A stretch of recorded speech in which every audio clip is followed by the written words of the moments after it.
Paris in the fall, the last months of the year and the end of the millennium.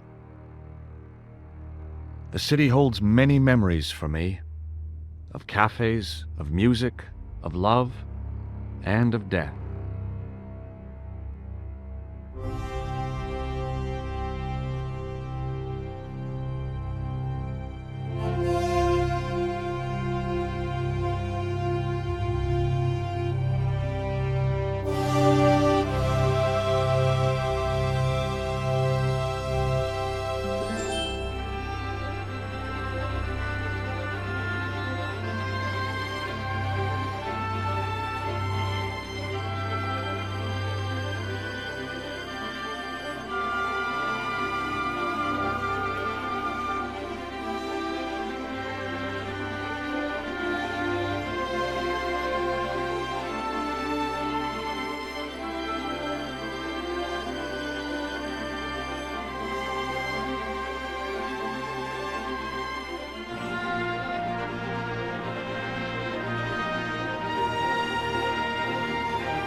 As I picked myself up, all I could hear was the ceaseless drone of traffic. Life went on around me. But the explosion was to change my life forever.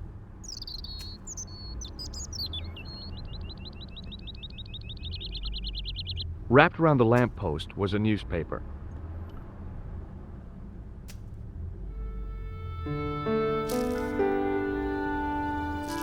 The leading article referred to the visit of a Nobel Prize winner from some unpronounceable Eastern European state.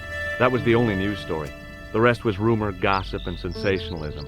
Then I noticed the writing at the foot of the page. It read Salah ad-Din, 1345.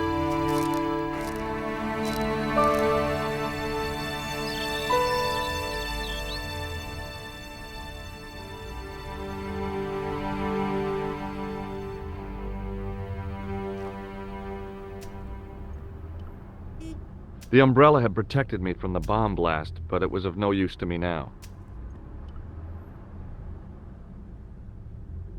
I contemplated crawling under the umbrella and pretending none of this had ever happened. The table had been overturned by the explosion. The blast had blown out the glass, leaving a gaping hole.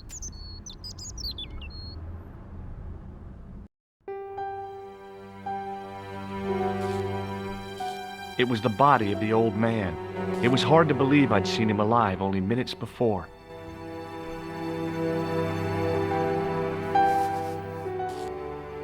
I tried not to meet his stare as I searched the dead man's pockets. No wallet, no papers, no credit cards. The guy's past was a blank page. A mysteriously undamaged bottle of spirit stood on the bar. I needed a stiff drink, but I hated the taste of brandy.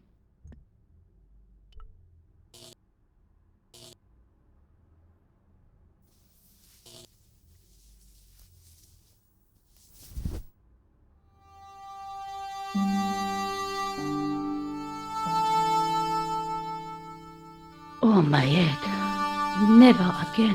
How much vodka did I drink? Oh, no, don't tell me. What is your name, Sherry? George Stobbart, ma'am. Oh, American. She asked the question quite innocently, but I could sense her reserve. It was something which seemed to afflict all Europeans. You look like you could use a little help. I could use a little drink.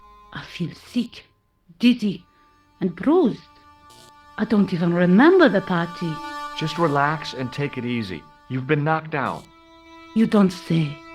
What happened? There's been an explosion. You should try not to move. Are you a doctor? No, but I used to play hospitals when I was a kid. Can you remember anything at all? No. I need a drink. Pour me a brandy. Is that straight or with ice? Just give me the bottle with a teat on it. I guess a little drop won't hurt.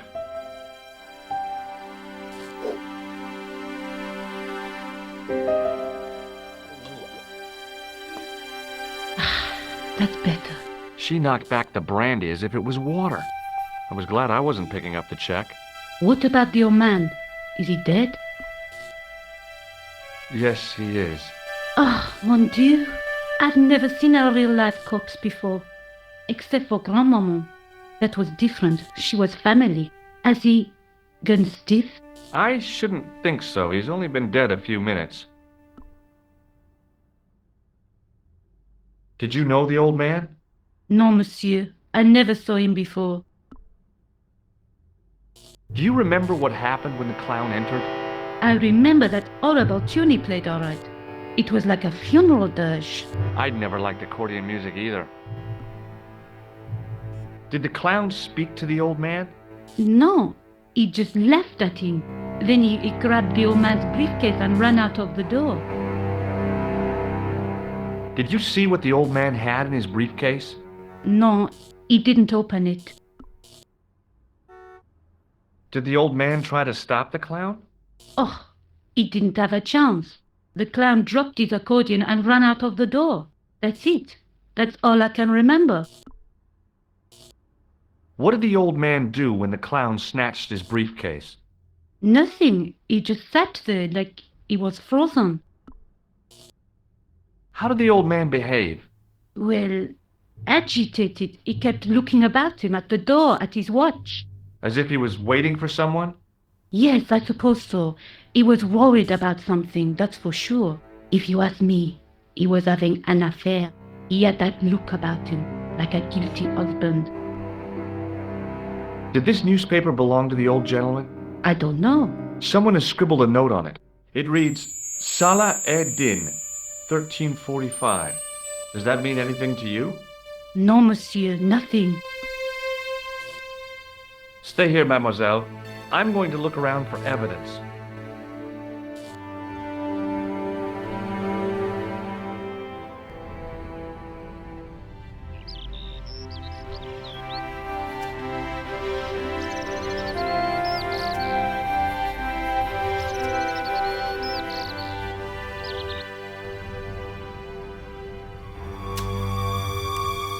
Freeze! Hold it, right there. Oh, don't shoot. I'm innocent. I'm an American. Can't make up your mind, eh? I demand to see the American consul. Drop your weapons and get down on the ground. Put that thing away, Sergeant Mou. I apologize, monsieur, but I cannot permit you to leave. Am I under arrest? Ah, no, I would simply like to ask you some questions. En avant, to the café, marche.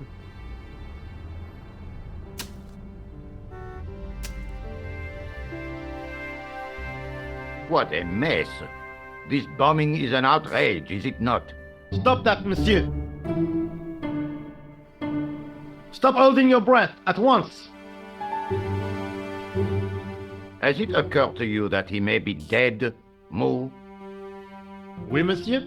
But I prefer to look on the bright side. Besides, I recall a case where the killer escaped by feigning death. However, in this case, the man is quite dead. Clearly, the killer knew of his presence and... How many times have I warned you about premature extrapolation? All we know is that he is dead. It seemed reasonable to assume... A great detective assumes nothing. Take Maigret, for instance. But he was a fictitious character, monsieur. Why, he was no more real than Poirot or Tintin. That's different, Moo. They were comedy Belgians.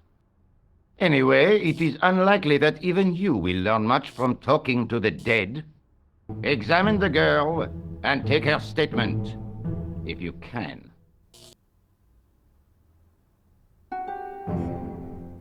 I doubt if she is in a fit state for questioning, monsieur. It smells to me as if she has been drinking. As I feared, we have stumbled upon a den of iniquity, Moo. Leave her to me, sir. I am used to handling drunken women. I do not doubt that for one moment. Et maintenant, to business.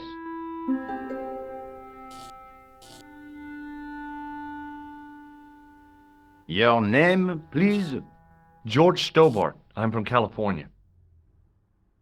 And what brings you to Paris, Monsieur Stobbart? Travel. I'm touring Europe. You chose well. The city is most beautiful at this time of year, no? Yeah, I guess so, apart from the bomb blasts. Were you in the vicinity of the café at the time of the explosion? Yeah, I was sitting out on the sidewalk. I was lucky I wasn't killed. The inspector passed over my remark with no reaction. Did you see the deceased enter the café? Yes, I did. Was he alone? Yeah. And did he say anything to you? No, he was more interested in the waitress. Did you see anyone else in the café? Yeah, there was a guy dressed as a clown. He was carrying an accordion. An accordion? Bon, the picture is forming in my mind, and it is not a pretty one. Is the girl all right, Moo?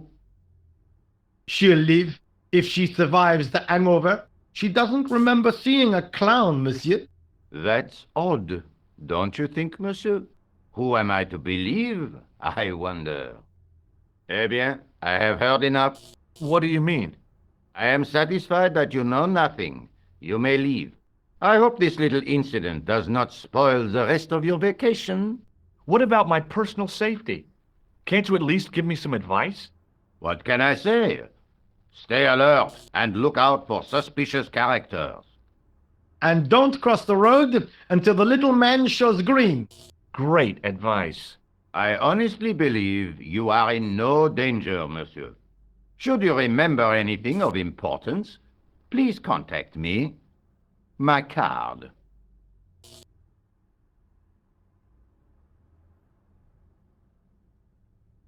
Thanks. That is all. You may go.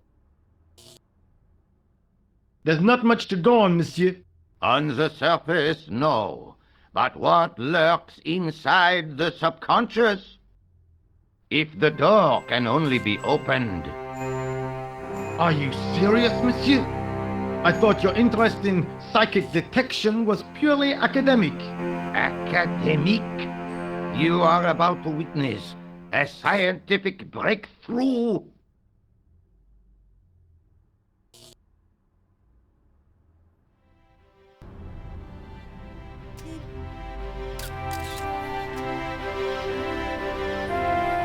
The girl presented a confident but sullen mask to the world, an expression more suited to the face of a delinquent youth.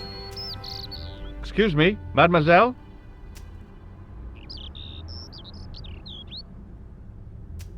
Hi, my name's George Stobbart. Oh, an American by the sound of it.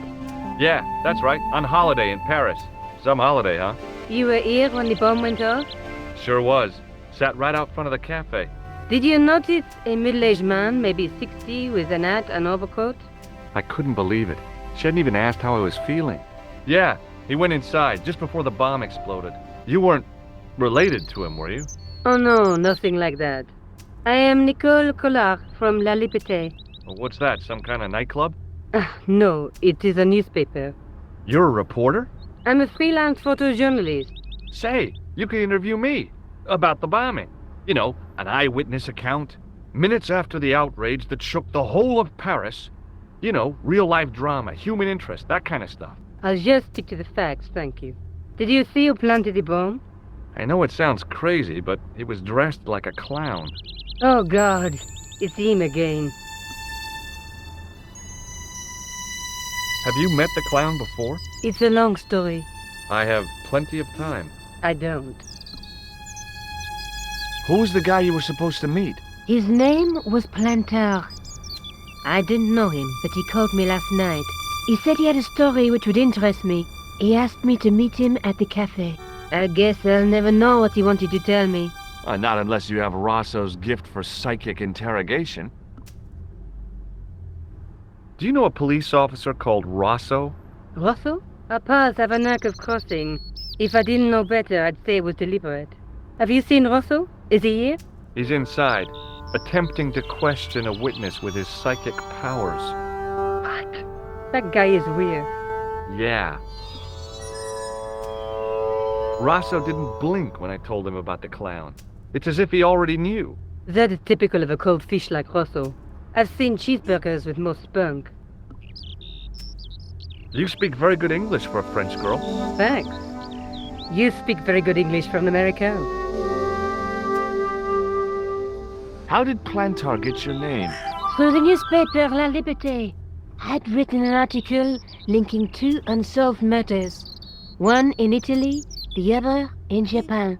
The cases were remarkably similar. A wealthy victim, no apparent motive, and a costumed killer. Plantard said he could supply me with more information. Why won't you tell me about this clown? Why do you want to get involved? Because he almost killed me. Isn't that reason enough? I guess so. Listen, I'll give you my phone number. You help me with my story, and I'll let you in on what I know. And let's get one thing straight right now. This is strictly business. Okay, it's a deal. I have to go develop these pictures. À bientôt, monsieur. Fine, I'll, see you soon.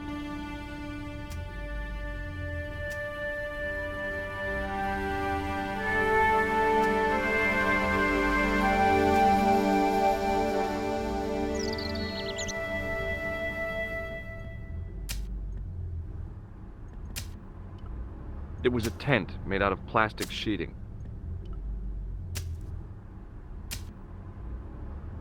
It was a battered metal toolbox.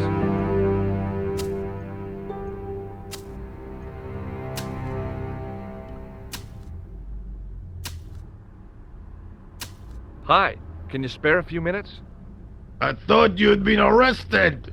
No, it was a misunderstanding. When he pulled that gun, gah! I thought that was it.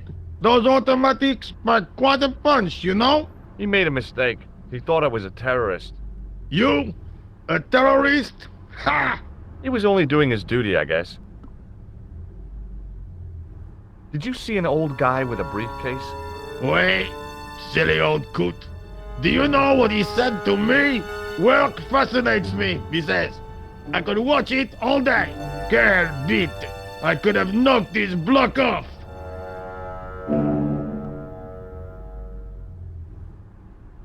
Did you recognize the old man? No. Should I have done? Was he a celebrity? No, but I guess he is now. His name was Plantard. Was? He's dead then? Yeah. That's too bad. Now I wish I hadn't called him what I did. If only I could turn back the clock. If only I'd been more tolerant. Regret and remorse are strange emotions. They really bring out the hammiest actors in people. Did you see a clown come by this way? A clown? Like in a circus? Yeah, with makeup and a big red nose. Huh! Those guys are funny, aren't they? Not in my experience. I love the circus, especially the horses. You haven't answered my question. Have you seen a clown? You think I've got time to watch everyone who passes by? Some of us have to work for a living. Look, I know you're busy, but surely you'd have noticed a clown. I told you already. I didn't see a thing. He was wearing multicolored baggy trousers and makeup. He'd be a poor sort of clown if he didn't.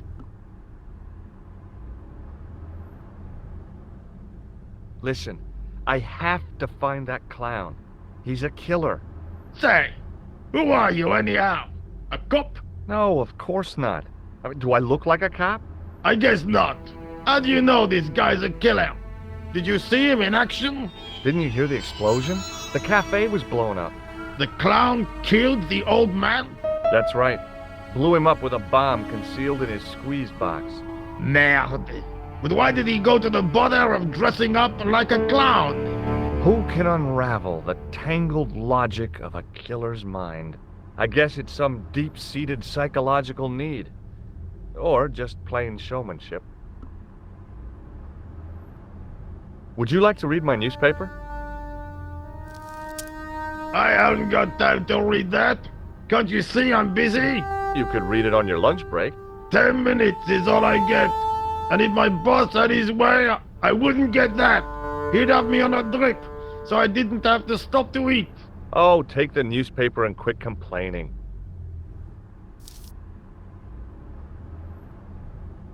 Bah! Look at this! Damn bleeding out liberals! Tcha! Save the dolphins! Catch them and eat them, I say! All that fuss over a bunch of fish! Nah, that's more like it! Look at the size of those! Like champagne bottle corks, no? Ah, what's this? Saladin running in the Prix de l'Arc de Triomphe! It's a racehorse?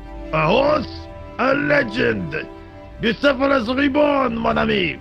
Like a streak of lightning she is!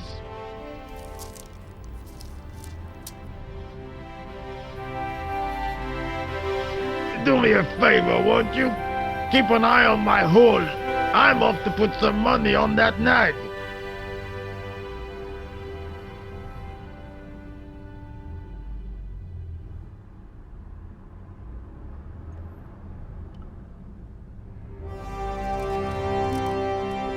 I found a T-shaped tool in the box. I didn't know what it was, but it looked useful.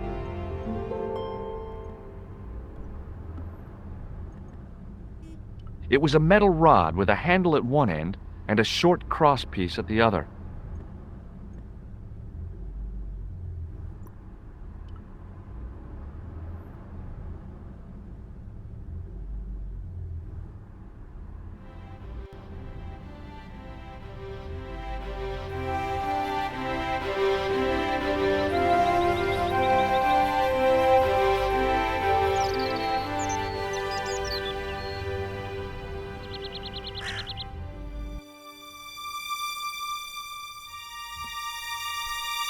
The drain pipe looked as if it would bear my weight.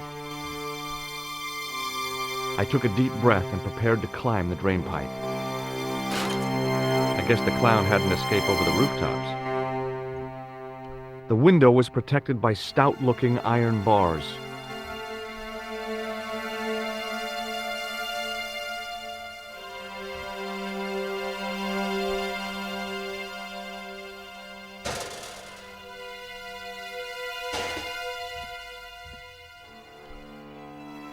It was a stack of cardboard boxes which had once contained bottles of wine.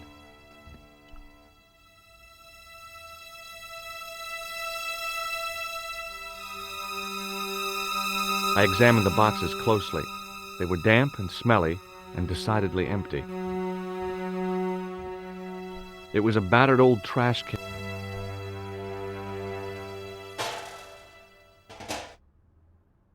It smelled like someone had dumped a truckload of fish in a locker room on a hot summer afternoon.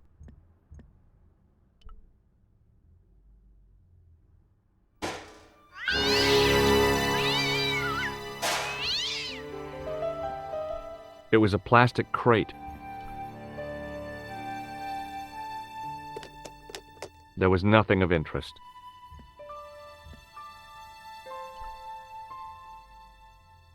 It was an iron cover concealing the entrance to a drain or sewer.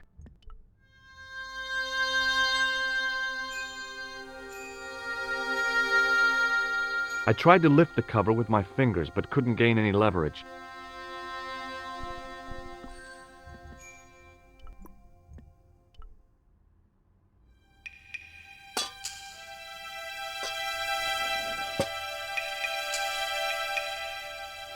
I lifted the cover to reveal what smelt like the entrance to a sewer.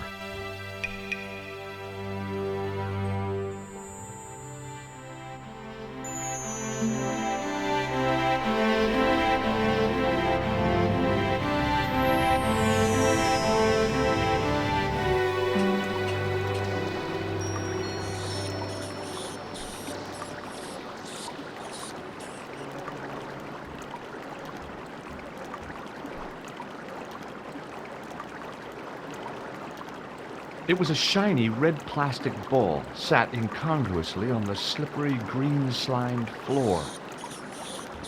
As I picked up the plastic ball, I realized it was intended to be worn. It was the clown's red nose. The nose was hollow. Printed on the inside were the words, La risée du monde, Paris.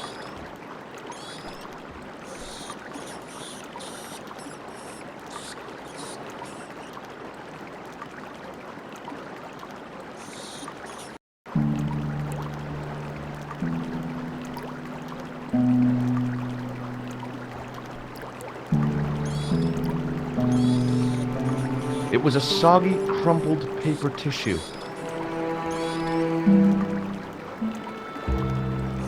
I scooped up the sodden tissue. It was cold and greasy, like breakfast leftovers.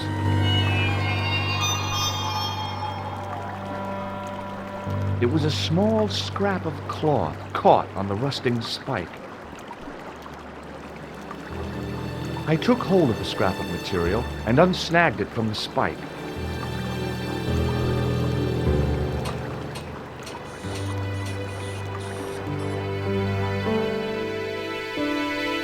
Hi there. Hold it right there, you sewer rat. I knew you'd come back. And now I've got you. What are you talking about? You're trespassing. Come out of there, immediately. That's what I'm trying to do. Give me your hand. Ha! You won't catch me with tricks like that. Keep your distance, monsieur. Okay, okay. Now, what were you looking for? I was looking for a clown. Huh, ridiculous. Do you really expect me to believe that? He planted a bomb in the cafe and blew it up. What? The café? Blown up? Mon Dieu, that is awful. And you say the person responsible was dressed as a clown? That's right.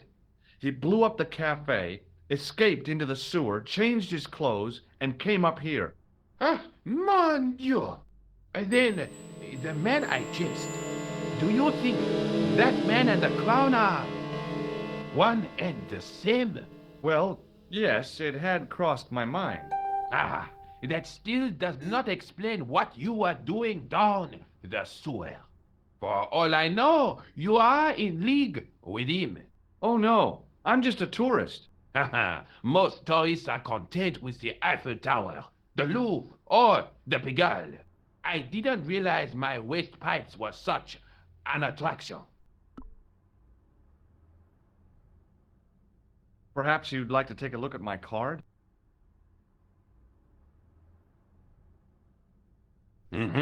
What is this? Inspector Augustin Rousseau? What does that say? Hominoid Division? A homicide. I think the ink's smudged. Then you are not a tourist. Okay, I'm not. I lied to you, and I'm sorry. Don't apologize, monsieur. You know, I had a feeling there was something different about you. It is your posture, your poise. Oh, yes. There is no mistaking the bearing of a disciplined man. And I should know. I was in the army, you know. When I was your age, I was fighting for my life in the African desert. How can I help you, Inspector? Let's start over from the beginning and tell it just like it was. Tell me about the man you apprehended. He was a mean one, monsieur. He grabbed me in an arm lock, his face suddenly next to mine. His grip was like iron, but he did not know what he was up against. Oh no, he made a big mistake when he took on one of the desert hyenas. Yes, I get the picture. Do you know the waitress at the cafe? So you don't want to hear about my experiences in the desert? I fought to make this country what it is today. I'm sure you did, but I'm a little short of time. Do you know the waitress at the cafe? You can't suspect her, surely. Just answer the question, please. Yes, I know her. Quite well, you could say. She came to work at the cafe 7 months ago. I look forward all week to the relief she gives me when she visits. Really? So you'd miss her if she wasn't there? Oh, mais oui. Who else would I find to cut my toenails? Was the guy you saw carrying a briefcase? Why, yes, he was. Clutched in his arms like a baby. That belonged to his victim. Oh, what do you think was in it? Drugs? Stolen jewels? I don't know, but the killer thought it was worth a man's life. Nothing is worth that, monsieur. Does the name Plantard mean anything to you? No, it doesn't. What does this tissue mean to you? Nothing, monsieur. It's disgusting. What on earth possessed you to show it to me? Someone had emptied their nostrils into it. I have to be going. Good luck, Inspector. I hope you catch that killer soon. I'll let you out.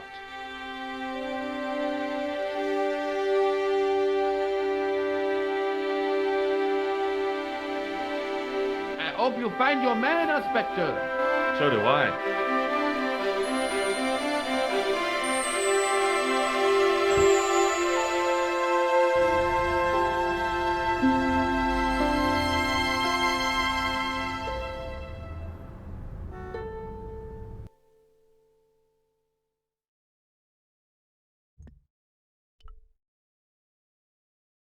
Bonjour, Collard. Oh, hi. It's George Stobbart, the American at the cafe. Ah, oui. You said to call if I could help. Have you any news for me? I found the clown's escape route. I think. You think? He ran into a blind alley and took to the sewers. Very apt, but then what? I don't know. Maybe I could come see you. I really am very busy. Oh, okay. I'll keep searching. Good. Be sure to let me know if you find anything. You can count on it. See you.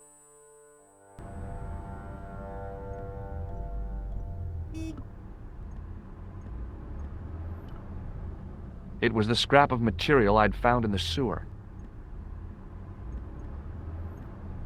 It was a bright red plastic nose, part of a clown's costume.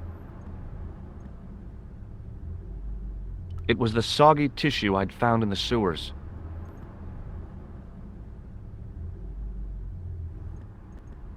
It was the scrap of material I'd found in the sewer.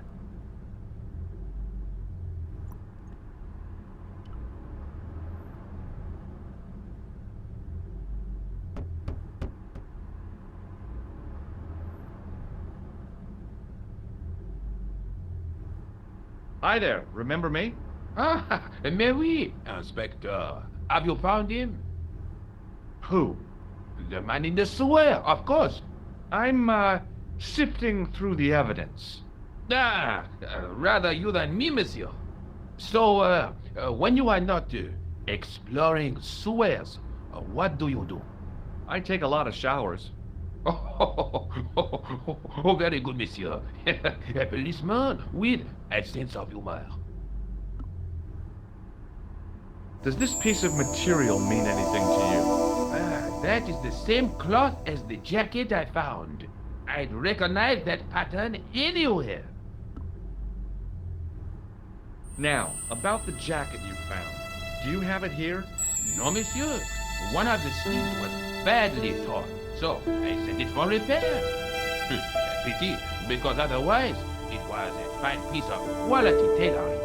It had the tailor's name inside on the label. Where did you send the jacket? I gave it to an itinerant Romani seamstress. Just my luck. Was there anything in the jacket pockets? Not a sou. You know what I think? Do tell me. He changed out of the clown suit and cunningly disguised himself as an ordinary person. Looks like I'm up against a mastermind. What was the name on the label? It was a foreign name. Todlik, I think. Did you get the address? There wasn't one, monsieur. Only a telephone number. Well, I don't expect you to remember a phone number you've only seen once. 74 98 08 59. You're kidding. That's his phone number? Yes, that's it. A little secret number that I learned in the desert. I was taught the technique by a Tuareg shaman. That's incredible. It comes in handy at the supermarket checkout. Do I get a reward? Honesty, monsieur, is its own reward. Then I'm glad I do not rely on honesty to pay the bills. Take a look at this false nose. Aha! That looks like a clown's nose to me. Precisely. He must have dropped it in his panic. Unless he wanted you to find it. Why would he want to do that? To put you off the scent. I have to be going. Thanks to your help, the citizens of Paris can sleep a little easier tonight. Raymond, I was only doing my duty, monsieur. Good luck, Inspector. I hope you catch that killer soon.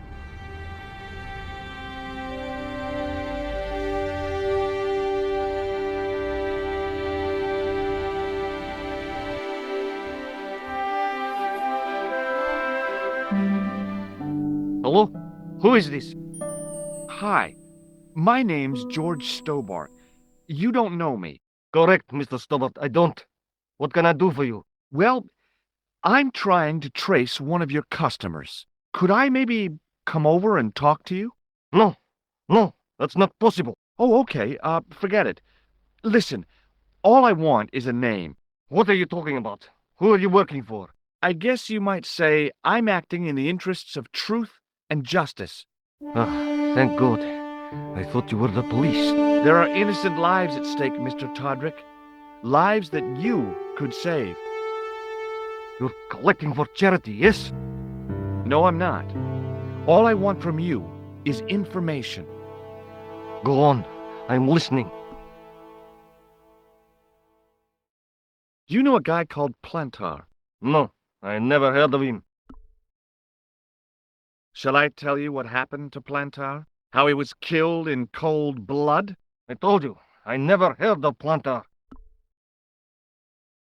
I expect Plantard's a family man, don't you? In their little apartment, Madame Plantard is cooking the supper, listening for the familiar sound of her husband's key in the door. Junior is waiting for his daddy to come home from work. He can't wait to show him the merit marks he earned in school today. Only tonight, Monsieur Plantard won't be coming home. You forgot the puppy. Huh? The faithful puppy dog, waiting for the sound of his master's voice. Well, maybe they don't have a dog. What do you think? I don't know, Plantard. I never heard of Plantard. None of this has anything to do with me. What do you know about the clown who bombed the Café de la Chandelle Verte? I don't have no idea what you're talking about. You're cool, Todrick. But I think you know more than you're saying. I don't know who you be, but sure I am you don't know what you're talking about. I don't know if you're saying that to make me think you don't know what I mean, but... Oh, this is ridiculous. Quit playing games with me, Todrick. I tell you, I know nothing about no clown. Did you know that one of your customers was a part-time clown? If a guy feels happy with a funny nose and custard down his pants, what's the problem? Thanks for nothing, Todrick.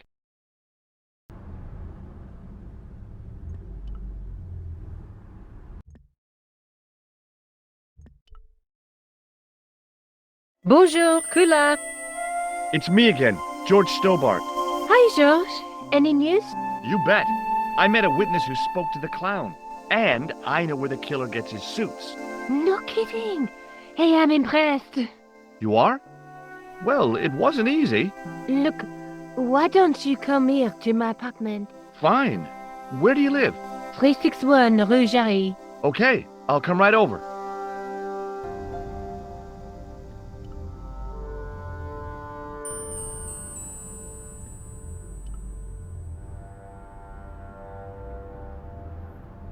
Sergeant Moo? You heard the inspector. Go on, monsieur. I was one of the last people to see the victim alive, Sergeant. Does that worry you? Yes, it does. I feel I owe it to him to find his killer. That is best left to the authorities, monsieur.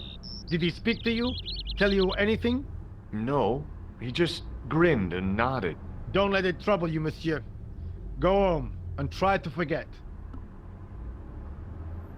I really did see the clown. He ran into the alley across the street. Did you follow him? I lost him.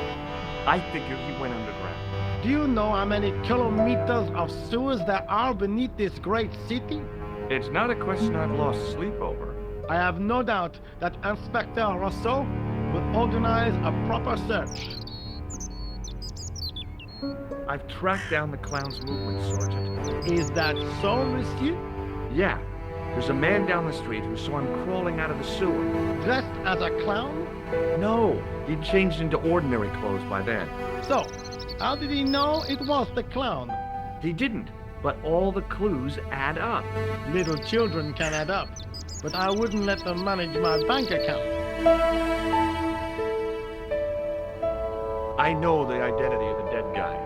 His name was Plantard. Is that so? You knew him, did you? No, but We'll know everything there is to know about him soon enough. I'm trying to be helpful here. The best way you can help us is to go home, monsieur. See you later, Sergeant.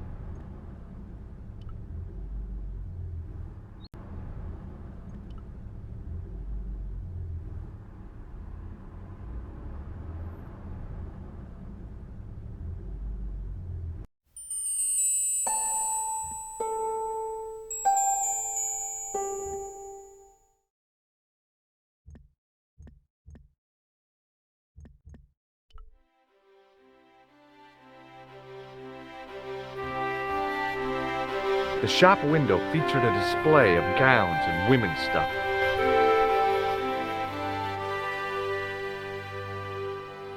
It wasn't the style of the clothes in the shop that caught my eye, but the prices. The same amount of money would feed a starving family for the rest of their lives. I guess people who buy that kind of stuff don't have a problem with their consciences.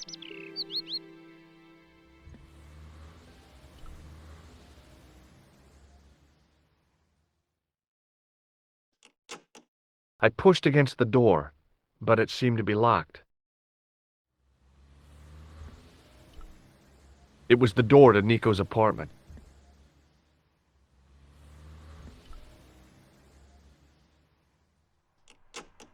I pushed against the door, but it seemed to be locked.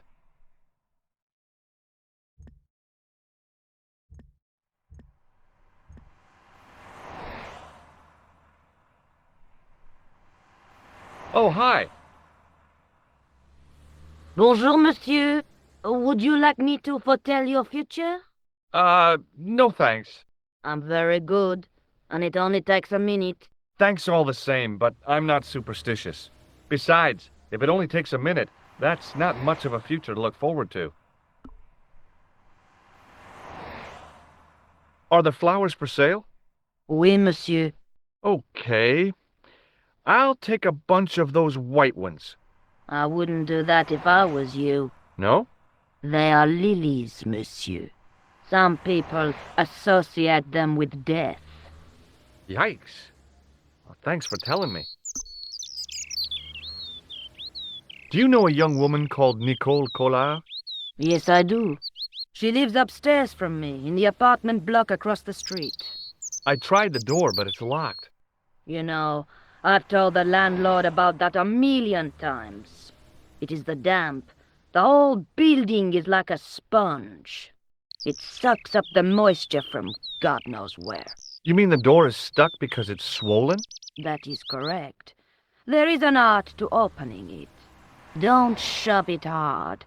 Just give it a gentle nudge above the lock. Thanks for the advice. I've changed my mind. Will you tell my fortune? You're going on a long journey. My, oh my. What a surprise. Can you tell me anything I don't already know? 10 francs, please, my dear. 10 francs? That's a ripoff. Please yourself. How does this fortune-telling routine work? If I knew that, I wouldn't be selling flowers for a living. Haven't you ever wondered why you were blessed with the gift? Well, it's a bit like satellite television, I suppose. Some of us are born with a built-in receiver dish. I just happen to be one of the lucky ones.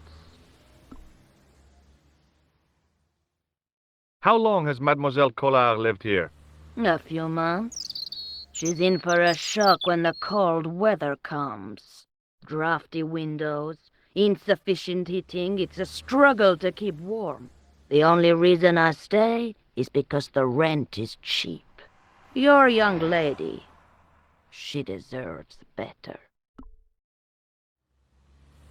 I thought Mademoiselle Collard was a successful photographer. Not as successful as she makes out for all her fine clothes.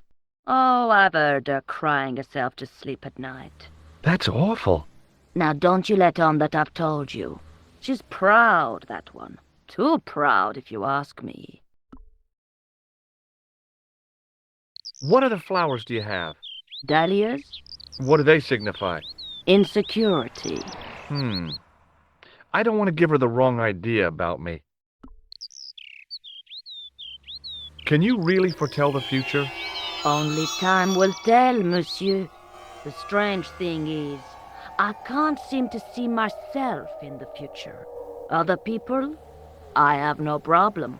But when I try to see what might happen to me, nothing. That must be scary. Maybe. I figure it's a kind of natural safety mechanism. Either that, or I don't have a future. What about the tall yellow ones? Those are iris, the flame of passion. And the little yellow ones? Sensuality. Well, they're no use to me. I want to make an impression, not jump down her throat.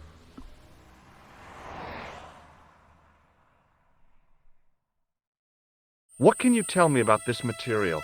It's a very expensive piece of cloth, monsieur. See you later. That's right, monsieur. You will.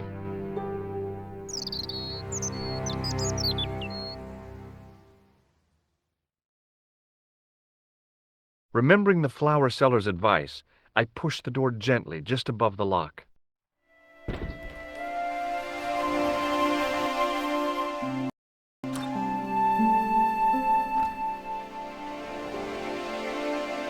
Bonjour. I'm glad you could make it, monsieur. Please, call me George. Fine. I'm Nicole. Take a seat, George.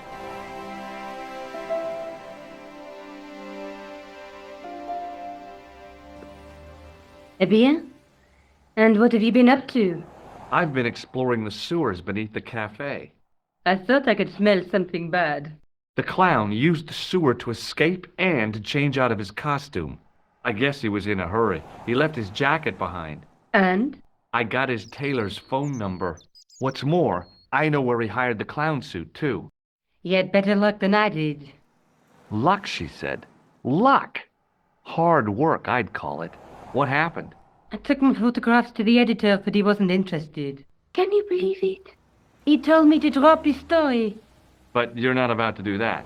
Oh, no. I am going to find out what's behind these killings. You know what I think? It's a conspiracy. The police in 3 different countries have kept very quiet about the murders. The press don't connect them at all. They blame them on political, religious, or militant minority extremists. That covers just about everyone. Tell me more about the clown's previous victims. The first was Arno Bellotta, the millionaire pharmaceutical baron. He made his money from amphetamines in the post-war slimming and diet boom. Imagine it! Millions of housewives literally speeding their butts off. Was he killed for his money? No. He had no living relatives, and his fortune went to the orphanage where he grown up. The only witness in the case was his Filipino au pair. She swears he was led to his death by a snowman. What about the clown's second victim? Yamada, the controversial Japanese green politician. He inherited his fortune from his father's electrochemical consortium. He was committed to dismantling Japan's automobile industry. I can't see him gaining much support with a loony policy like that. Yamada was a man of vision. He was years ahead of his time. If you say so. How did he die? At the hands, or should I say, flippers, of a giant emperor penguin. A snowman, a penguin, and now a clown. You know, I hate to admit it, but this is scary. And I'll tell you what, I won't be accepting any invitations to costume parties. I don't blame you for being scared. I am too. But this story could be my only chance of a big break. Or a premature death. I found this false nose in the sewer. It has La Risée du Monde printed inside it. The laughing stock of the world. It's a costume shop near the Gare Saint-Lazare. I'll check it out. Maybe the owner remembers who hired the clown costume. Why don't you put it on, George? No way am I wearing this. I'd look really stupid. Besides, you might have had a cold.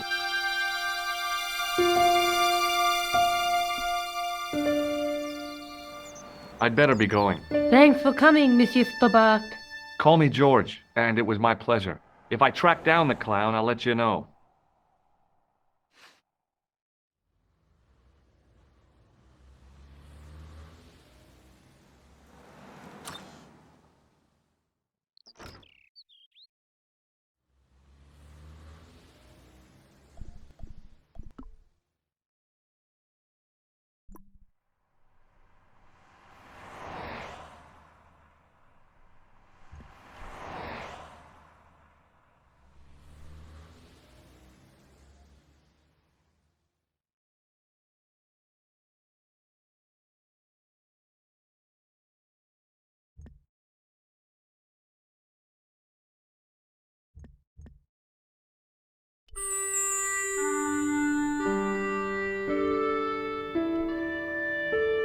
I gave the dummy Puro a tentative prod, but it didn't move.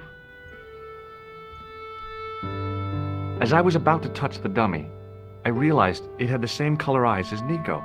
The strange thing was, I hadn't realized I'd noticed the color of Nico's eyes.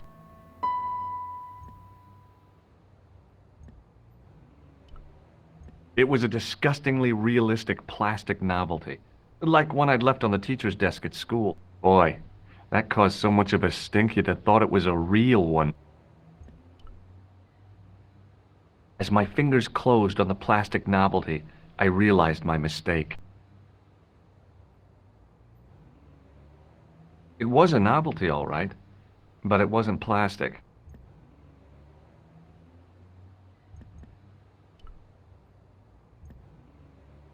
Excuse me. Bonjour, monsieur. Please, come in. Welcome. Leave the mundane world behind, for in these four walls, fantasy is king. I don't want a costume. Didn't you ever dress up when you were a child? Not that I remember. Incredible. You'll be telling me next that you never shared your elder sister's lingerie. I don't have a sister, and I think I'd look pretty silly in a brassiere. I just need some information. Of course. How can I help you? Do you want this red nose back? Not after it's been worn, thank you. Does this dirty tissue mean anything to you? Let me smell that.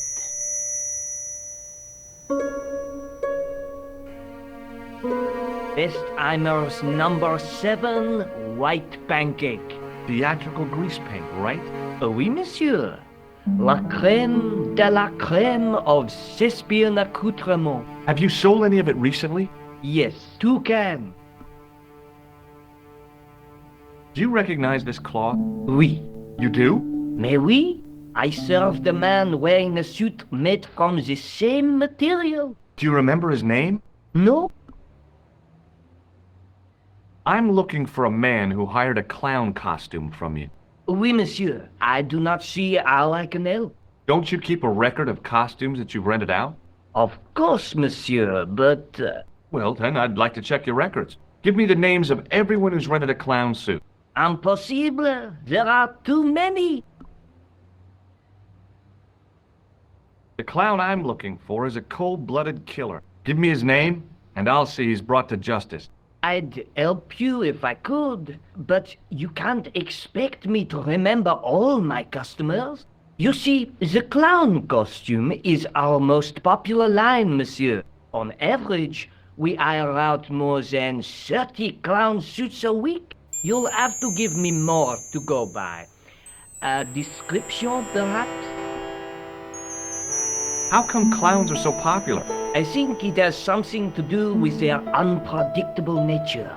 Personally, I think clowns should be banned, along with mimes.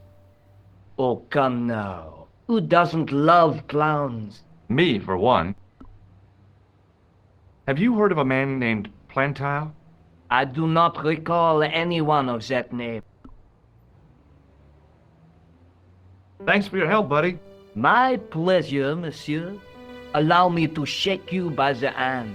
Huh? Well, okay.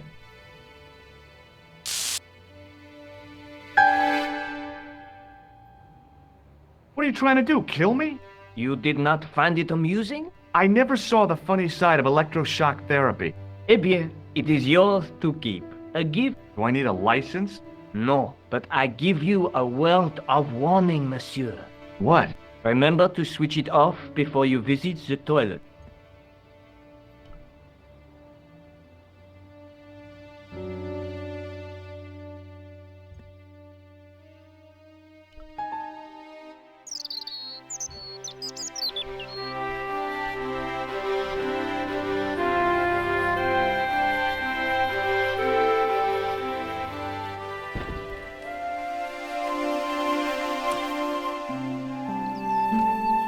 Hi, it's me again.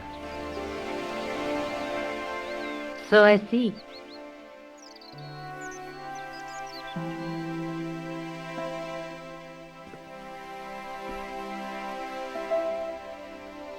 I showed you the red nose, didn't I? Yes, you did. Why don't you pay a visit to the shop it came from? I already did, but the manager couldn't help me. You shouldn't give up so easily, George. I found this tissue down the sewer. Oh, bro, that's disgusting, George. I think the stuff on it is grease paint, like actors use. Or clowns. It's still disgusting. Get rid of it. I found a piece of material near the café.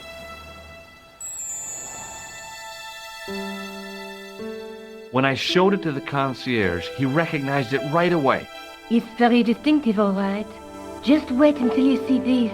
I developed the film I shot at the cafe. Here, George, it's an enlargement I made.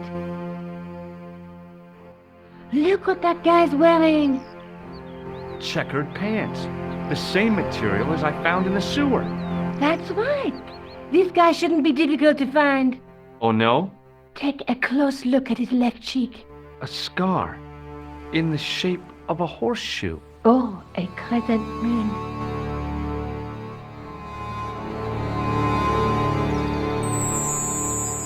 How come you enlarged this photograph of me? Because I noticed the guy behind you, of course. Tell me more about yourself. Oh, there is not much to tell. Well, how did you get into photography? I guess I owe that to my father. He bought my first camera. I was 8 and my parents had just split up. Did you live with your father? Yes, my mother went off with her new boyfriend. I don't mind. Papa was all I needed. 4 years later, he died in a plane crash. I'm sorry. Well, it's It's all right. I don't mind talking about him. He was more like an older brother, really, always joking and laughing. Papa always wanted I should study art. That's why I went to college.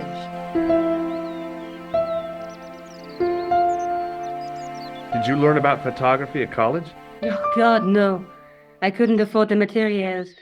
We were billed for everything we used, paint, canvas, paper. Most of my year turned to minimalism. It was cheaper. I used to go poaching in the park for squirrel hair. The only time I wasn't hungry was the term I did printing. I used to eat the potatoes. You're making fun of me, aren't you? Oh, no. Do you have a boyfriend? That's none of your business. I'm going back out to search for that clown. Where? I could go back to the costume shop. Or maybe I should go look for Rosso. Let me know if you find anything. I will.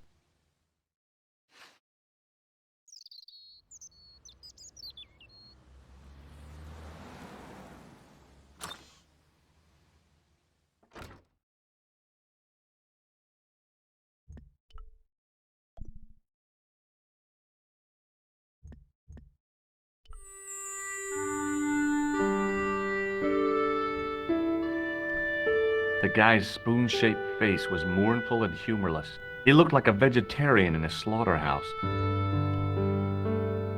Excuse me, Oui, monsieur? do you recognize this man? Ah oui, he was here this morning. He chose 2 costumes, Bozo the clown and Seamus the pixie. A pixie? Very smart. Green silk with a taffeta lining. He gave me his name as Monsieur Card.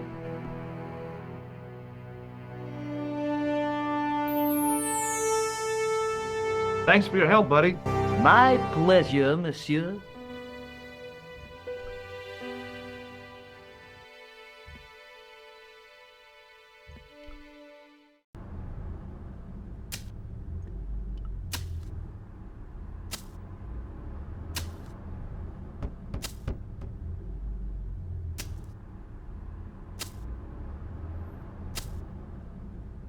Hello again. Yes, Inspector. Do you recognize the man in this photograph? Yes, I do. It's that villain I told you about.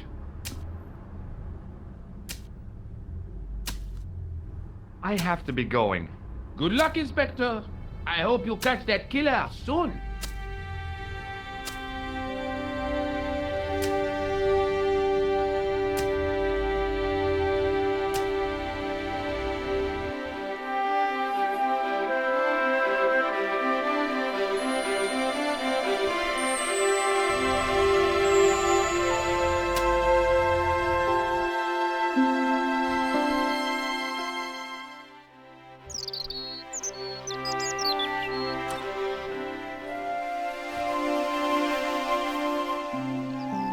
Salut, George. What news? I've been to the costume shop.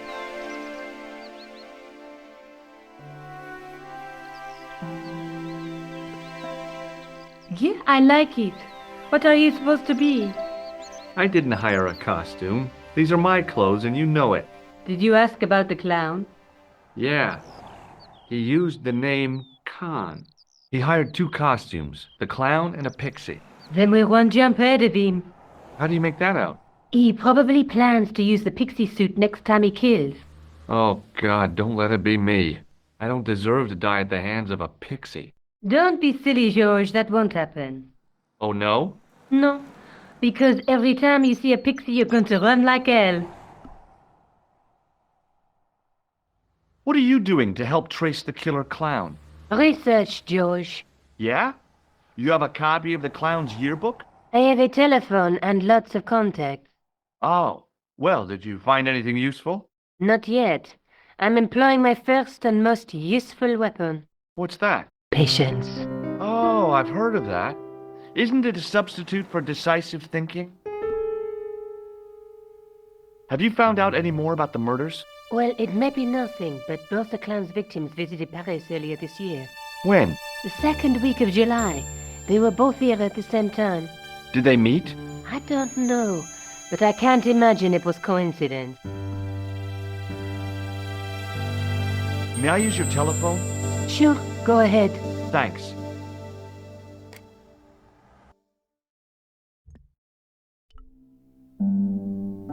Hello?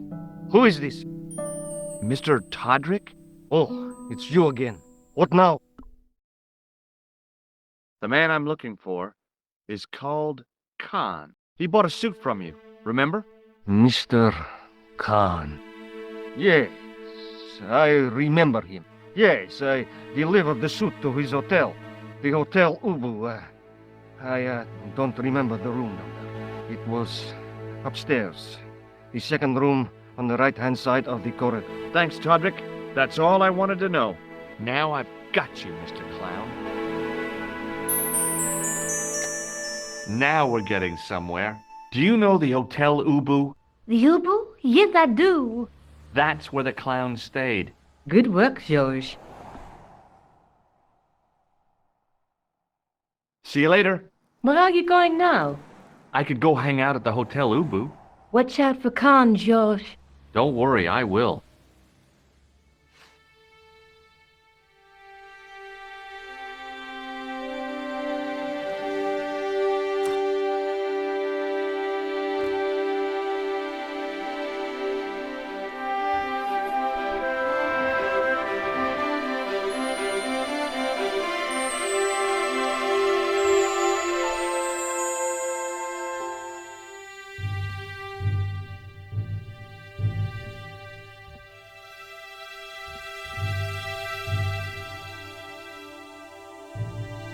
Excuse me.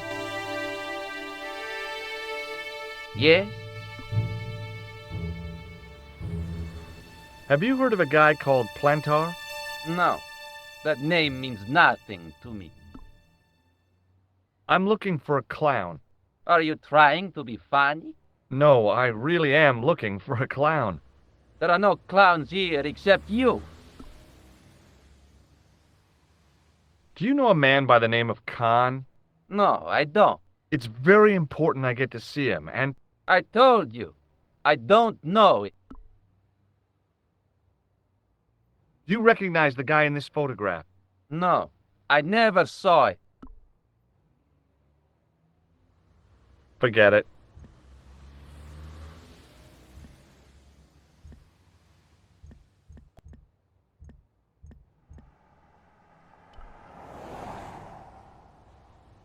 Excuse me. Yeah?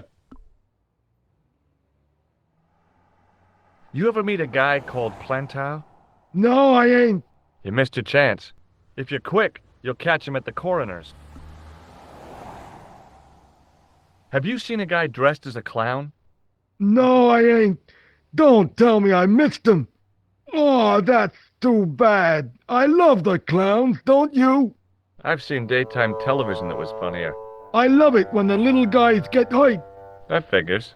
Custard pies, hose pipe down the pants, then smack! A plank in the kisser. Do you happen to know a guy named Khan? That ain't nobody I know. I'm sorry to be a burden on your brain.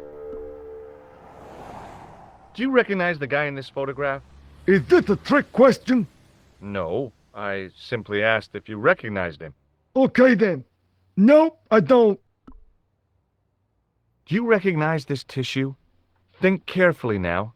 Ooh, ooh, ooh, I'm gonna have to hurry you. ooh! Time's up, so I'll tell you. It's a used tissue with a liberal dump of Bestheimer's number 12. If you say so. Have you ever seen this clown's nose before? Nope, See you later. not if you see me first.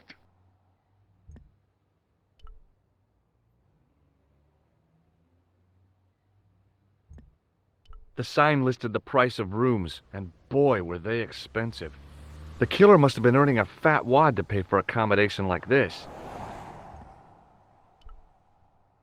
The lobby was quiet, almost deserted.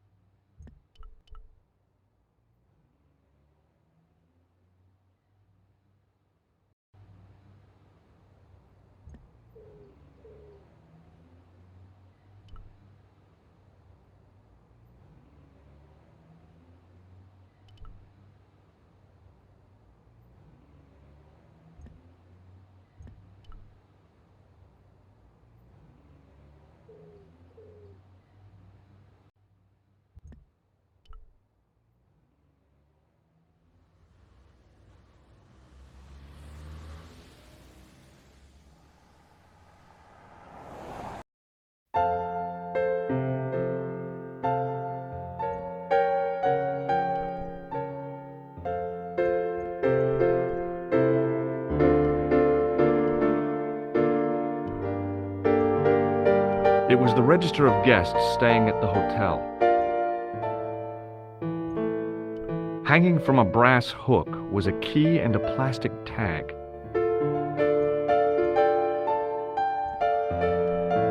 The clerk wore a disdainful expression, like he'd been born with it.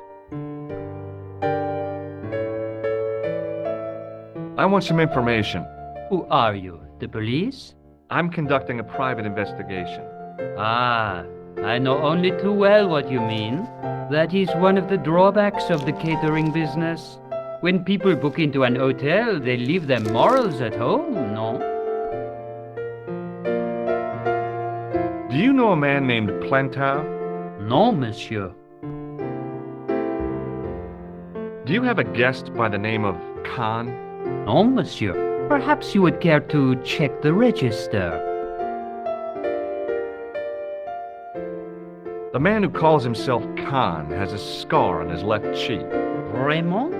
I tell you, I do not know a man named Khan. Maybe not, but I noticed a change in his expression when I mentioned the scar. Do you recognize the man in this photograph? Yes, monsieur. That man is one of our guests. What name? I cannot tell you that. I'm looking for a man who dresses like a clown. This is a highly respectable hotel, monsieur. There are no clowns here. If you say so. About the key hanging on the hook over there. Oui, monsieur. Which room is it for? Number 21. Is that room taken? No. The guests checked out this morning. I'd like to check into room 21. That is not possible. How come? You said it was vacant. It is reserved for another guest. Rats. No, monsieur. Dutch.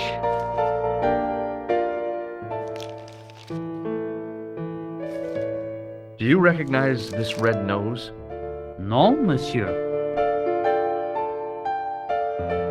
Thanks for your help, buddy.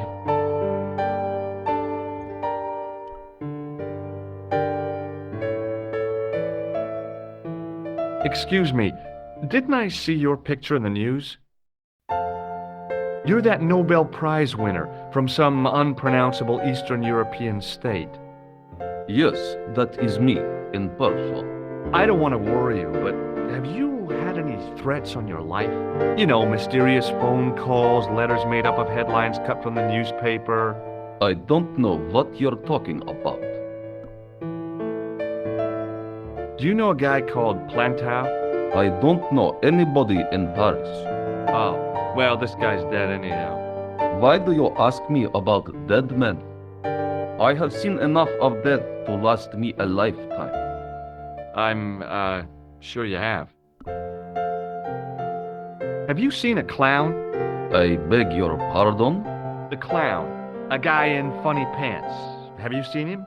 My pants are from England, Marks and Spencer. They are a pleasure and a comfort to wear, with much support. I'm real glad to hear that. You know, it's good to know you Nobel Prize winners are human too. In my country, the people make do with string and egg cartoons. For pants? For everything. Oppression is the mother of ingenuity. Do you recognize this man? He calls himself Khan. Yes, I know this man. Why do you carry his photograph? I'm a private detective. What's your interest in Khan? He is an enemy of my people. You know he's a killer. Of course, amongst other things. Would you help me investigate Khan? That is not possible. My instructions are to observe. I cannot jeopardize my position as an honored guest of this country's government. Thanks for your help. Goodbye. The figure of a sexless youth was frozen in mid-skip with a silly grin on its stone lips. It was a magnificent old Steinway piano.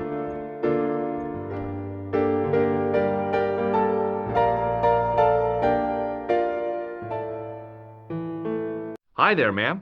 Well, hello. What can I do for you? I'm looking for a man. You disappoint me, my dear. For one foolish moment I thought... But never mind. Aren't you going to tell me your name? George. George Stobbart, ma'am. How sweet! I once had a stable boy called George. I am Lady Piermont.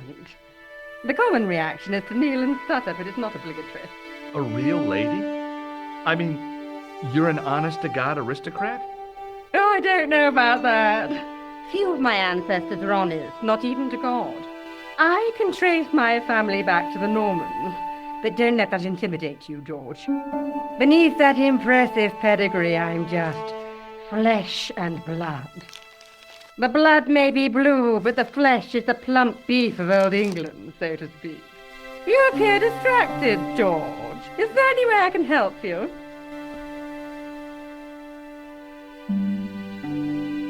I'm looking for a murderer. Good heavens!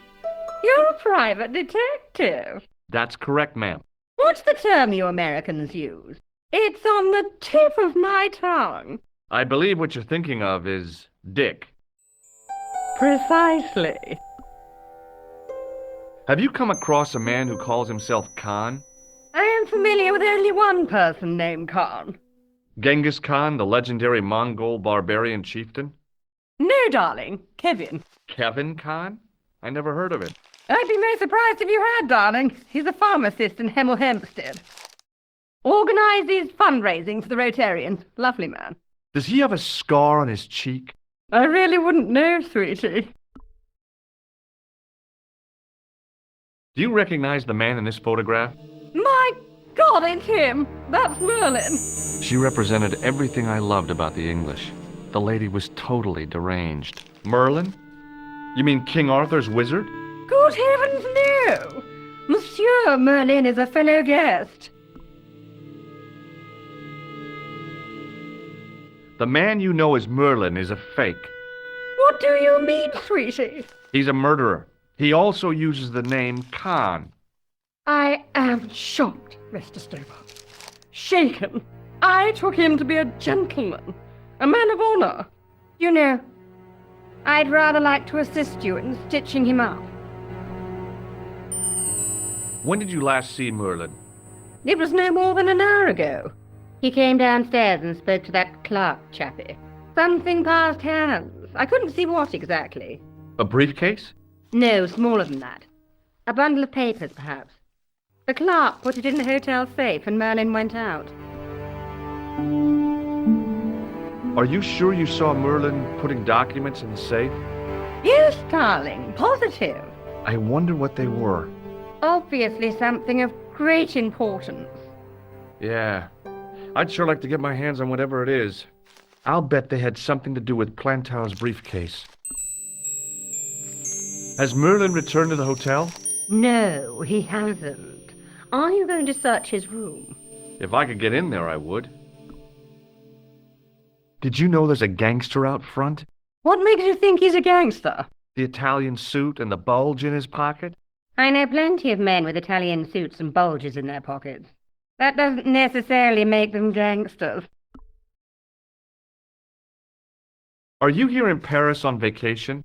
No, darling, I'm on holiday.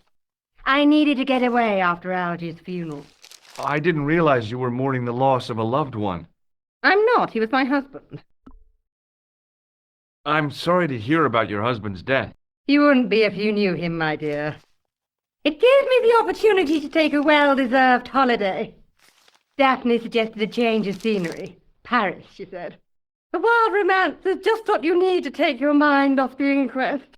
Well, the closest I came to romance was being wooed by a drunken Breton chef. I must say I was disappointed with his coq au vin. Not at all what I was expecting. I was thinking of cutting my holiday short, packing my bags and heading back to Hemel Hempstead. That was until last night. What happened to you last night? I was stricken, Mr. Stobbart. Cupid's arrow has cleft my bosom. They couldn't really miss. It was just as I'd always imagined it should be. The intimacy of candlelight, romantic music tinkling across the room, and then a stranger's glance. Those brooding eyes, that suave manner, those tight trousers. He was the man I'd been waiting for all my life. I'm glad he finally turned up after all these years. Ah, but it wasn't to be. He was merely toying with my affections. And if I ever catch up with him, he's dead. Would you distract the clerk while I borrow a key? Are you asking me to aid you in a criminal act, darling? Oh no, it's the key to an empty room. And why, may I ask, do you wish to gain access to an empty room? Do you plan to squat? No, ma'am. Scouts honor? I was never in the Boy Scouts, ma'am. No, you should have been. What were your parents thinking of? It's a fine way for a boy to get licked into shape. Now tell me, why do you want to get into that room? It's next to the room the killer is using. Ah, so you plan to eavesdrop on Merlin? I was hoping there might be a connecting door. I shouldn't think my feminine charms would be much use in this case, but a good dose of English arrogance might do the trick.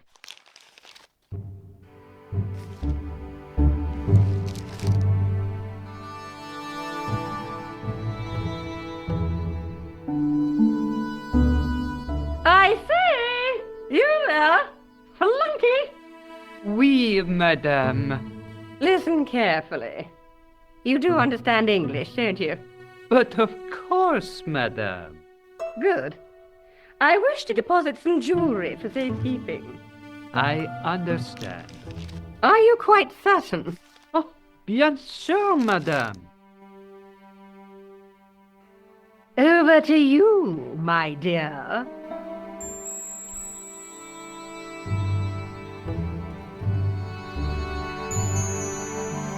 There was no one registered under the name of Khan, but the name in the book for room 22 was Merlin.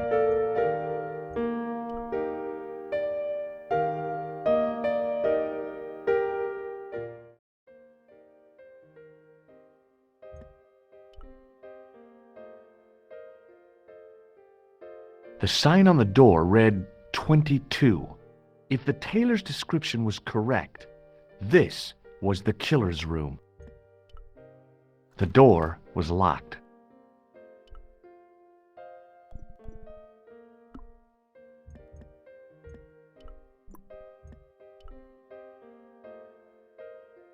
Maybe it wasn't the right room, but this was the right key.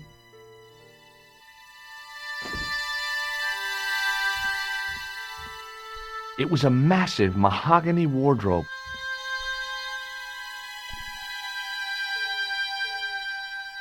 There was nothing in the wardrobe apart from a vague, lingering smell of camphor.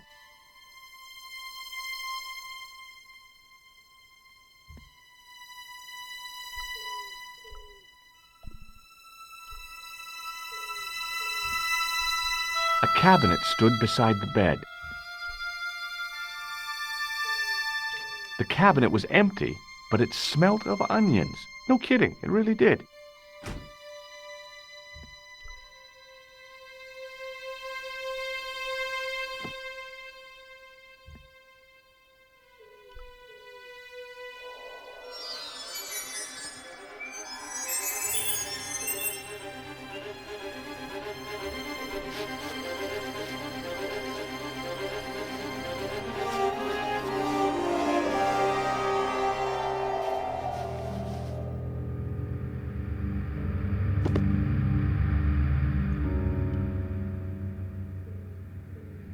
The assassin had been too smart to leave incriminating evidence beside his bed.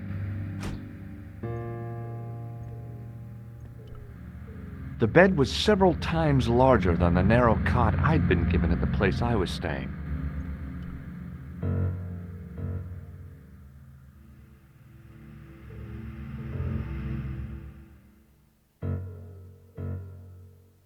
The bed was freshly made, and the crisp white sheets told me nothing about the killer's habits. It was the battered leather briefcase I'd seen Plantard carrying just before he died. I searched the interior of the briefcase, but as I'd half expected, it was empty.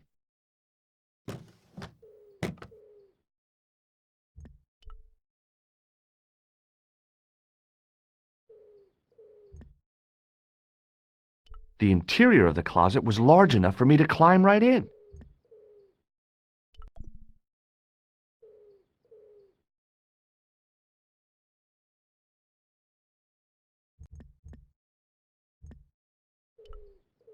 The pants were newly laundered and pressed with immaculate creases. There was nothing in the pockets of the pants.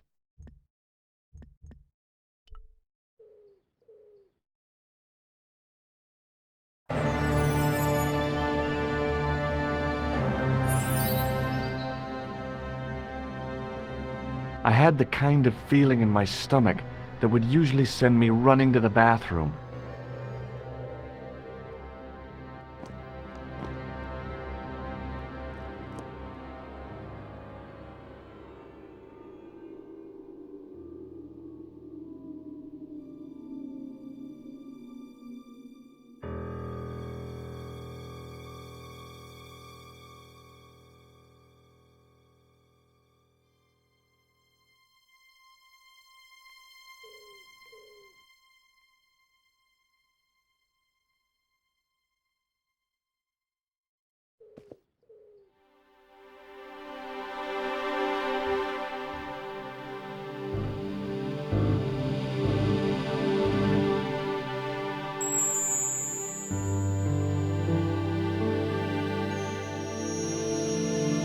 I couldn't believe my luck when I found 2 items in the pockets of the pants.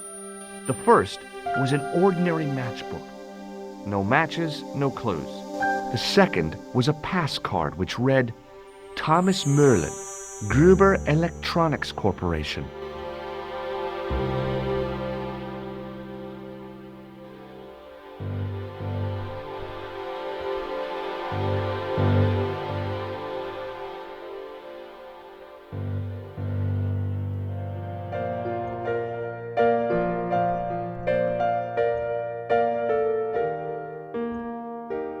The matchbook bore a pattern of swirling color and the words, Club Alamut.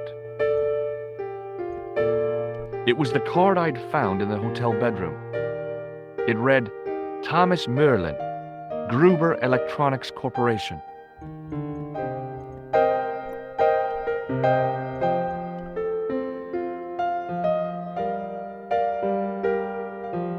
What now, monsieur?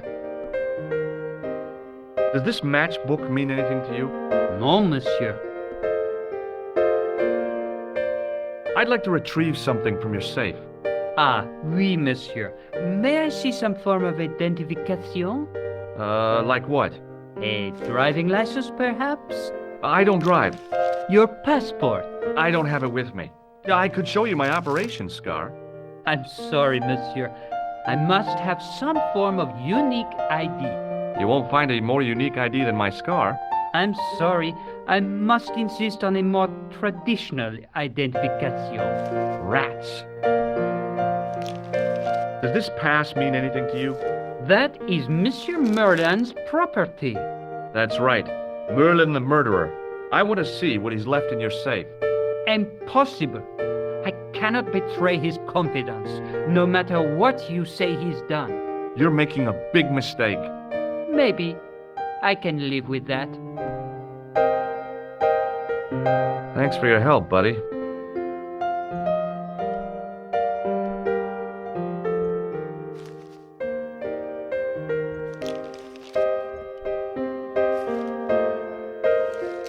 Hi, ma'am. Hello, George. What can I do for you now? I found this matchbook in Merlin's bedroom. It came from the Club Alamut. It might be useful to find out if that club is in Paris, George. I found this pass in Merlin's room.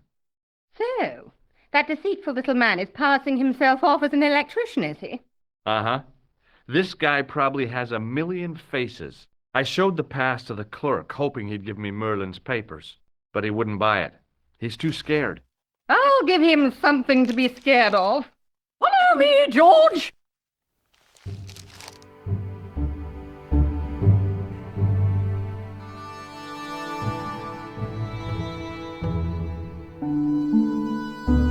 Did you place a package from Merlin in the hotel safe?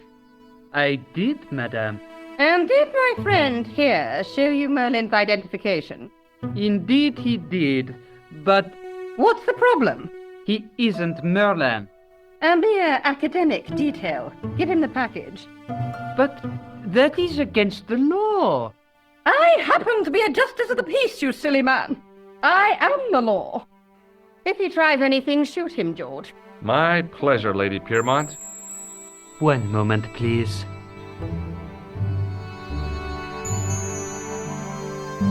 You know, I haven't enjoyed myself this much since Greenham Common. I don't know what I would have done without you, Lady Piermont. Voilà, monsieur. Le manuscrit de Monsieur Merlin. Thanks. How satisfying. An Anglo-American alliance that actually worked. The clerk had given me a tightly rolled sheet of parchment. I decided not to unroll it until I was safely back in Nico's apartment.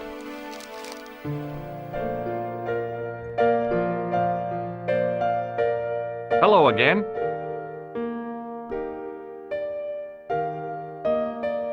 Does the name on this matchbook mean anything to you? Indeed it does, for Alamut was the home of the old... You do not know him? No, I don't. Do you recognize this card? No, I do not. Have you ever seen this old manuscript before? You know what it is, don't you? You are in great danger. Put the manuscript back and leave here. What's going on?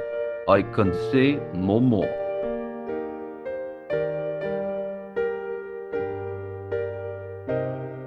Tell me again about Alamut. It is the home of the old man of the mountains. Thanks for your help. Goodbye.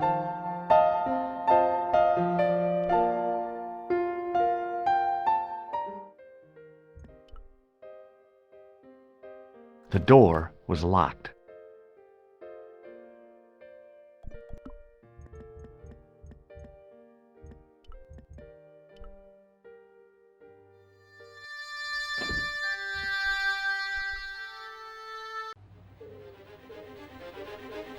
If I wanted my shins sticking out of my shoulders, I could have jumped. Mama Stobbart didn't raise no suicidal fools, though. If I wanted my shins sticking out of my shoulders, I could have jumped. Mama Stobbart didn't raise no suicidal fools, though.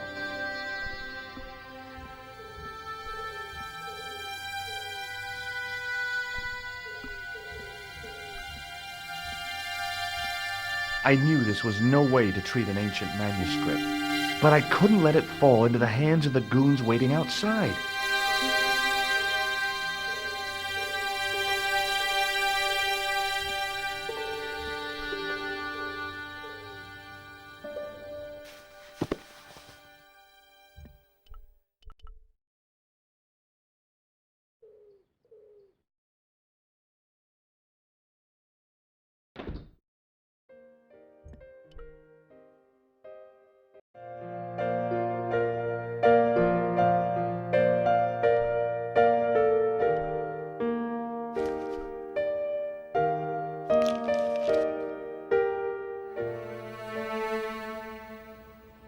Just a minute, monsieur. What's your problem? No problem, if you cooperate. What do you want? Just a routine security check, nothing to worry yourself about. Oh, well, all right. Search him, Flap. You bet.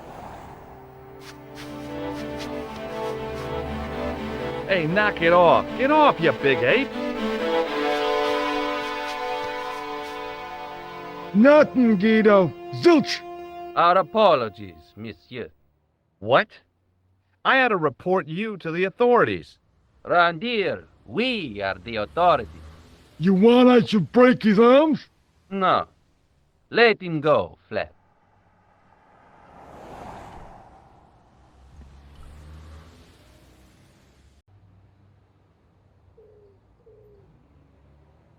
If the manuscript was what Flap and Guido were after, they were going to be disappointed. I couldn't wait to get back to Nico's apartment and check it out.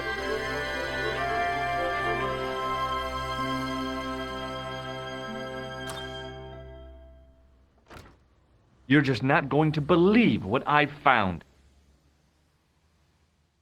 It's not another part of the clown's costume, is it?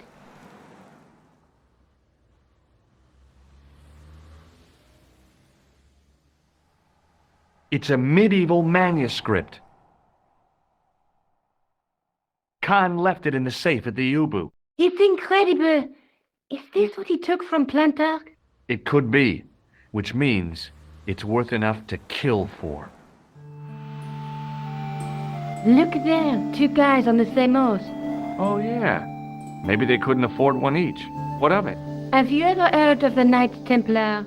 Their official seal was an image of two knights sharing a horse. Whatever this manuscript means, it's connected with the Templars. How come you know about these knights? I learned about them while writing an article on the Crusades. This guy, named Hughes the Pagan, arrived one day at the court of King of Jerusalem. He offered to protect the Christian pilgrims from the displaced Muslim armies. The king would be able to guarantee safe transit to Christians in the Holy Land. Safer journeys meant more pilgrims, and pilgrims meant trade and wealth. The Templars proved invaluable to the king as a mercenary army.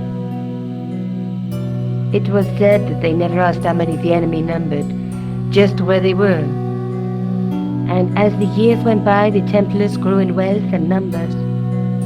They were so rich, even kings came to them for loans, but at the height of their power, they fell foul of the King of France.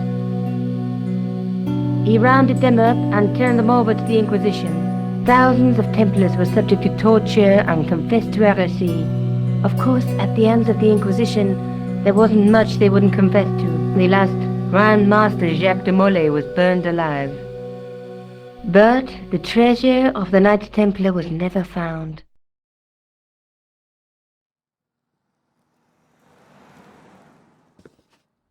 Jeez.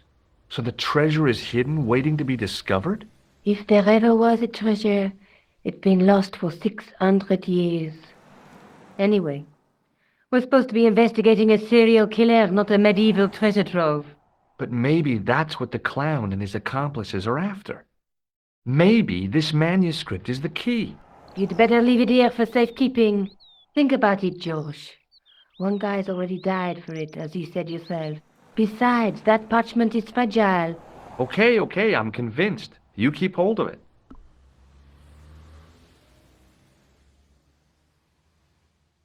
I found this matchbook in the killer's hotel room. It's from the Club Alamut. Never heard of it. Is there anything written inside it? No, what were you expecting? If this was a movie, there'd be a clue, a name or an address. That's no use. There aren't even any matches in it. Oh well, I'll keep it as a souvenir. I found this in the killer's room. What is it, a credit card? ID, Thomas Merlin, of the Gruber Electronics Corporation. Never heard of him, or the company.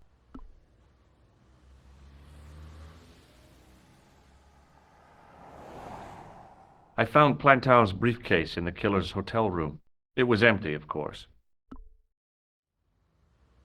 Let's take another look at the manuscript.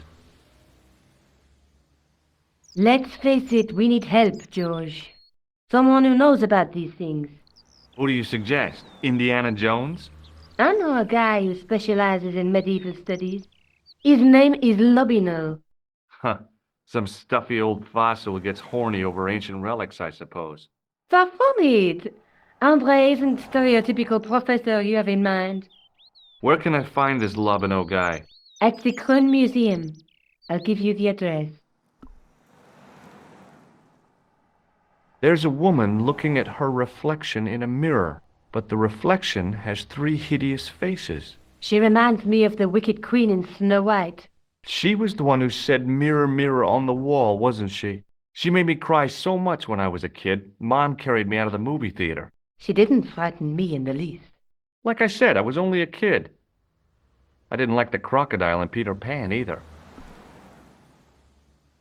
There's a woman looking at her reflection in a mirror, but the reflection has 3... There's a woman looking at... but the reflection has... a knight with a crystal ball. There's something written on the scroll beside the knight. Yes, but it's written in Latin. Per disciplinam mea lux videbis. By my teachings, you will see the light. You speak Latin? Where did you learn a trick like that? A trick? I studied law, okay? I can read Latin. My, you're touchy. Tell me that again. Through my teachings, you will be enlightened. There's a guy working on a loom. He's weaving a carpet or a tapestry. Or a duvet cover. It's a clue to a place, I reckon. Somewhere famed for weaving and ships. Where folk live in barrels? It beats copper boxes. There's a guy with a sword and a bull. The only mythological bull I know of is the Minotaur, but he was only half bull. I don't think I'd like to be half a bull, even if it was the bottom half. What's that object between them? It looks like a gem on top of a tripod.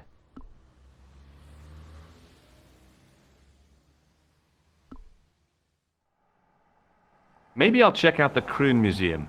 I'm sure you'll find it useful, George.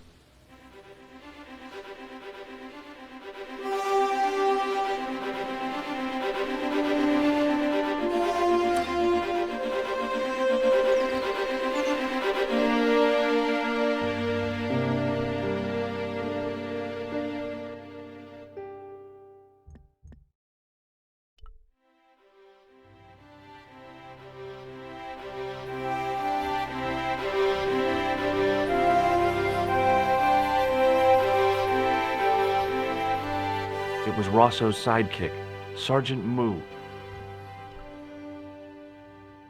Excuse me? Ah, Monsieur Stobbart, n'est-ce pas?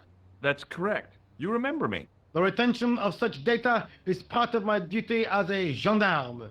That is how crime is fought, through attention to detail, not intuition. Yes, sure. Do you know a man named Khan? He's a shifty-looking guy with a scar on his left cheek. No, monsieur. Has this man any connection with the bombing of the café? Yes. I believe Khan was the name he used when he hired the clown costume.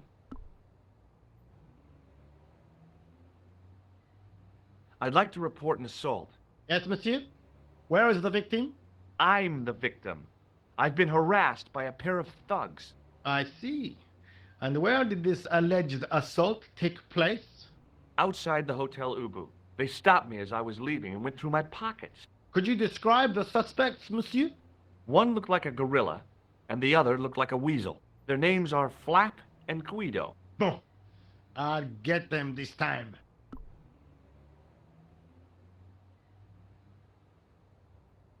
What are you going to do about Flap and Guido, Sergeant?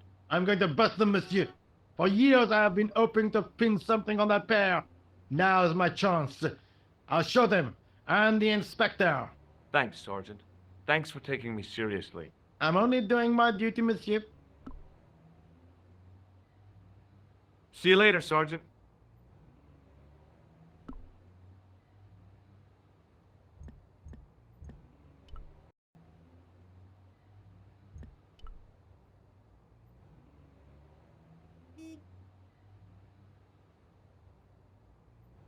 Excuse me?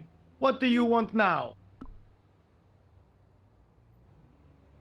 Does this matchbook mean anything to you, Sergeant? That's a double-line Swedish with a crosshatch Bergman strike strip. Now, that's unusual. pre-war Anderson hinging. Really? I haven't seen a reinforced Anderson outside of a private collection. It's rare then? In this part of the world, yes. There are only 3 places these are made. Taiwan, Manila, and Slough. Does the name Merlin mean anything to you, Sergeant? Nothing, monsieur. Do you recognize the man in this photograph? No, monsieur. It's the guy who bombed the café. The clown. This man looks nothing like a clown. He's taken off his grease paint and costume. Then there is nothing to link this man with the killing. Nothing? Look at those murderous eyes. Hardly likely to get him convicted. Do you recognize this dirty tissue? No, monsieur, I do not. I found it in the sewer. Perhaps it would be better if you put it back there. No way. This could be an important clue. If you say so, monsieur. Is Rosso here? Yes, he is. You wish to speak to him? Yes, I do. One moment, monsieur. Stobbart is here to see you, monsieur.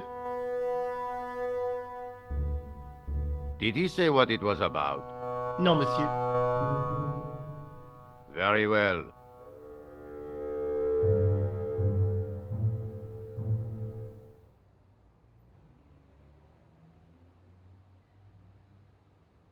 Hi, Inspector. Remember me? But of course, Mr. Stobbart. My mind is a well-ordered faculty. A mental classification system that's the envy of the Bibliothèque Nationale. No tricks, mark you, monsieur. Just exercise. Just as our muscles waste through inactivity, so our minds decay. But there is no need. If only people would learn to exercise their wits daily. If he was trying to impress me, it worked. He was pompous and patronizing, but he had style. Eh bien, if you called about the bombing, you're too late. Investigations have been closed. But I've been taken off the case. what about the murderer, the dead guy? It is out of my hands. Do you recognize the man in this photograph? No. It's the face of a killer. The man who bombed the cafe? The photograph was taken soon after the explosion. He'd escaped through the sewers, leaving a trail of clues behind him. Circumstantial evidence, Stobbart. None of it proves a thing. I found this tissue in the sewer. It would have been best if you'd left it there. Does this matchbook mean anything to you? No, monsieur. I suggest you ask Sergeant Moo about that. God only knows why, but he collects matchbooks. He claims it is a hobby. Does the name Thomas Merlin mean anything to you? No, monsieur, nothing. It's another one of the assumed names used by the killer. Ah, the famous killer clown case. Yeah. You might have forgotten all about it, but I still aim to find that guy.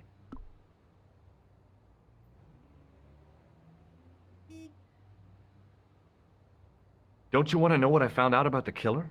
I told you, monsieur, the case is closed. I have washed my hands of the whole affair. Then I'll have to continue my investigations without your help. No, you must forget the business of the clown completely. Go back to being an ordinary tourist, Stobbart. Do you know a pair of thugs called Flap and Guido? I have known those two since they graduated from special school. Flap is a nasty piece of work, but Guido is the real brains of the partnership. Where did you hear of them?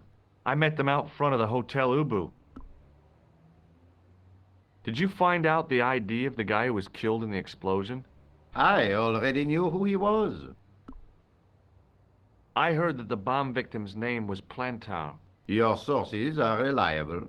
He was a big shot at the Treasury, wasn't he? Maybe that's why you've been taken off the case. I'm sorry, monsieur. I cannot comment. What was that psycho detective business you did in the cafe? It is my theory that the passions evoked in violent crimes create ripples in the ether, invisible to all but the possessor of a highly developed and receptive mind. I'm impressed. Can you bend spoons, too? I didn't think a man of your obvious intelligence would stoop to mockery. I'm not mocking. I've had personal experience of the power of the mind. I used to get ignored at parties until I read a book that changed my life. Really? What was it called?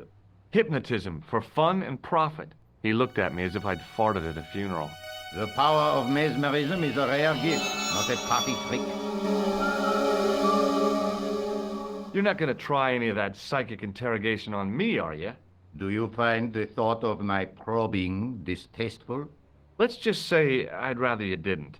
I've got more doubts than doubting Thomas when it comes to mysticism. Too bad. I think you would make an interesting subject under controlled regression. The day I let anyone mess with my mind hasn't dawned yet. So long, Inspector.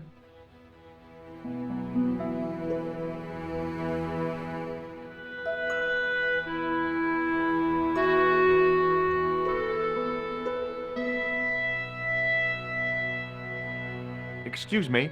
What do you want now? Does this matchbook mean anything to you, Sergeant? That's a double-line Swedish with a crosshatch Bergman. Now, that's unusual.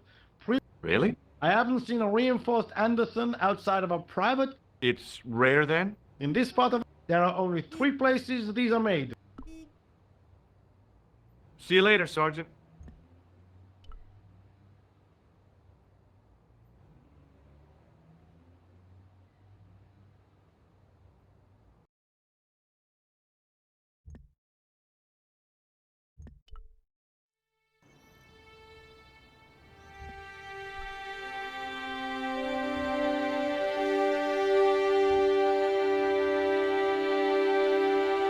Through the grimy glass, I could see several large shapes in a gloomy room. What they were, I couldn't imagine.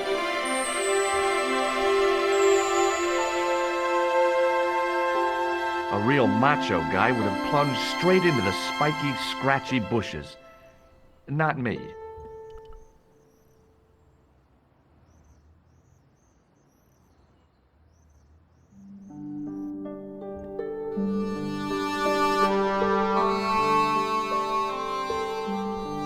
Pardon me.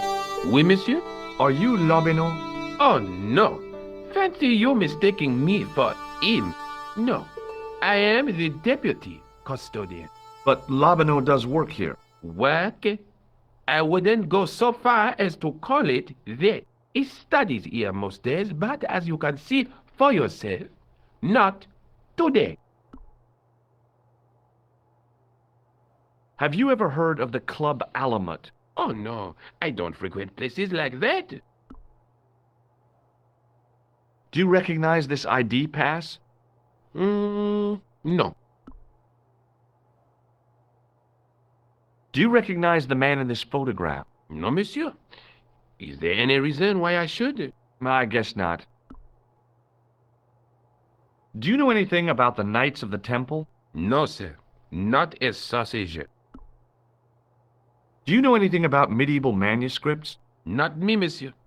I am no scholar, though people often mistake me for one. It is the uniform, I guess. They see the clothes. They are impressed. And they ask you to park their cars? They ask me to park the... No. They assume I am an authority on the exhibits in my care. Whereas you know next to nothing about history. Of course not. All I am saying is, I am no scholar. Not like Monsieur Lobino. Thanks for your help.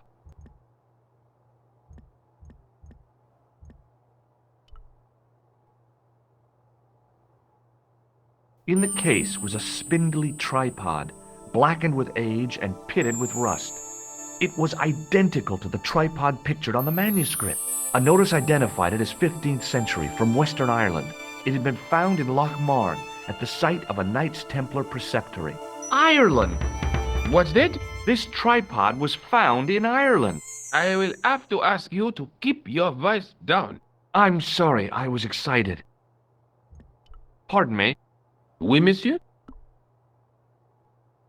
Can you give me any further information about the tripod? Certainly, monsieur. It's infamous. That tripod, that belonged to John D. What's the importance of John Dee's tripod? Dee was the most famous escapologist of the 16th century, the Houdini of his time. Don't you mean alchemist? Escapologists use ropes, chains, and handcuffs, not tripods. Well, whatever he was, that is the tripod he used in his experiments. What kind of experiments did John Dee perform with his tripod? Oh, the usual. Didn't you study chemistry at school? Yeah, but we skipped over thaumatology. Can I take a closer look at the tripod? What? Get it out of the case? Ah, no! That tripod is protected by a sophisticated surveillance system. How sophisticated? A painfully loud alarm bell. How is the alarm bell triggered? By the slightest pressure on or movement of any part of the case wherein that tripod is situated. It strikes me that to call your alarm system sophisticated is, well, stretching the truth a little. It has never failed yet. The sophistication is in its simplicity. The sign on the tripod says it was found at a Templar preceptory. It does? Yeah, it doesn't mention John Dee at all. Most remiss. You don't know anything about the tripod, do you? No, I don't. I never had much of a start in life, you see. I owe what little education I gained to my uncle. He was an optician, but he also doubled as the village school teacher. He taught me the alphabet. Well, 19 letters of it. The bottom row of the chart was too small even for him to read, so he left them out. Why don't you start over and enroll for adult education? You know, I never thought of that. Do you think if I studied art and did all my homework, I could be a professor of history? At your age? Dream on. Thanks for your help.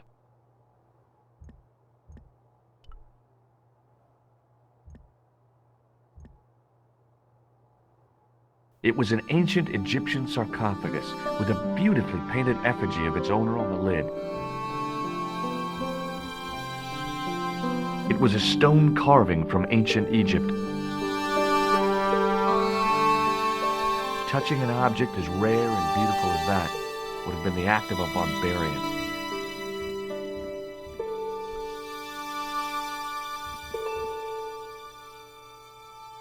I looked down at a collection of tools with wooden handles and tarnished metal blades. There were knives, chisels, and spikes fanned out in a semicircle. I guess there's always been a need for home improvement.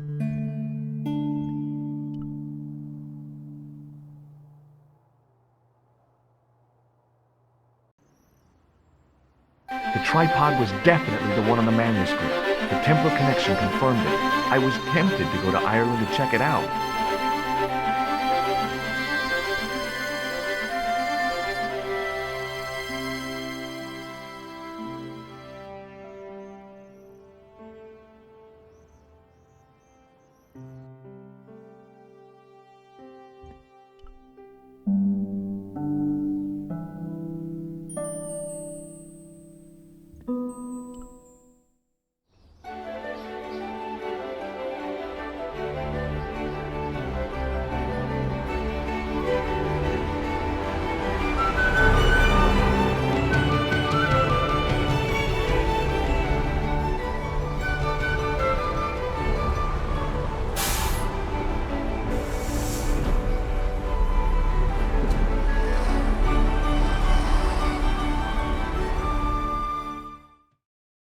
Several hours later, I arrived in Ireland, the Emerald Isle.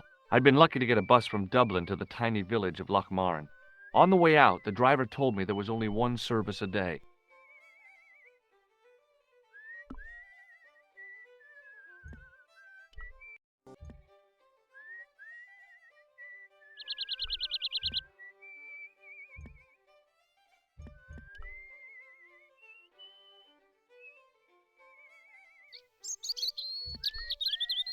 The menu was limited. It read, "No food today." I didn't care. I'd lost my appetite somewhere over the Irish Sea.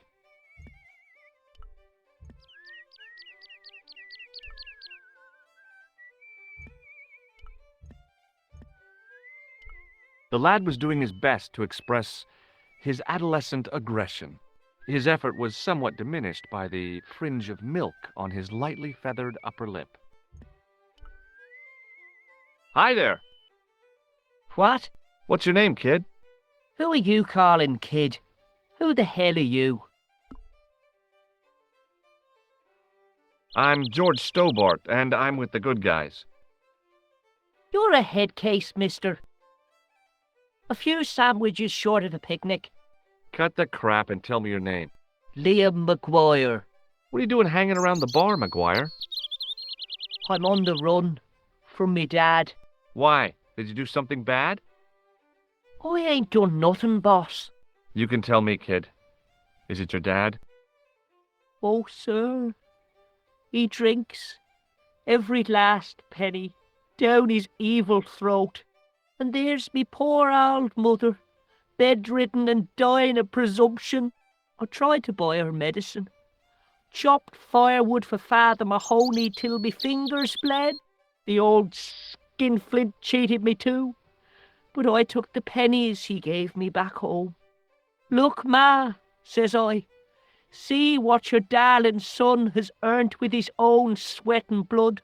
When suddenly, me dad appears and grabs the loot. I'm off to Dublin heavy drinking, says he. Watch out till I get back. That's why I runned away. Something in the grin on his face told me he wasn't being strictly truthful. Compared to him, Huckleberry Finn was a candidate for Altar Boy of the Year. Have you ever seen this man before? What a slimy character. No, I never seed him. Do you recognize this matchbook, McGuire?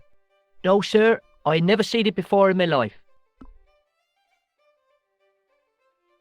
Have you seen a guy dressed as a clown? Here in Lochmarn, they all dress like clowns. The man I'm looking for is a dangerous psychotic. Jesus. It's just like that film I saw. Did this clown see? And he's after this kid who saw him kill a guy. He tries to warn the sheriff, only no one believes him. Then, while he's in the tub, the clown cuts him up with a chainsaw. My God, that doesn't sound suitable for a kid like you. Who are you calling a kid? I'm 25. Yeah, right. You're not a day over 14. Oh no, it's 25 that I am. Married with a car and 3 kids. 10 kids if you count the wives. What can you tell me about the castle, McGuire? What do you want to know? Well, can I get inside?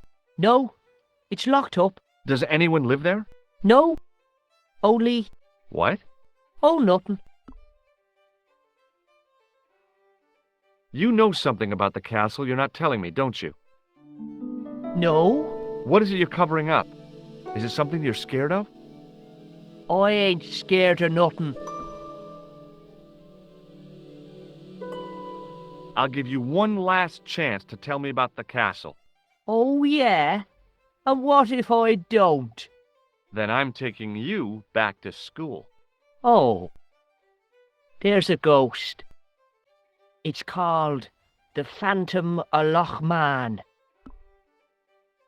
You're not telling me you believe in ghosts, are you? Mister, I seen it with me very own eyes.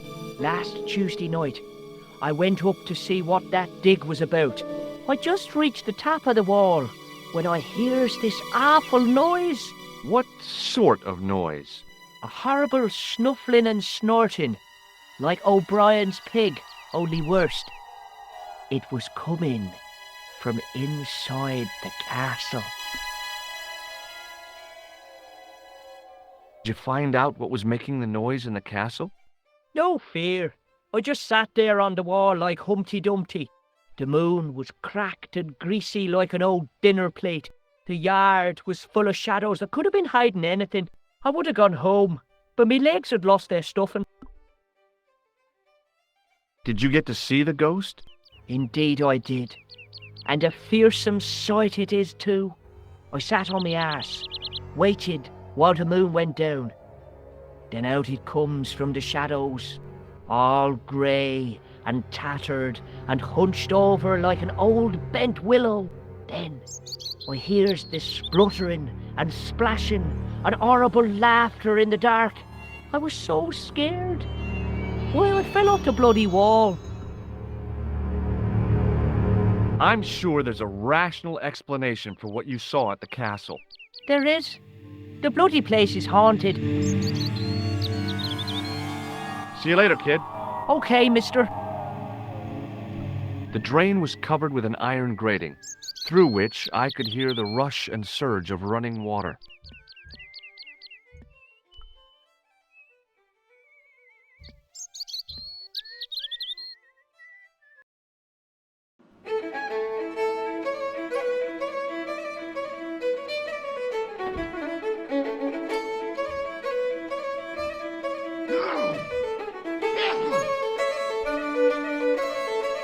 The guy with the fiddle seemed oblivious to everything except his playing.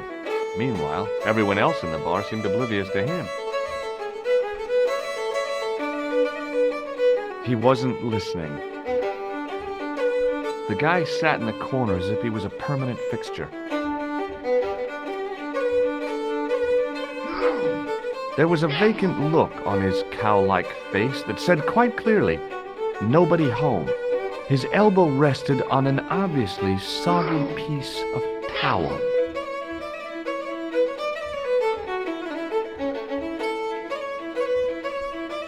It was an electric pump operated by pushing a small lever.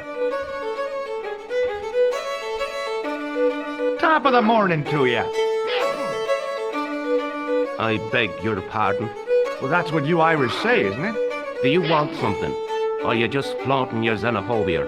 Well, I was trying to be sociable. Is it a room you're after? No, thank you. I don't plan to stay too long. Who does? Most folk take one look at Loch Martin and jump back on the bus. Do you recognize this man? No, I don't. What do you want with him? I've got a score to settle. I don't want any trouble in the bar, mister. If it's a fight you're looking for, see Father Mahoney. A priest? A man of the cloth? Sure. And he teaches the boys how to box at the youth club. According to Mahoney, it develops character. Isn't that right, Pat? Didn't he teach you the art of pugilism? Doyle. Sorry, Michael. I was miles away. What did you say? Never mind.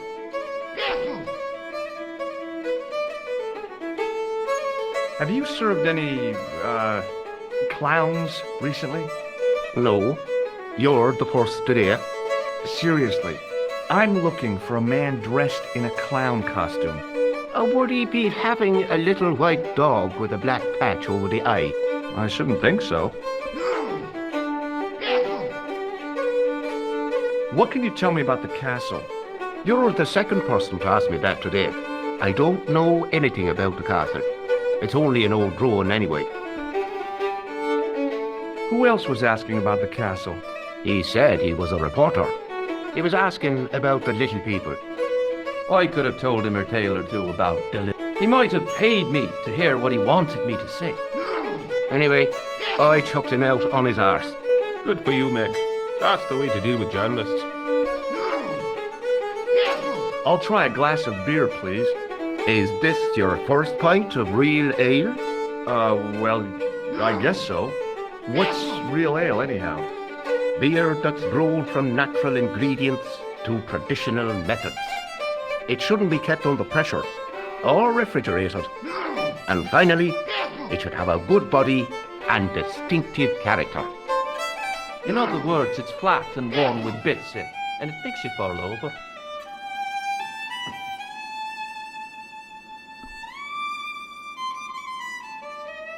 Thanks.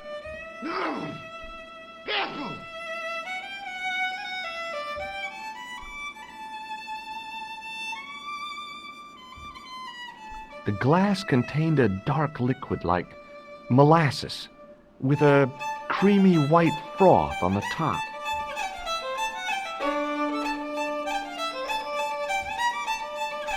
Somehow, I'd managed to drink the thick, sweet brew. I felt strangely compelled to order another, even though my every instinct warned me against it. Hello there. My name's George Stobbart. Pleased to meet you, I'm sure. I'm O'Brien. Can I help you? What can you tell me about the castle, Mr. O'Brien? It's a fine site now, isn't it? Dates back to the 10th century, you know. Most of the existing building was added much later, of course. Are the ruins open to the public? Oh no, it's much too dangerous. Anyway, there's nothing of interest remaining. Can you tell me about the tripod which was found at the castle? Now there's a bone of contention and controversy. It was dug up by an Englishman of the archaeological persuasion. Who was this Englishman? Professor Pegram, the same man who dug up the gem. Do you know where I can find Pegram? You're too late to meet that fella. Is he dead? Not that, but he's gone from the village. A sore point with our esteemed host, I might add. Why has Pegram's departure upset the landlord? He's lost a paying guest, that's why. More than that, there's the question of an unsettled bill. Poor Michael's seen red over the business, and I don't blame him. Can you tell me more about the landlord? Mick Leary? He's what you call a would-be sophisticated. The trouble is, his idea of sophistication extends as far as putting paper in the lavatory. I never worked out why he did that. It's much too dark in there to read. That's true. Have you ever run your hand over the back of the door? The graffiti is written in Braille. Do you know where Pegram has gone? I'm sorry, but I don't. He upped anchor in the dark and shipped out before the dawn. Why did he do that? Who knows? A guilty conscience or a secret assignation. Whatever the reason, he'll not be missed in Lochmar. Maybe now the fuss about the gem has died down, we can get back to normal. What can you tell me about the gem which Pegram found? Now there's a gem which should never have been taken. A man would have to be full of greed to covet that stone. What's your interest in the jewel? You're not a reporter, are you? Oh no. Thank the Lord for that. Have you heard of the Phantom? More than that. I've seen it. And let me tell you, it's a dreadful spectacle. So it's not just a local legend. There really is a Phantom of Lochmar. Oh no. I was talking about the Phantom of the Opera. Goodbye for now.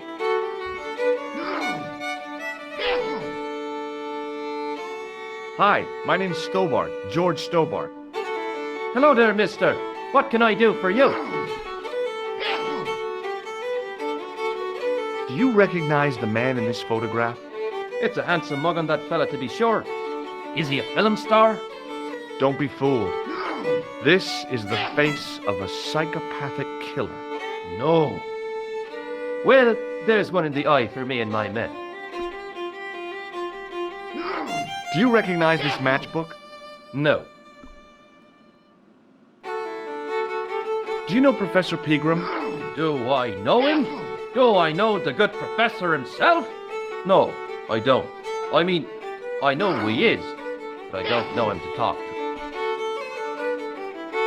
Do you know anything about Pegram's excavation? Only that he didn't have the right tools for the job. What he needed was shovels and a JCB. Pegram was digging for historical remains, not coal. Is that a fact? What the hell for? It's the science of archaeology, Pat.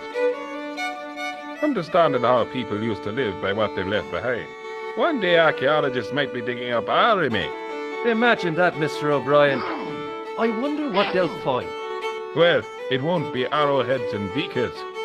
Fast food cartons and favored condoms, more likely. Did anyone from the village work at Pegram's dig? I tried it myself, but that high and mighty history man called me incontinent. What a nerve. Hadn't I dug more holes than the rest of them put together? Is it true that Pegram found a valuable gem? What? First I heard of it. Where have you been, Pat? That gem is the talk of every town from Lochmarn to Ballydoon. Nobody told me. The lucky sod. So that's why he scampered. Can you tell me anything about the castle on the hill? Oh, I don't know much about anything. You should ask Mr. O'Brien here. He does joined up writing. Would you be one of them history fellas yourself? Oh no, I'm here on vacation. What's that? A vacation, Pat. It's what the Americans call a holiday. Oh, right. In Lochmarn? You come to Lochmarn for a holiday? Sure, it's a very pretty place. Where the hell are you from, mister? California. I know it. That's where the prunes come from. Yeah, amongst other things. Bye for now.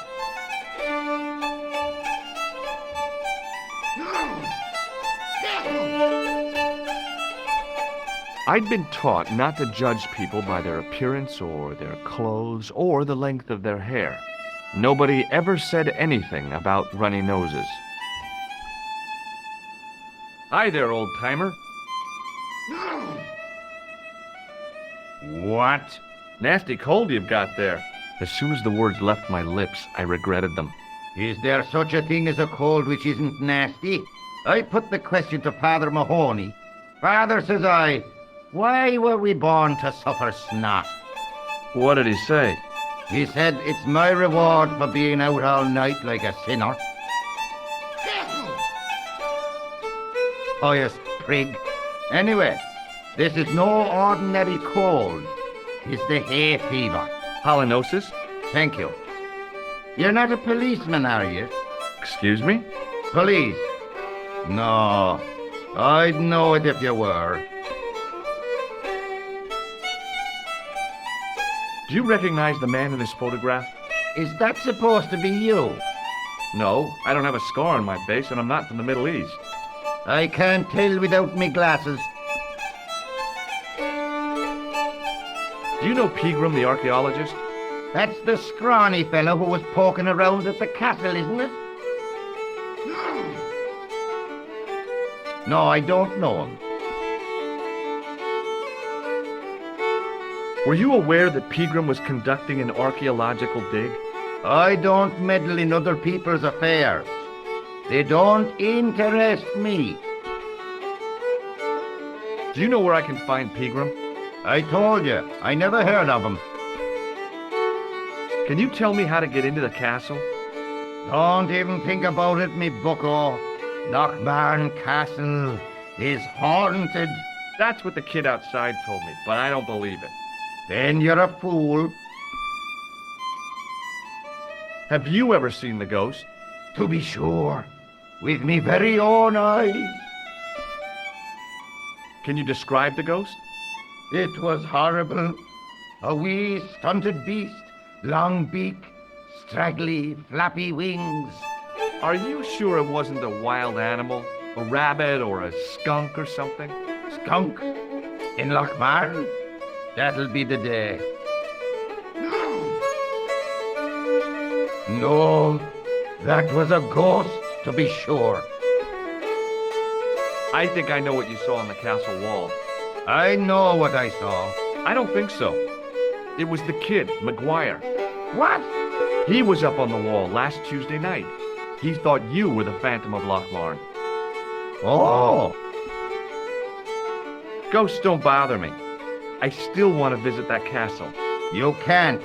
It's not open to the public. There's no one around to stop me, is there? That's right. Nothing human, anyhow. Can I buy you a beer? Very kind, I'm sure. But I don't drink the stuff Leary sells. What's wrong with it? I've seen what it can do. I'll see you later. The young red-haired guy was plainly nervous about something. Perhaps he felt threatened by the presence of a handsome dude like me. The young red-haired guy was...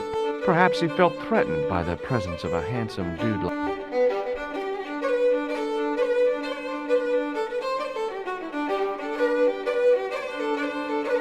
My name's George. Pleased to meet you, mister. My name's Fitzgerald. Do you recognize the man in this photograph? No. At least I don't think so. Look closely. He has a scar on his face. No, I'm sure I don't know him. Do you know Professor Pegram?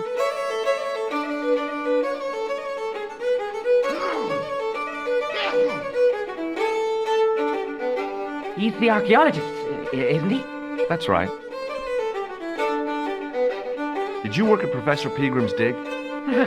What gave you that idea? Where can I find Professor Pegram? I heard he's gone fishing. I don't know where. What can you tell me about the castle? There's nothing there. Just an old ruin. How old? I really couldn't tell you. Have you ever explored the castle yourself? I used to play there sometimes, when I was a kid.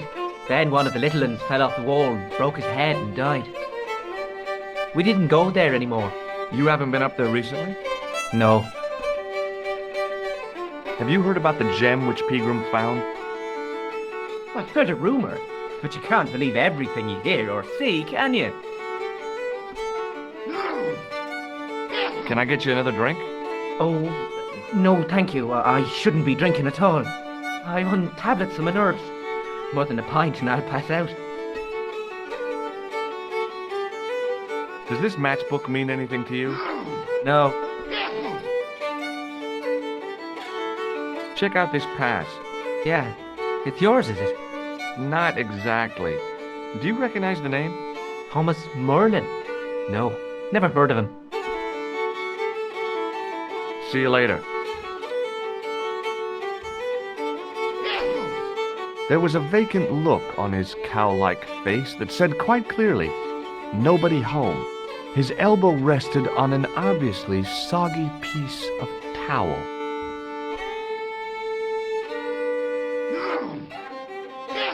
Hey! Hello there again, mister. Do you remember seeing Sean Fitzgerald at the dig? Let me see now. I think me brain box needs a spot of lubrication.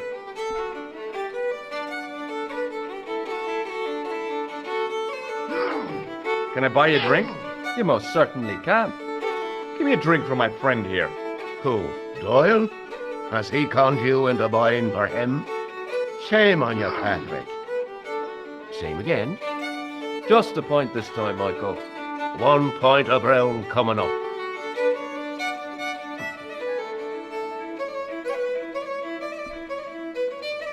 Do you remember Sean Fitzgerald now?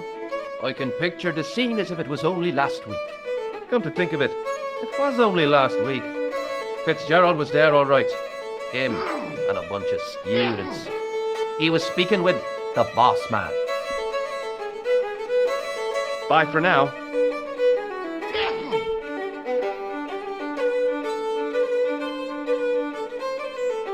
Hello. Doyle told me you definitely worked at the dig.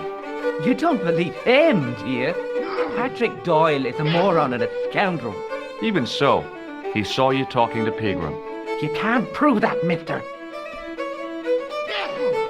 See you later.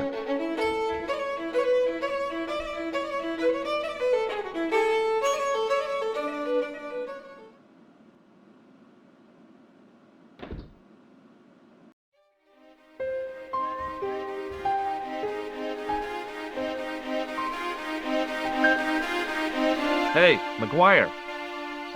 What do you want to know? Do you know a man called Pegram? Can you describe him like on the telly in the cop shows? He's an English archaeologist. I know the man you mean if he's the one. Can you tell me where I'd find Pegram? No, I can't, 'cause he's not here now, but if I sees him, I'll ask him. Do you know what Pegram was doing in the castle? Digging for buried treasure? Jewels and gold and skeletons, like in the films. Do you know anything about Peagram's dig? He wouldn't let me anywhere near it. I offered to help, but he chased me off. I didn't want to see his smelly old hole anyhow. Did anyone from the village work at the dig? Peagram bought some students and bums with him. He reckoned no one in Lochmarn would know what to look for. The only local guy who worked for him was Sean Fitzgerald. Fitzgerald says he's never been anywhere near the dig. He's having you on, mister. Are you sure Fitzgerald worked at the dig? Oh, yes. It was him, all right. Would I tell a lie? Well, he denies it. I saw them together only last night. I wish you'd told me that sooner. What were they doing? Peagram gave Fitzy a box. He didn't look too happy about it. I knew it. But how am I going to persuade him to part with it? Break his fingers. Nah, I couldn't do that. I could. Thanks for the offer, kid, but I'll try a more subtle approach. Chinese burns? What's Fitzgerald scared of? Everything and everyone. So I shouldn't have any trouble getting him to talk. He's a pushover. But don't scare him too much. Try the soft touch. Butter him up a bit.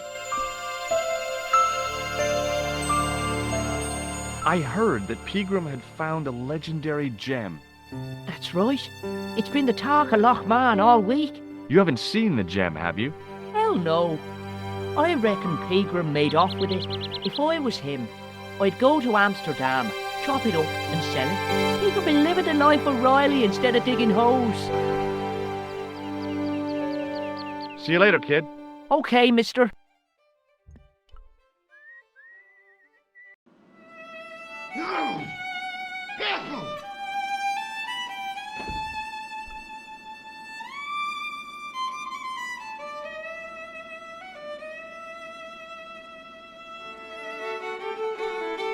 Hello.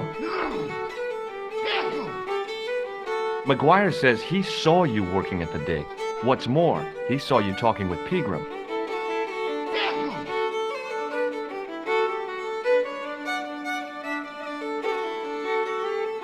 I knew this would happen.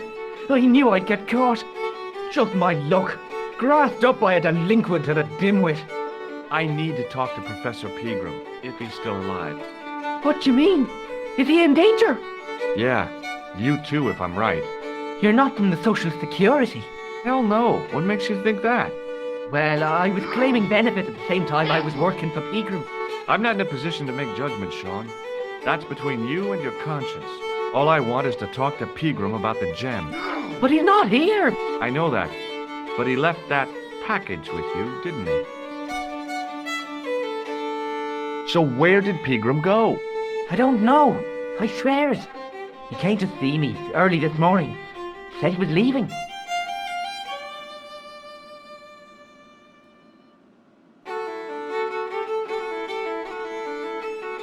He asked me to give this package to a guy called Marquet. Show me what's in the package, Sean. I can't do that. Why not? I promised the professor. So what? You didn't have any qualms about your benefit scam. So where's the harm in taking a peek inside Peagram's package? You don't know these people. I can't. I don't dare. What did Peagram find at the castle? The entrance to an underground chamber. It was filled with earth and rubble, and Peagram had us dig it out. We uncovered a secret room, a hidden chapel. Did Peagram find the gem in the altar room? I don't know. He made us leave and wouldn't tell us why. Half an hour later he came out, white as a sheet he was. He closed down the dig and locked up the castle, sent us all away. From the sound of it, Peagram had discovered more than just the gem. This is your last chance to show me the package, Fitzgerald. I've been patient with you, but now it's time to kick ass. But he'll kill me! Who will? Man from Paris, Jack Marquet. Peagram told me if I gave him the package unopened, I'd hear no more about it. But if I double-crossed Marquet, I'd be dead. I'll deal with Jacques Marquet.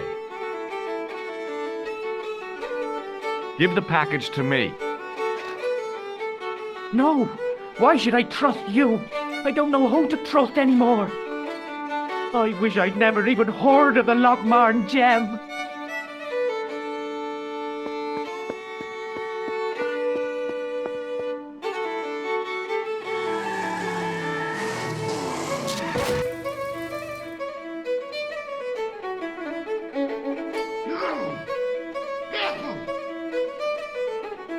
Hey!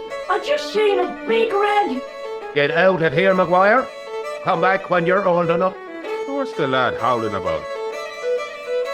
A big red sports car. Sean Fitzgerald's been runned over. Get out! Noisy little tyke. Maybe you should send out some medicinal brandy, Michael. Oh, yes? And who's going to pay for it? Not me. Me too, neither.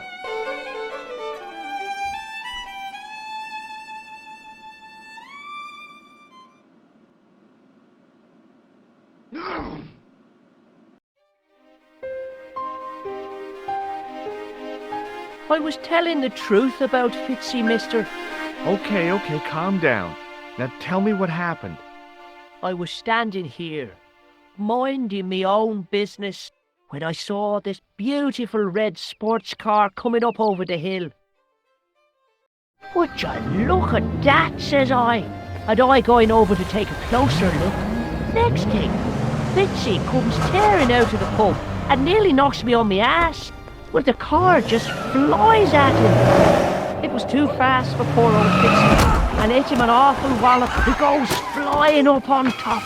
Jesus, says I thought he was a goner. Next thing, the driver hops out, and I couldn't believe my eyes.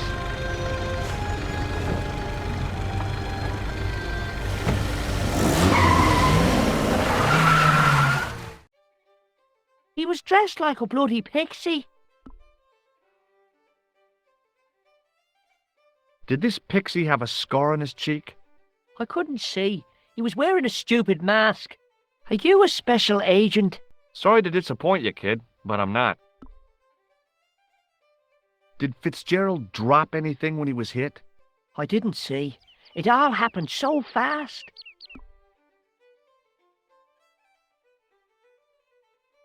See you later, kid. Okay, mister.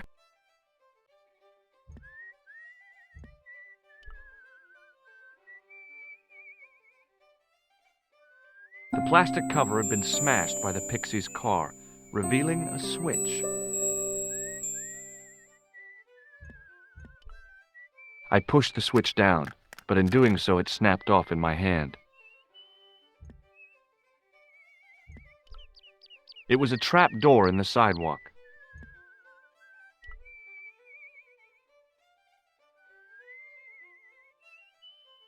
I tugged at the trap door, but it was locked from the inside.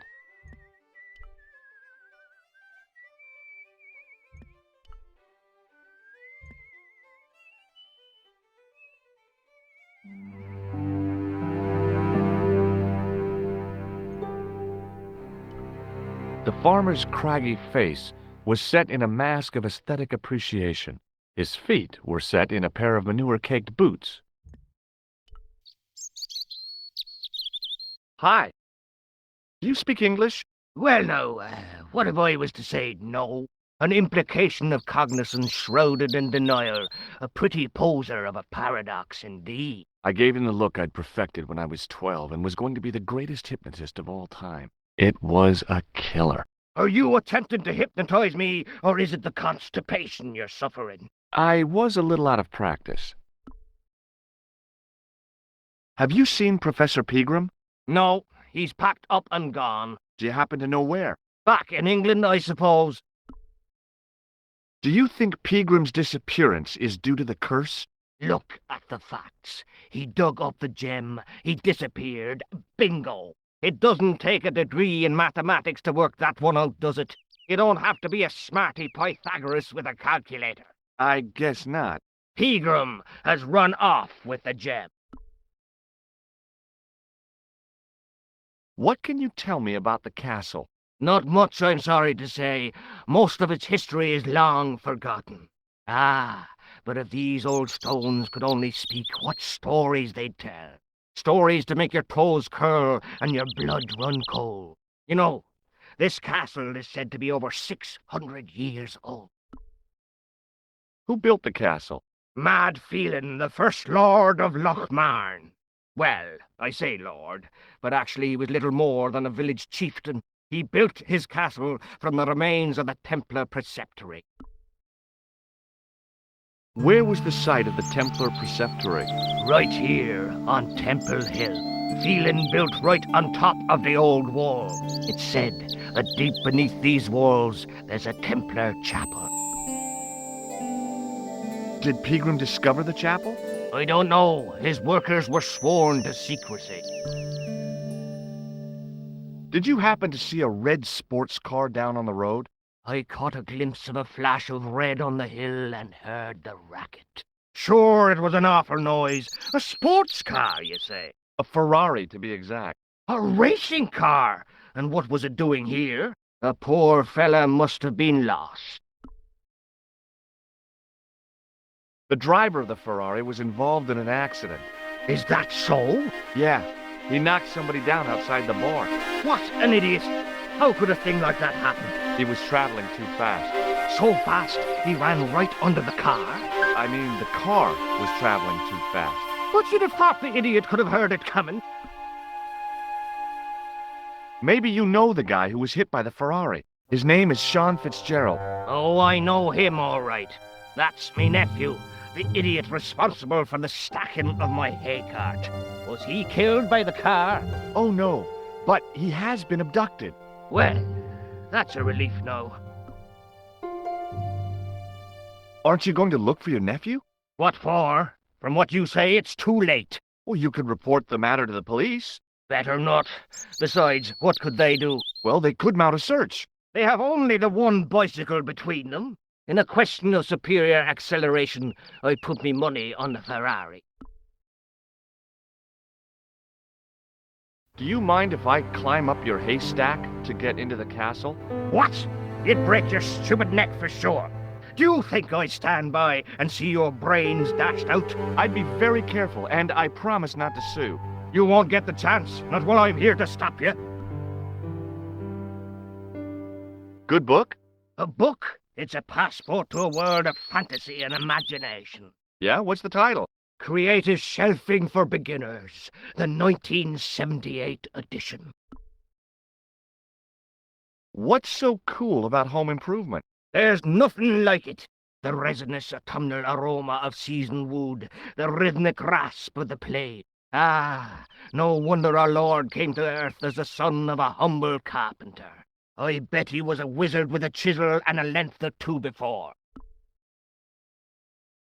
Surely the portrayal of Christ's adoptive family as humble artisans is a symbolic metaphor. I don't know about that, but I know they were carpenters. Haven't you read the book? Well, no, but I have seen The Greatest Story Ever Told, and I don't recall Jesus putting up any shelves. I think you ought to know exactly what Sean has gotten himself into. I'm not sure I want to know. But you're his uncle, his own flesh and blood.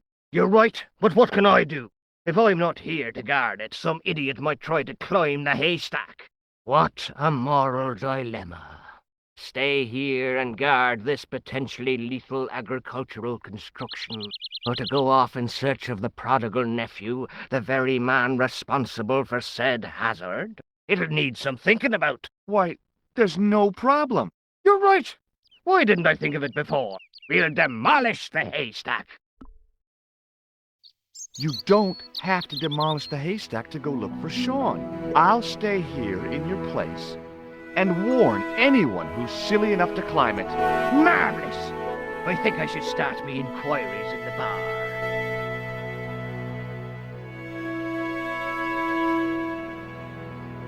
He strode off in the direction of McDevitt's bar, leaving me to contemplate the stack of hay.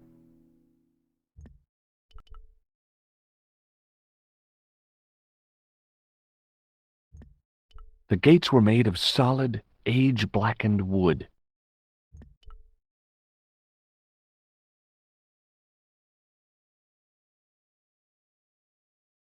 Pushing with all my strength got me nowhere. They didn't budge. I really need to start working out.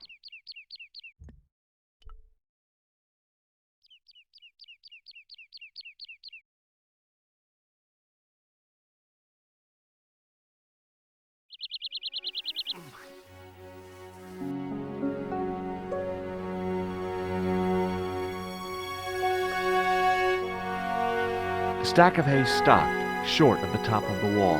Even if I stretched as far as I could, the wall was out of reach.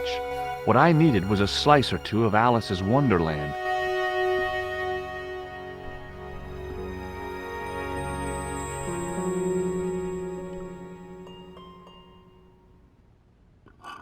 I inserted the end of the lifting key in the mortarless crack and gave it a firm shove. It remained lodged in the wall, jutting out to form a step.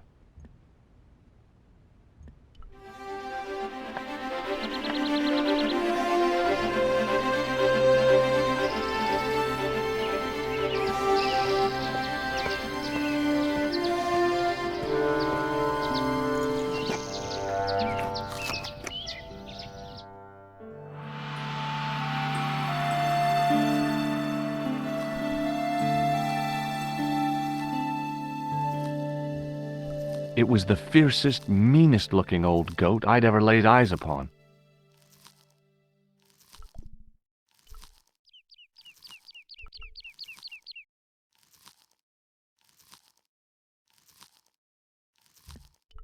It was a rusted piece of iron, maybe part of a plow or something.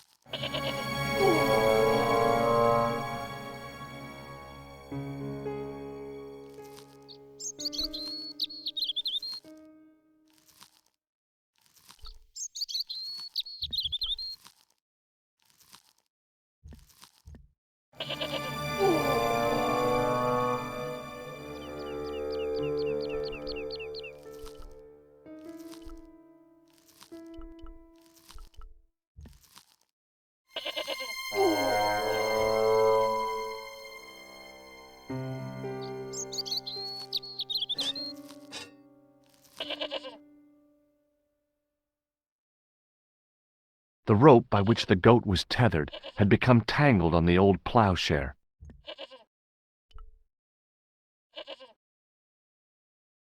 Hey, Billy! The animal fixed on me with an evil glare. Behind the malice and resentment, there was a cool intelligence. How you doing, boy?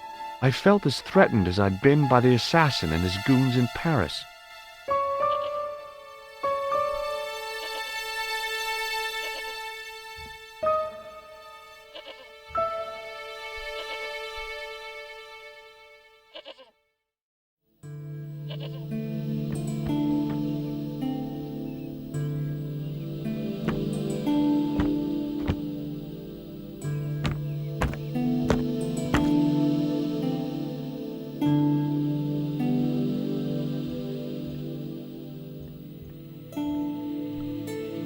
The bench had probably been used by Pegram and his archaeological team.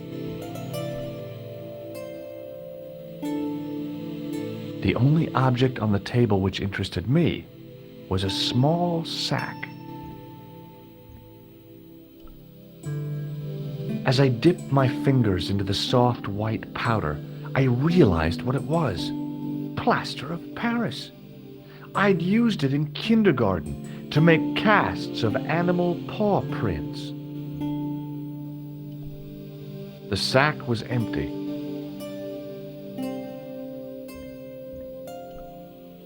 Behind the altar was a carved panel, decorated with animals, birds, and plants.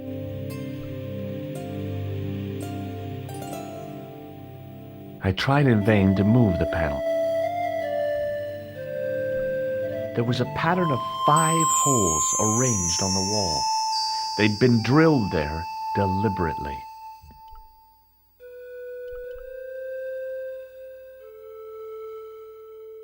I placed my fingers and thumb into the holes in the wall. Nothing happened. It was a statue which had fallen from its place on the wall, 5 fingers of stone projected from the back of the carving.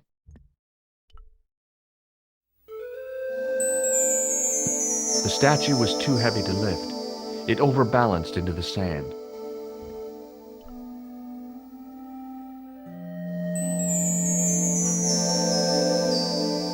As I swung the stone upright, I noticed it had left a pattern of holes in the sand. The 5 fingers on the back of the statue had left their impressions in the fine sand.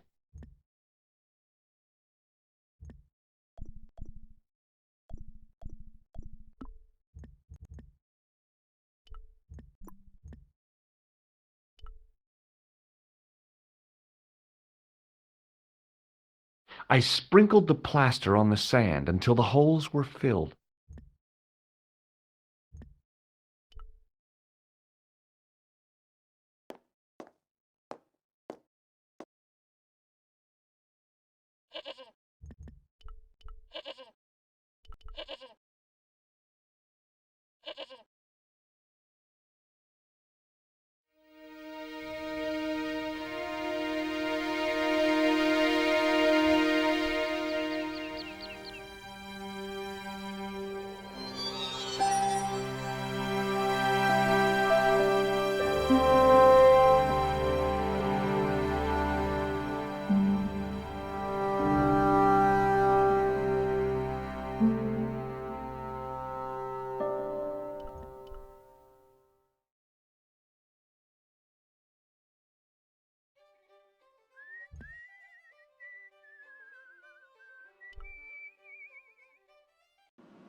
Hello. Hello there. Let me introduce you to my pals. We've already met. I want you to know you have my sympathy. Oh, it's just terrible, awful. It's the worst news I heard all day. It's top the bad news all right for this week and the next. The whole year. It's worse than that. It's the worst disaster in living memory. Isn't it the biggest calamity in the history of the village? I would say it's the biggest in the history of Ireland. The most awesome disaster since mankind paddled out of the primal plop. There's no beer. What about Sean? Why aren't you out looking for him? There's no point in launching an ill-equipped expedition to save the lad. In a life-or-death situation, preparation is essential. That's why I slipped in here. For a pint. Is a glass of beer more important than a man's life? Were you talking to me? To all of you. Sean Fitzgerald has met with God knows what, and all you can do is drink. Sean has gone for a ride in a flash car, that's all. Why don't you calm down and join us?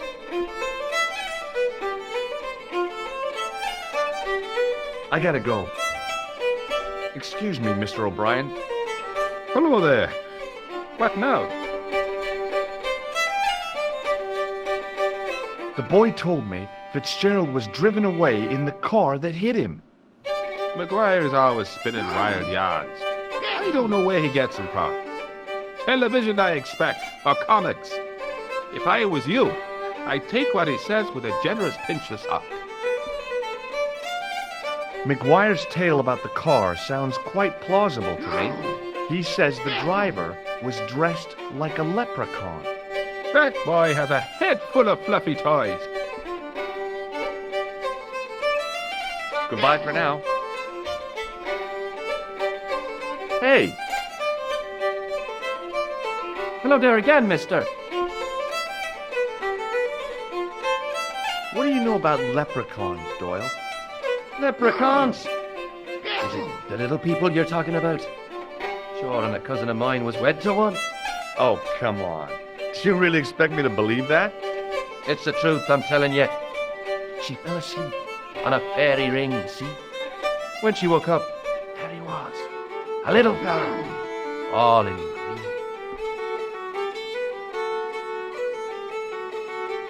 Tell me more about your cousin, the leprechaun. Oh, no. Well, young Mary was speechless, especially when the leprechaun up and spoke to her. "Be my bride, me darling," says he, "and she'll never want for riches again." "Okay," says she, and he slips her in a daisies on her finger. Amen. So there you are, proof that the little people exist. Well, that's no proof. All you have is her word for it. Not so. The following spring, she had a little baby. Did the leprechaun's promise come true? What promise was that now? That she'd never want for riches again. Now, there's the strangest thing. She never did. I thought you said she was claiming the social part. Indeed, Mr. O'Brien, but there's riches and riches. She told me, Pat, she says, that little darling boy is all the riches in the world to me. Bye for now.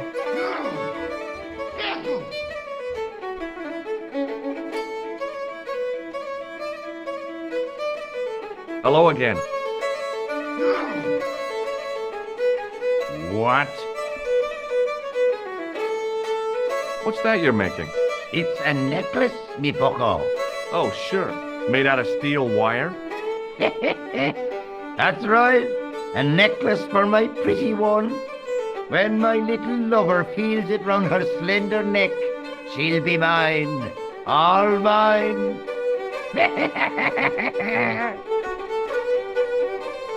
If I was a woman, I wouldn't think much of a wire necklace. It's not made for a woman. I've got my sights on tastier dishes than women. Flesh as smooth and tender as a maiden's. Bones as soft and white as a newborn babe's. Rabbit, that's what gets my juices flowing.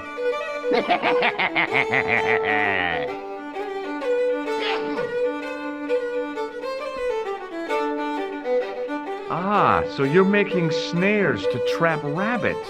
That's right. Do you have a problem with that? Damn right I do. Isn't it painful? Only if I get me fingers caught. I'm talking about the rabbits. Do they feel much pain? You bet.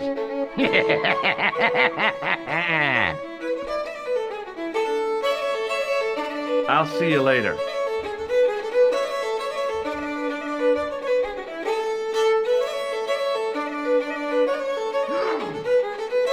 Excuse me. Yes, sir? Do you know a man called Pegram? Indeed I do.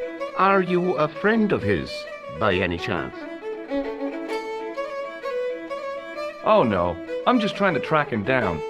Me too. That son of a bitch should be locked away. Did Pegram stay here? That's right. In the best room in the house. That's the one with the bed. Can I see Pegram's room? It's been taken by one of the brothers from the reformatory. They come every year for spiritual refreshment.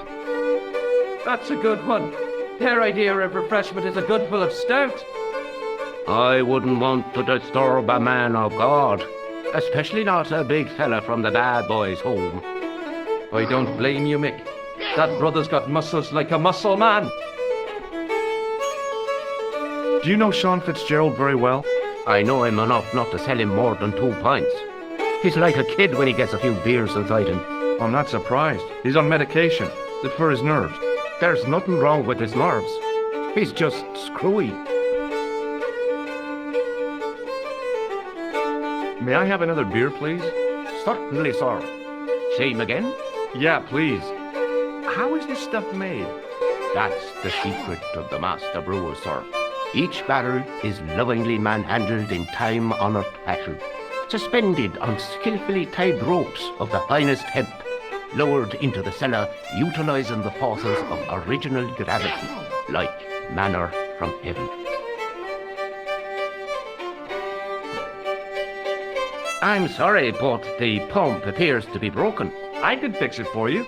I don't think so. This is a job for a professional electrician.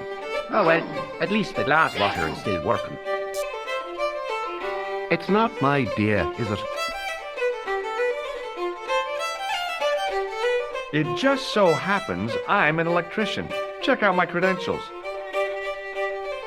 Well, now, isn't that marvellous? Ah, here's a house bedeviled with faulty wiring of a wayward nature. Here's you, an electric man, with a little plastic card to prove it. I still want to see what you can do before I let you touch me beer pumps. You can make a start on the glass washer.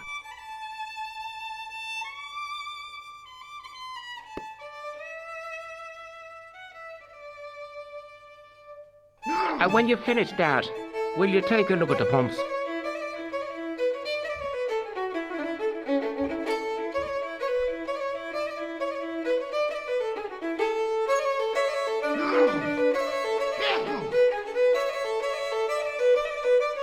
I couldn't see anything obviously wrong with the machine.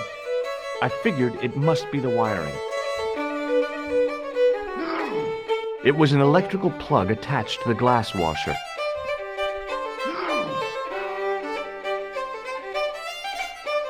I used all my knowledge of electrical engineering to examine the plug. Seemed fine to me.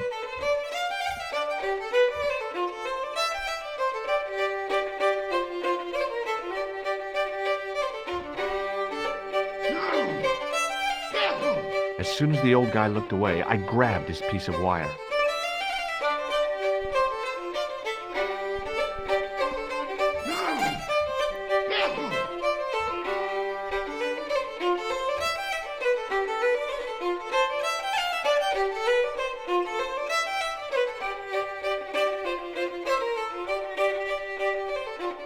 I replaced the fuse with a piece of wire. I knew it was dangerous, but I was desperate enough to disregard everything I knew about standard safety precautions. Excuse me, Mr. Leary. I fixed your glass washer, no problem. Bingo! And a blessing to all the saints. A free half pint to that man, on the house. Now, could you take a look at the beer pumps? Well, I guess so, but I'm not making any promises. If you can't fix them, I'll have a riot on me hands. The pumps are in the cellar, right? That's right. You'll find a flashlight down there somewhere.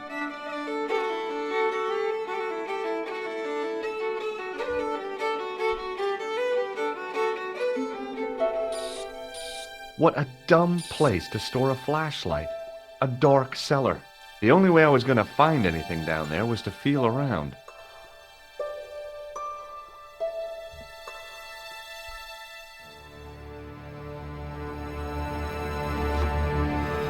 I pushed the lever and heard the grating of metal, but nothing appeared to happen. My hand closed on a long metal rod.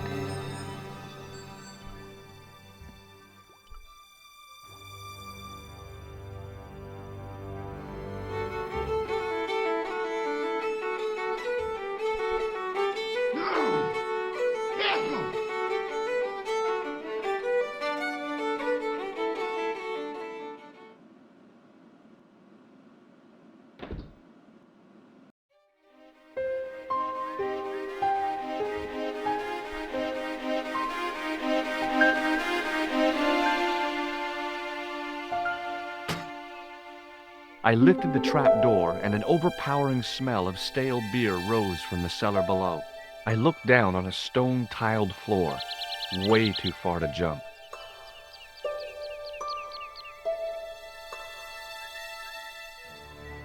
Excuse me. There was a nasty feeling in my guts I usually associated with light opera. It was Khan. What's the problem? Did you see what happened here a few minutes ago? What was that? A man was involved in an unfortunate accident. I didn't see anything. What about the boy? He doesn't know anything either. The kid, well, you know how it is in these rural communities. Not enough genes to go round. I prayed McGuire had the sense to keep his mouth shut. Was the guy hurt bad? He's been taken care of, but he thinks he dropped a small parcel. You didn't happen to find it, did you? If I had, I would have taken it to the police. Of course. Thank you.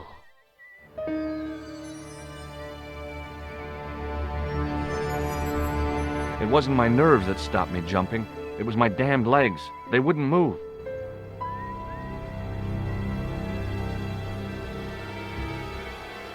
The plastic cover had been smashed by the Pixie's car, revealing a switch.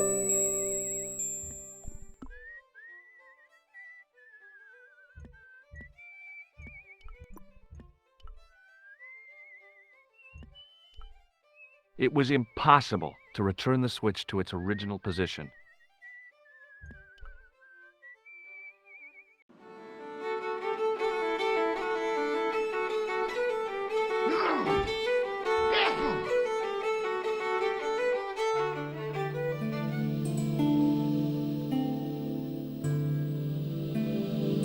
Then I noticed a flash of light, something sparkling beneath the open trap door.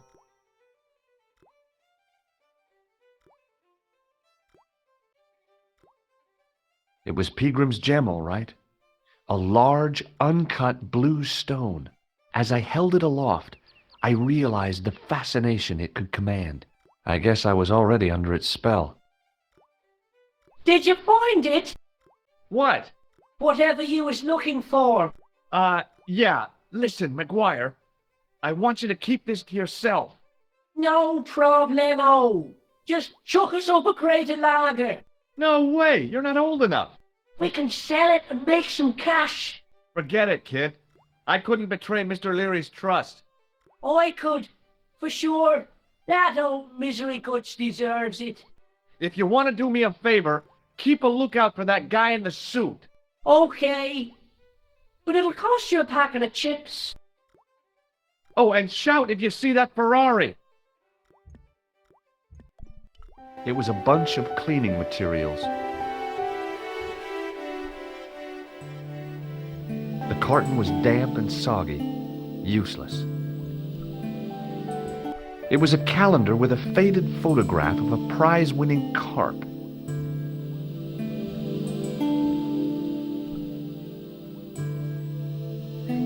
The faucet creaked, coughed, and spewed out a stream of rusty-colored water.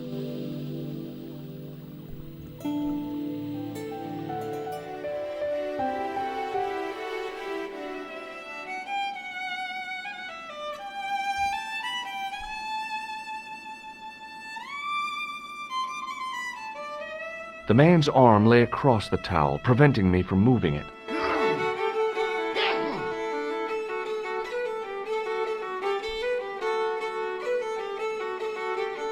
As the man raised his arm to drink, I snatched the towel away.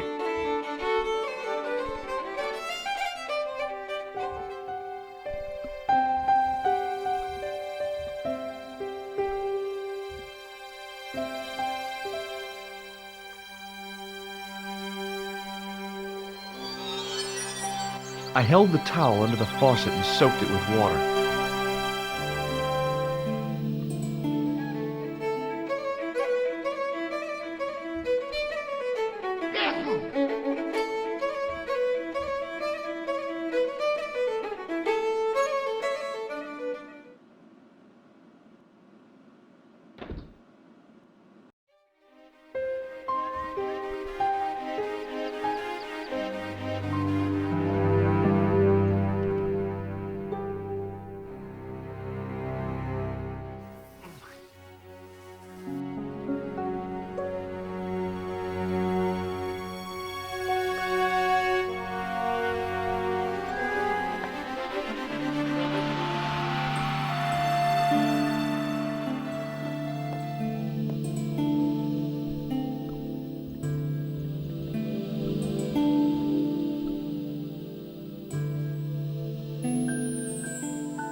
The trickle of water was quickly absorbed by the plaster.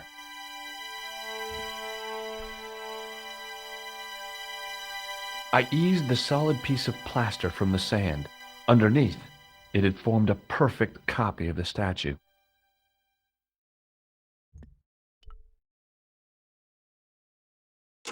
The hardened plaster cast fitted snugly into the 5 matching sockets. There was a soft thud. Then, silence.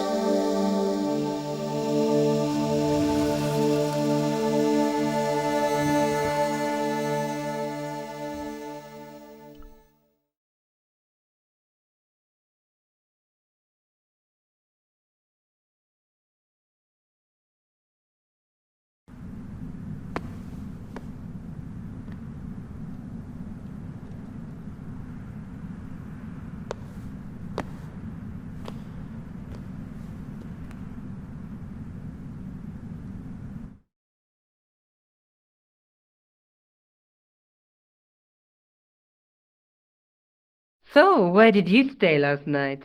At McDevitt's. I got to drinking with Doyle and a couple of the guys. That explains why you look so ill today. Did you get any sleep at all? Not much. I had to share the room with another guy.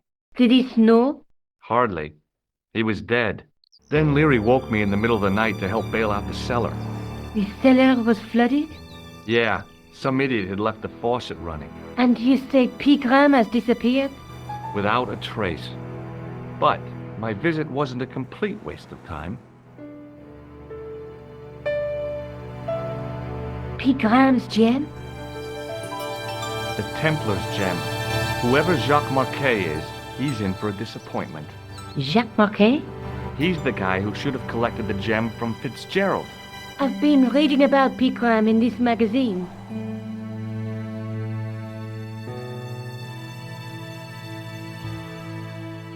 The media got its claws on him. Yeah, if I was his agent, I'd get him to lose the pipe.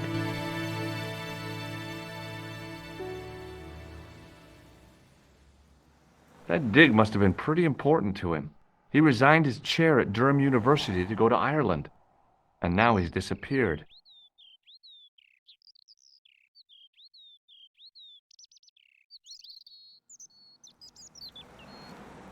See what you can find out about Professor Pegram. I'll speak to the university. What are your plans? I want to find out who, what, or where Montfaucon was. All I've got to go by is the name and a picture of a hanged man.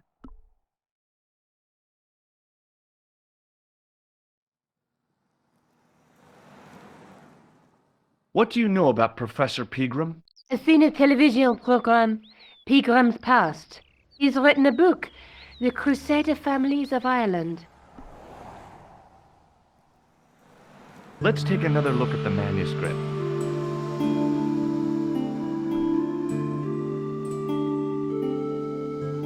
That's the gem that Pegram found in Lochmarn.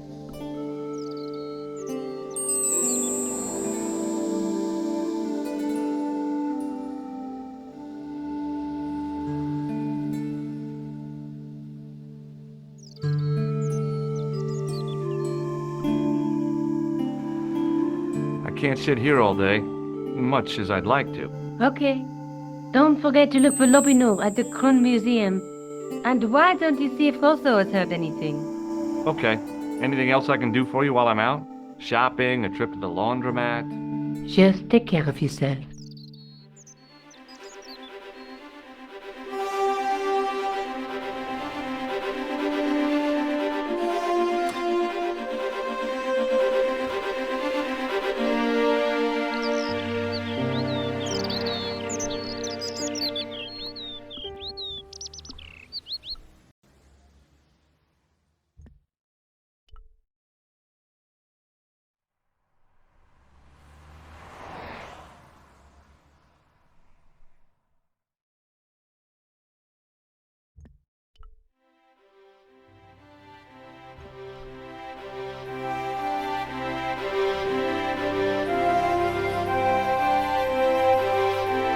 Excuse me. What do you want now? Have you heard of a man called Marquet? Yes. He used to be known as the Mole of Montmartre. I heard he's been hospitalized, probably by one of his rivals. Which hospital was Marquet taken to? The Hagenmeyer Clinic in the Avenue des Hérissons. Why was Marquet known as the Mole of Montmartre? Because he lived in Montmartre, I suppose. Yeah, but why the mole? I don't know. Maybe he ruined people's lawns.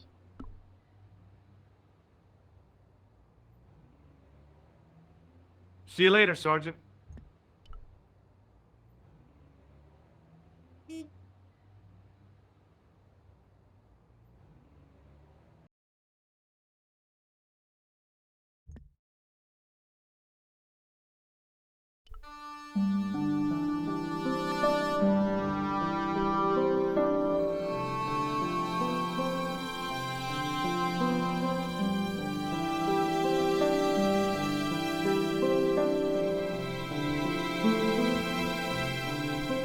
He was a thin-faced, pallid guy with a questionable taste in outlandish clothes. My mother used to dress like that.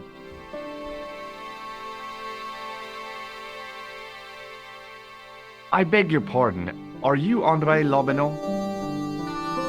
That's me. You want my autograph? No. I was told you may be able to help me. Help? My name is George Stobbart. I'd like your professional opinion. Well, okay. Shoot.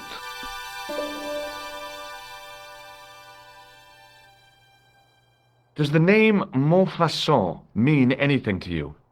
Sure, it was the most grisly spectacle in Paris until the Revolution. A public toilet? Montfaucon was the place of execution for many thousands. A dark temple of death, with row upon row of arches, each one framing a grim exhibit. Scores of rotting corpses swung on creaking rope, while the crows devoured their flesh. That explains the image of the hanged man. I found a reference to Montfaucon in Ireland, in a village called Lochmarn. Lochmarn? That's where Pegram was digging. That's right. He'd left the excavation before I arrived. Do you know Pegram well?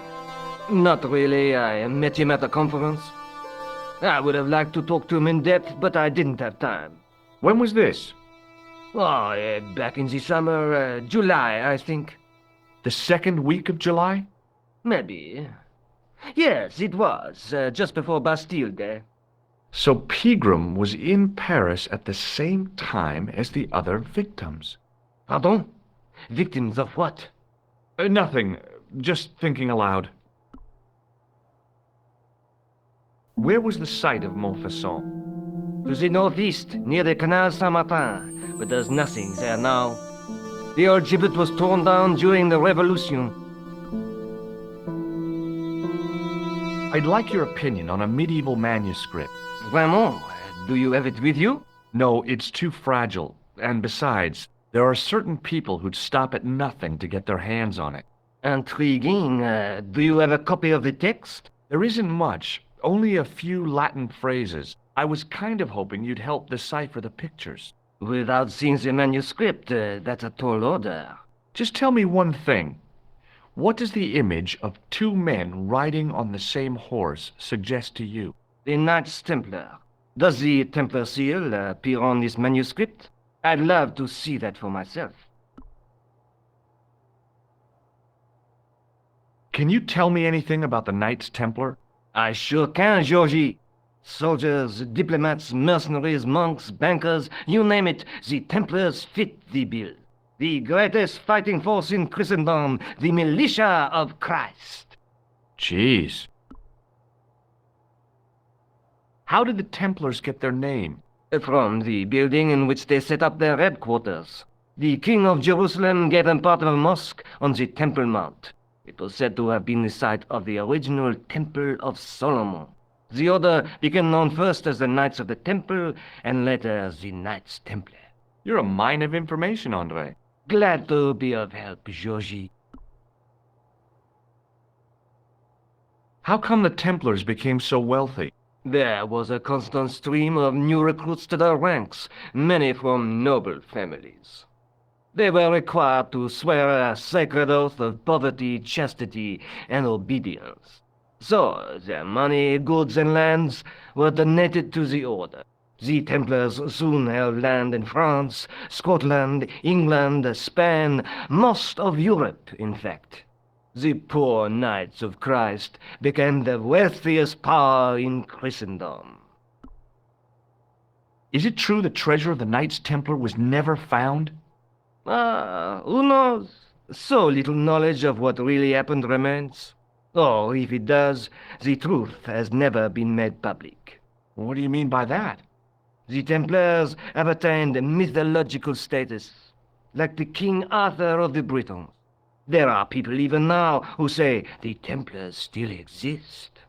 Do you think that's likely? No, not for a minute. The manuscript is being looked after by a friend. In Paris? Yeah, not far from here, in fact. Well, just give me the address and I'll come round and take a look. I'm not so sure about that. Maybe I should check with her first. A female friend? Yeah, she's a woman. Maybe it was my imagination, but I noticed a predatory look in his eye. Suddenly, this friendly historian had turned into the big bad wolf.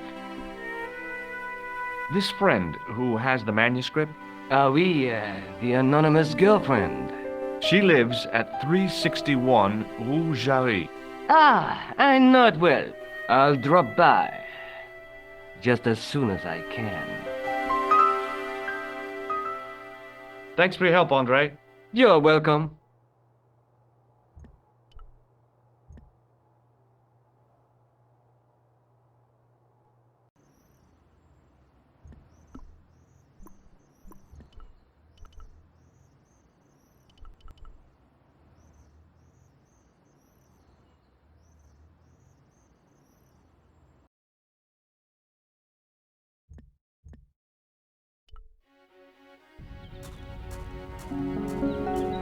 The old building managed to retain some of its original grandeur, but the modern additions looked like a baseball cap on a statue of a medieval saint.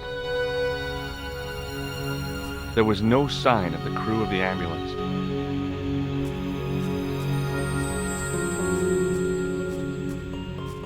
I felt a little guilty as I tried the door, like I was about to rob a grave.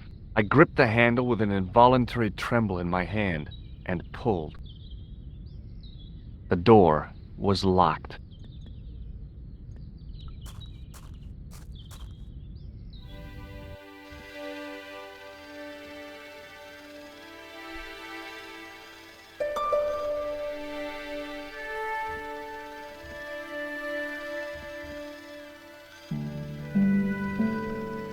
The woman managed to look overworked and hassled, though she didn't appear to be doing anything. Excuse me. Yes, sir? Is this the Hagenmeyer Clinic? That's correct. I thought I was in a garden center. Oh, the plants. They were my idea. A little greenery to evoke the spirit of nature. How may I help you? I'm here to see Jacques Marquet. Oh, yes. Are you related to our client, sir? No, I'm conducting a private investigation. Then I can't help you. Has Marquet been visited by a man in a clown costume? Oh, no. You haven't seen a man in disguise? Well, there's Theodore the bear. He comes every Thursday to entertain the children. Personally, I think he scares them half to death in that crummy old bear suit. If I was stuck on my back with tubes in every orifice, he's the last person I'd want to see. Has Marquet had a visit from a pair of gangsters? I should hope not. Can you describe them? A thin guy who looks like a weasel and his friend, a gorilla. Sounds as if they escaped from a zoo. So, do I get to see Marquet before the funeral? That attitude will get you nowhere. My instructions were quite clear. No one gets to see Marquet. So unless you can prove you're a relative or a close acquaintance, you're wasting your time here.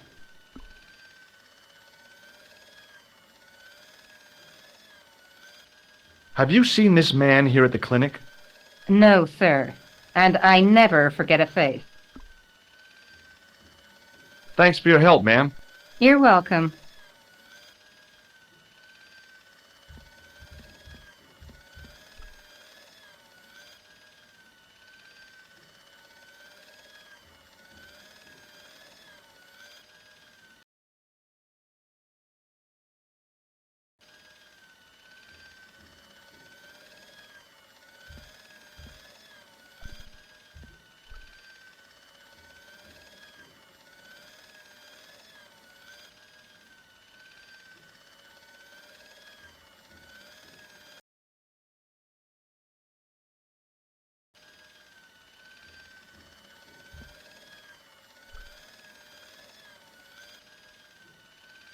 Hi, my name's George Stobbart.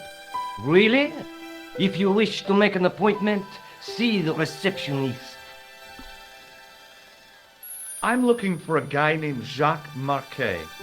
In which department does he work? He doesn't. He's a patient. I see.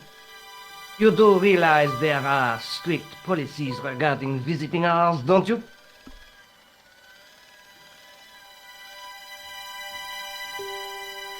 This is important. I have to talk to Marquet urgently. We make no exceptions to the rules. It's a matter of life and death. The well-oiled running of this hospital is a matter of life and death. That's why we have rules.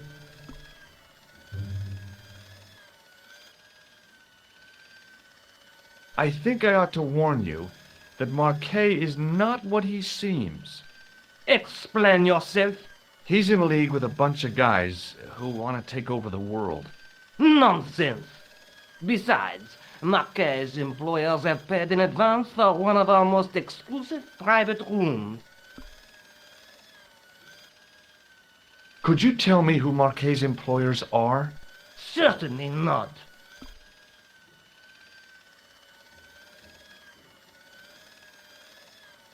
Thanks for your help.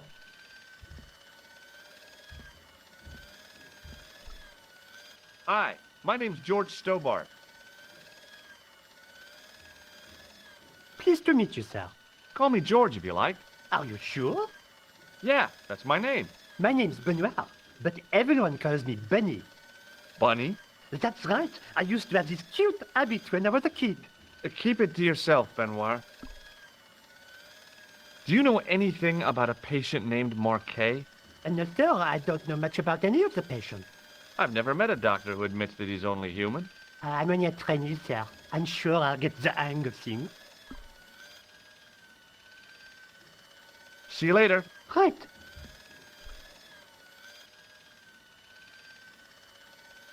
Excuse me. Yes, sir.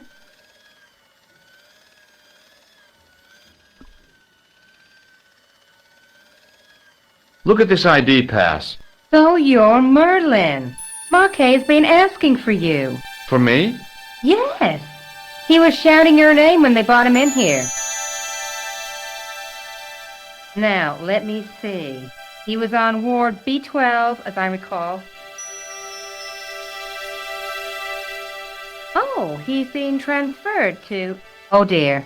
He's on Ward J2. That's... Nurse Grendel's ward. What's so bad about Nurse Grendel? She runs that ward like a South American prison. Keeping a well-disciplined ward isn't a crime, is it?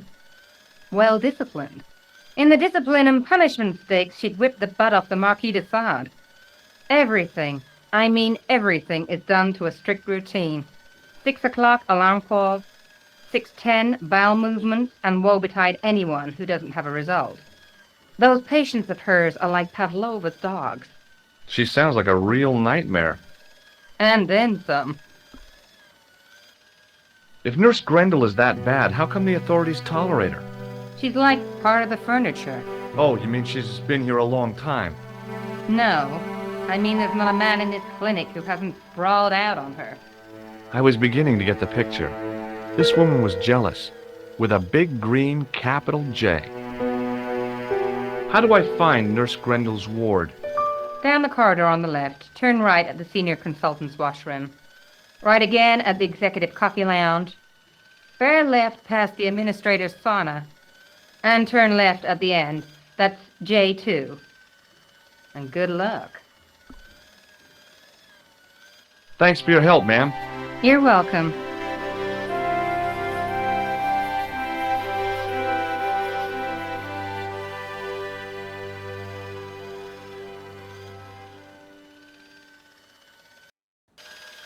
As I turned the corner, I saw the source of the hellish noise which echoed through the corridors.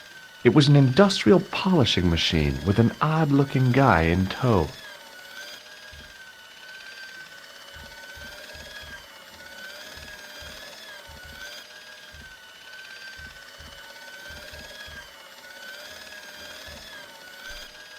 He looked blissfully happy, for no apparent reason.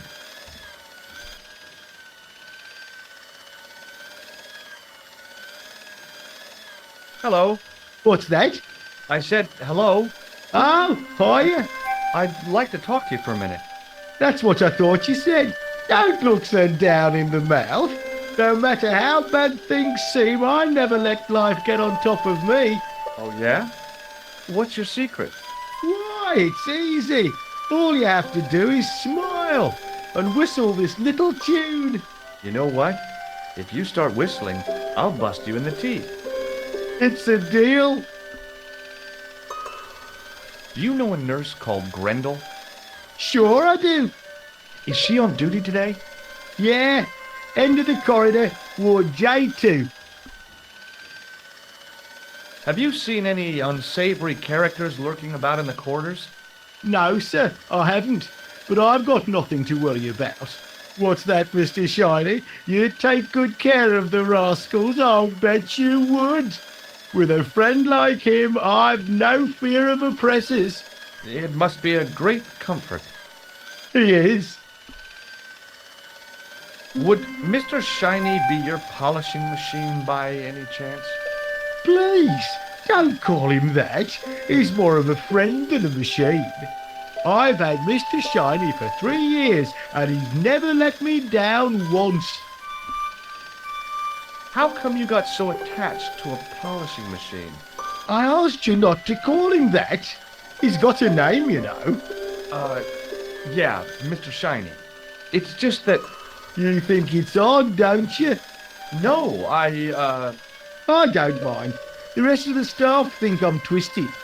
I heard them snorking behind me back when I gave Mr. Shiny his weekly pull-through.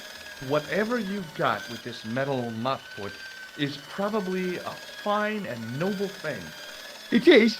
Say, it's not every day I meet someone as crazy as me. Do you know where I'd find a patient called Marquet? No, I'm not allowed on the wards with Mr. Shiny. Do you recognize the man in this photograph? Who is it? That's what I'm asking you. Have you seen him before? How should I know? You haven't told me who he is. Take a look at the photo. Yeah, okay. Now, have you seen him before? No.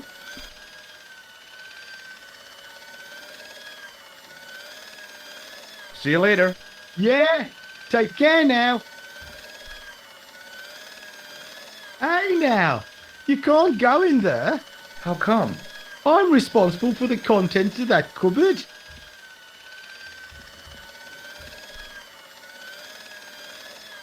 There was no way I could improve on the sculpture with the janitor watching me. It was a life-sized marble figure of a guy in robes. The sculptor had tried to give him a look of paternal authority and concern. In my mind, he looked just plain constipated.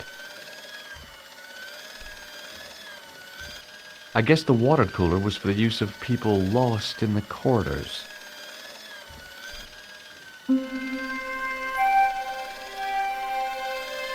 Maybe the face of the unaccountably happy domestic had made me unduly suspicious.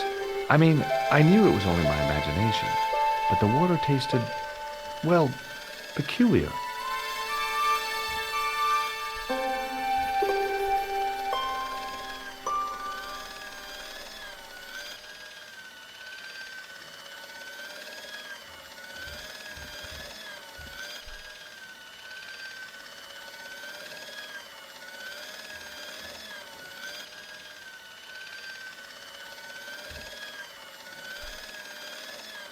The connector in the socket supplied electricity to the polishing machine.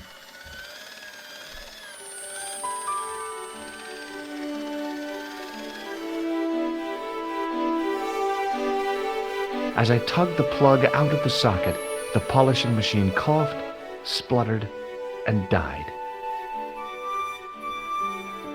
Mr. Shiny, what's wrong, pal?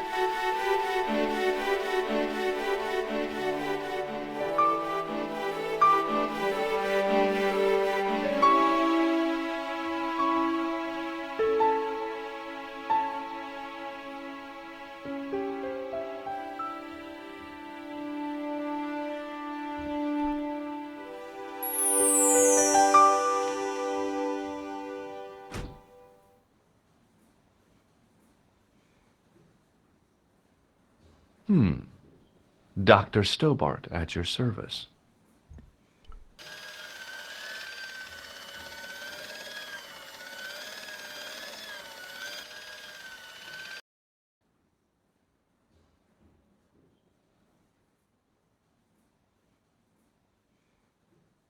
Good afternoon, Doctor.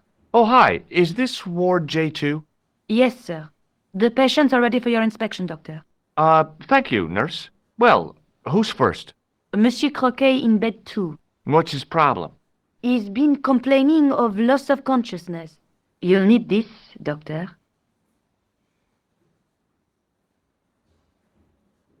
She gave me a long, narrow metal box and a stunning smile. Thanks.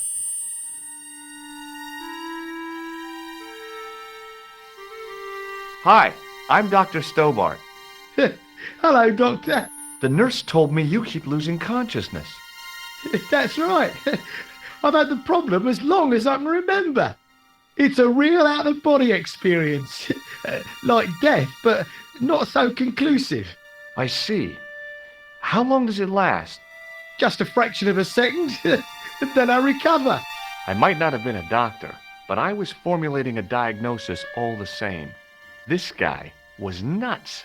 I know exactly what you mean. It's known in the medical field as blinking.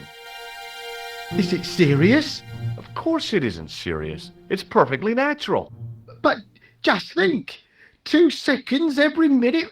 Why, that's almost half an hour every day. 2 weeks out of every year spent in total darkness. I don't have time to listen to this baloney.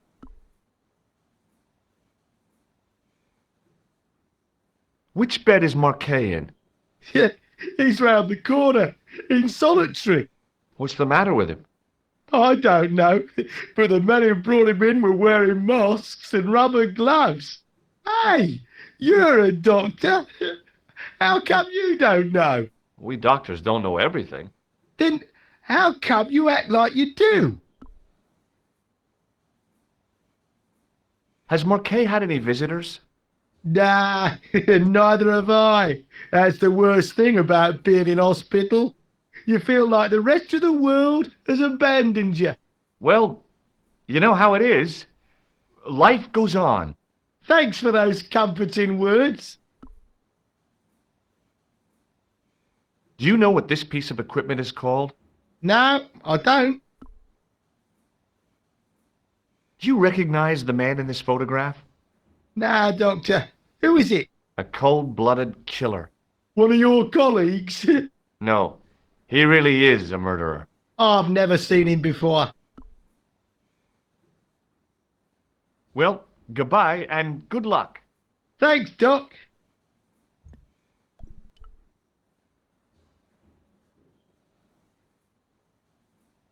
According to the chart, this guy was called Croquet. The graph showed a steady decline in his pulse rate and an increase in his blood pressure. It kind of shook me to see this guy's life reduced to a few jagged lines.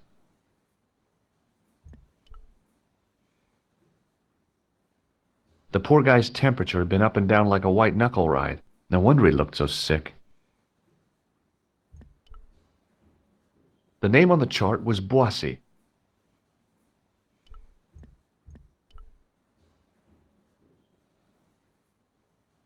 His temperature was normal, with little fluctuation either way. The name on the chart was Sopmarsh.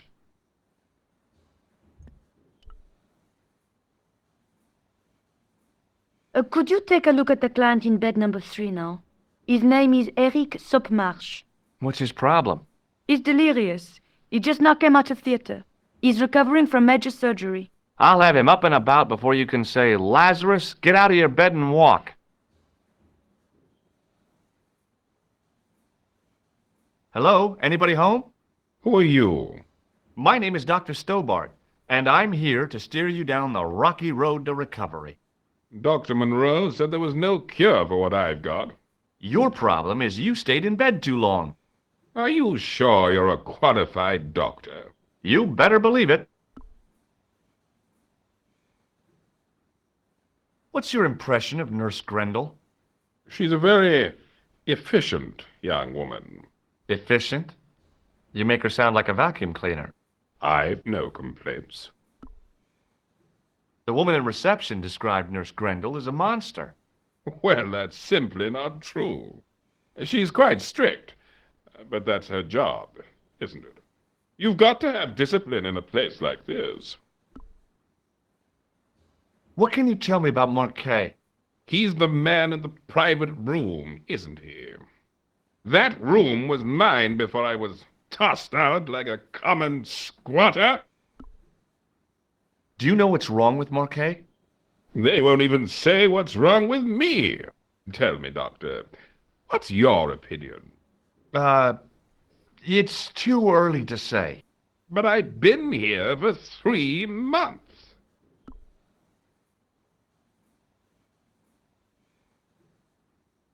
Do you know what this is? It looks like plaster. How did you know that? I'm a plasterer.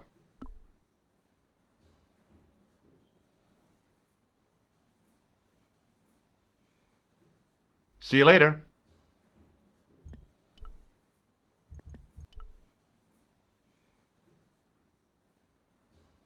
Doctor? What is it now, nurse? Number 2 again. He won't tell me what he wants. He says he'll only talk to a man. Do I have to? That guy's nuts. Doctor, I'm surprised at you. There's no way to talk about our clients. Okay, I'll see him. But I'm telling you, he's a hypochondriac.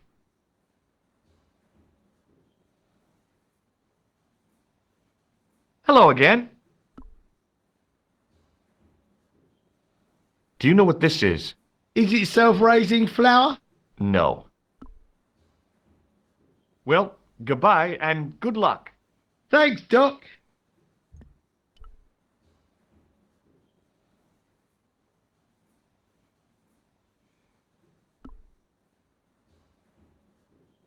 Do you have any clowns on the ward? Why, yes, we do. A professional clown. I'll bet he lightens the place up. Hardly. Monsieur Boissy has been in a coma for the last 3 months. What's wrong with Boissy? He was involved in a very nasty accident. A silly stunt involving a unicycle. His current condition is due to post-traumatic shock. It's unlikely he'll ever perform as a clown again. It's an ill wind that blows nobody any good. Do you have a patient named Marquet on this ward? Oui, monsieur. He is in the private room at the end of the ward. He has been placed in strict isolation. Why is Marquet in quarantine? If you wish to know more, you'll have to speak to Herr Hagenmeier. All I know is that Marquet's room is strictly out of bounds. Do you know who paid for Marquet's room? No, of course I don't. Preferential treatment like that must cost an arm and a leg. That's not my concern, monsieur. Thank you, nurse. Au revoir, monsieur.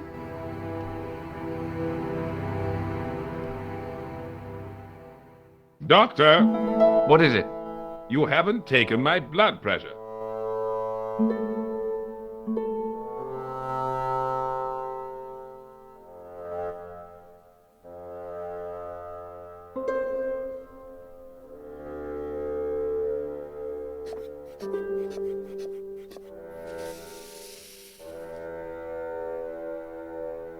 Seems fine to me. You're not doing it right. Of course I am. No, you're not. Dr. Monroe never did it like that. I can't take a satisfactory reading while you're excited like this. I'll come back later.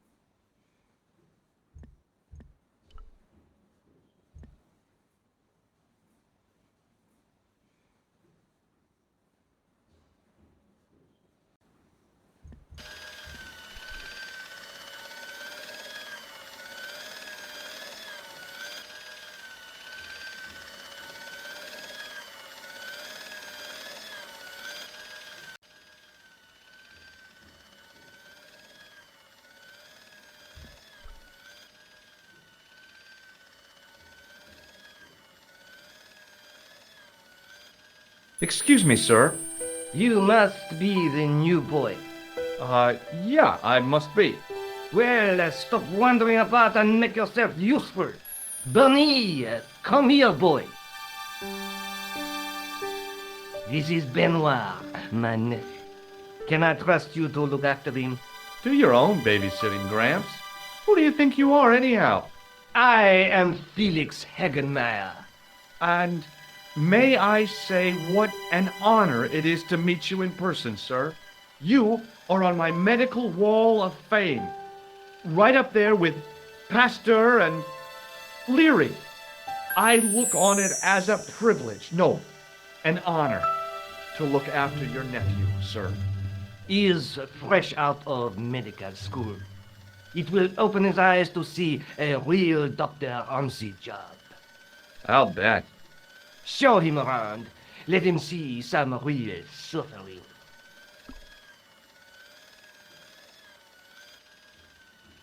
So long, Hagenmeyer. Hey, Benoit. There's no need to shout. What do you want? Do you know the nurse on Ward J2? No, monsieur. This is my first day here. I can't wait to get my hands dirty. I was talking about treating my first patient, of course. I didn't mean I'd get my hands dirty with a nurse. Shut up, Benoit. Okay, sir. Here, take this pressure gauge. Thank you, sir. What do you want me to do with it? Well, keep it safe until I think of something.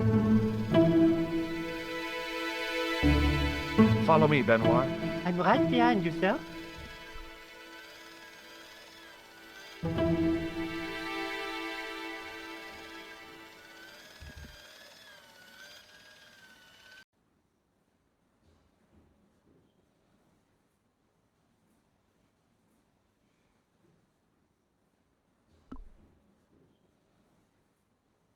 Thank you, nurse. Au revoir, monsieur.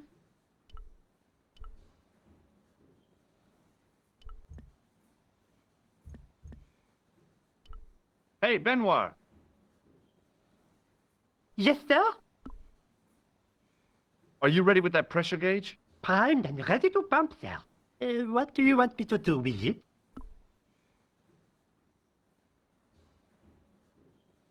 Use it on Eric Sopmarsh. Okay.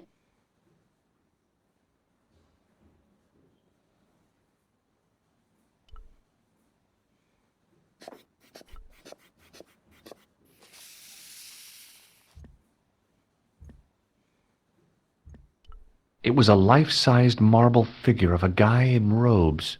The sculptor had tried to give him a look of paternal authority and concern. In my mind, he looked just plain constipated. He sat like a statue of a sack of potatoes, but the cop's eyes were as watchful as a hawk's. I'm Dr. Stobbart. Bonjour, docteur. Have you seen any suspicious characters on the ward? Yeah, I have. A gorilla and a weasel? No, this was a tatty old bear. How was the bear acting suspiciously? Well, he was wearing a homburg. Is that against the law? No, but it's pretty weird for a bear. Don't you think it's possible that the bear was a man in disguise? Well, obviously, I'm not completely stupid. But who would go to the bother of disguising himself as a bear? It's not as if he'd blend in with the surroundings. I checked with base to see if any bears had been reported missing from the zoo or a traveling circus. They told me to sit tight until reinforcements arrive. I guess they're right.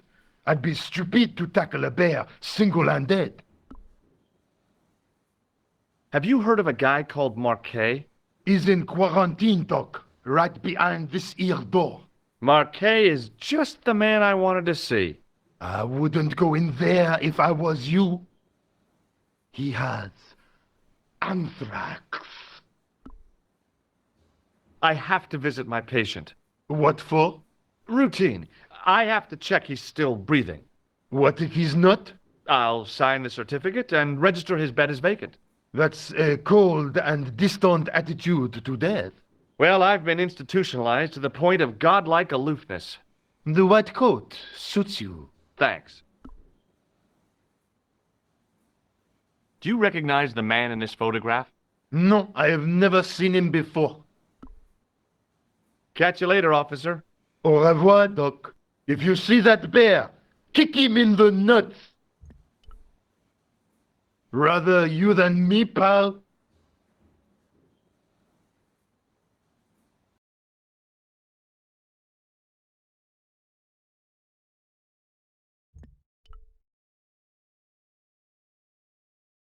Another graph, another life. On the top of the chart was his name, Jacques Marquet. I didn't need to be a doctor to read the graphs. Marquet was dying.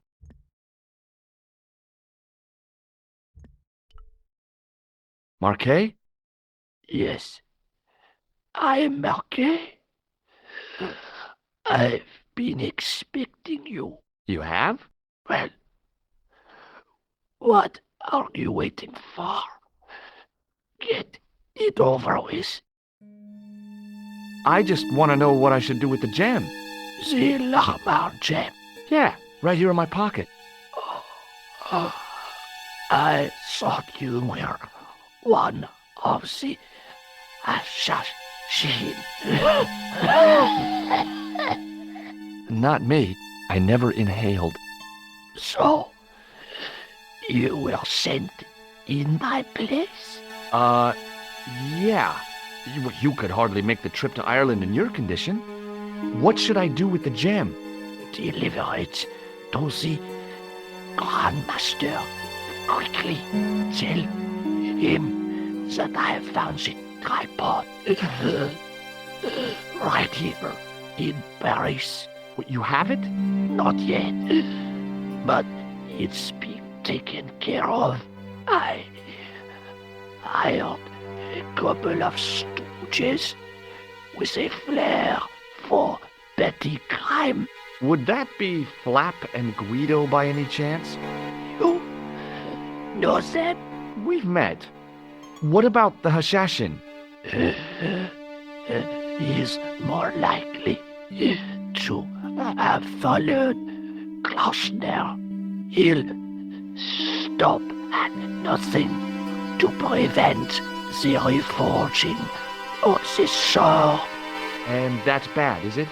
As for Klausner, he is gone off to Syria on a wild goose chase. They have geese in Syria? He has a theory about the location of That's enough excitement for one day, Monsieur Marquet.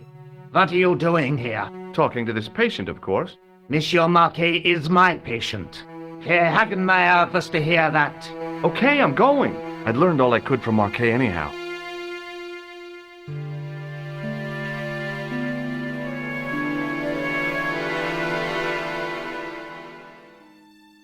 There you are, sir. I was just coming to look for you. I finished with your pressure gauge. Thanks, Bunny. What's that noise? It sounds as if someone's having a cardiac arrest. It's all right. The doctor's in there with him.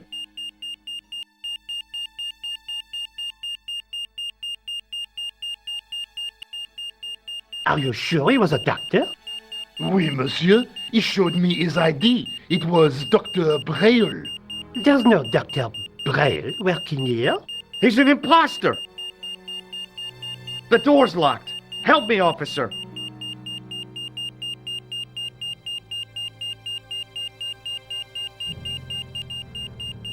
Stand back, monsieur.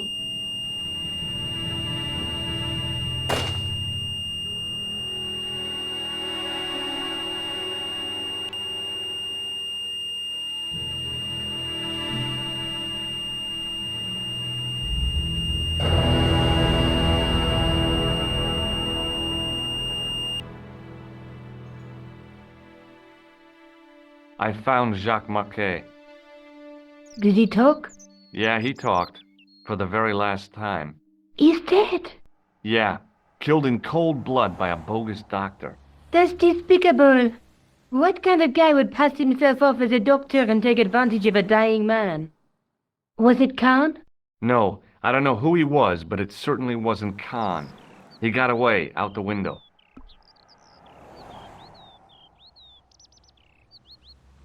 Do you think the assassin was responsible for killing Marquet?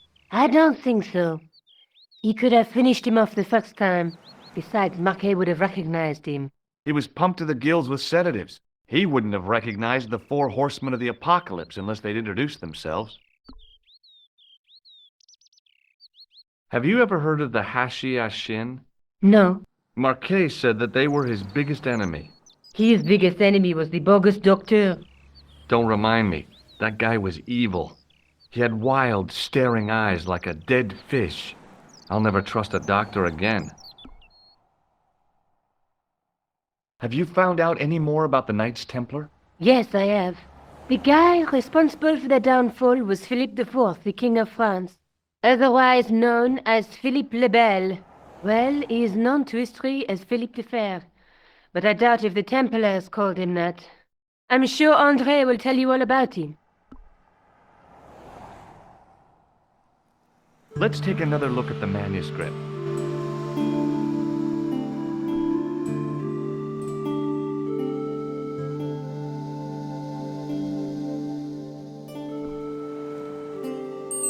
Can you think of any use for this? That's a thing for measuring blood pressure, isn't it? What are you doing with that?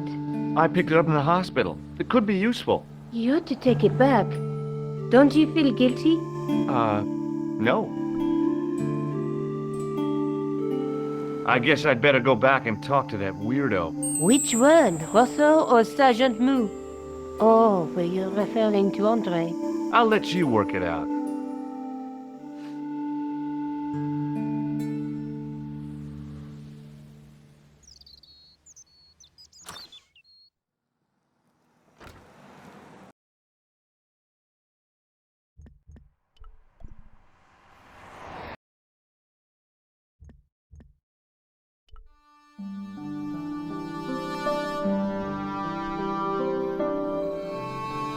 You have left it very late, monsieur. Late for what? Anything? I am closing the museum soon. You wouldn't like to get locked in. I can tell you, not in this gallery. Why not? It is haunted, monsieur. You don't believe in ghosts, surely. Oh, yes, I do. 7 years ago, a lad managed to hide in here. He made a bet with his friends, I suppose. When I found him in the morning, he was cold as ice and stiff as a board. Well, what was the cause of death? They said it was a brain tumor. But on his face was a look of stark, desperate terror such as I have never seen before. Scary. Forget it.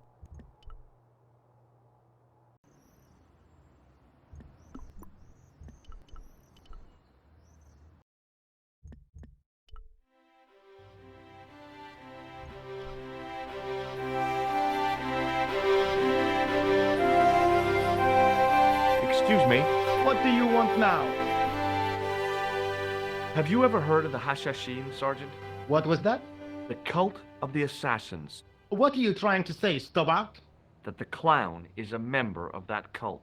I see. And what proofs do you have? Proof? I arrived at my conclusion through logical deduction and... Pseudo-intellectual people.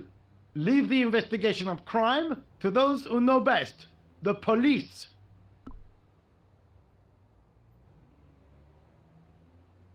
Is Rosso here? Yes, he is. You wish to speak to him? Yes, I do. One moment, monsieur. Stobbart is here to see you, monsieur. Did he say what it was about? No, monsieur. Very well.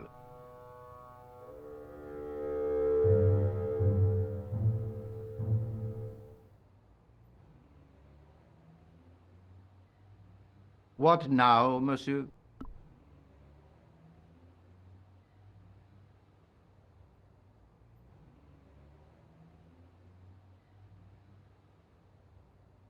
Have you heard of Professor Pegram, the archaeologist?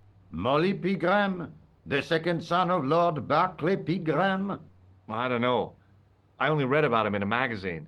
So much for the efficacy of rehabilitation. What has he done this time? He made an important archaeological find in Ireland. Do you know Pegram well? I have connections with the family, but I wouldn't say I knew him at all. Is his name really Molly? Of course not. That was the nickname he was given at school. All his friends and acquaintances know him as Molly. Have you heard of the Knights Templar? Les Templiers. But of course, monsieur, their fame is widespread throughout France. We haven't forgotten them, unlike the rest of Europe. It was the King of France who persecuted them, though. Indeed. That shook his cool.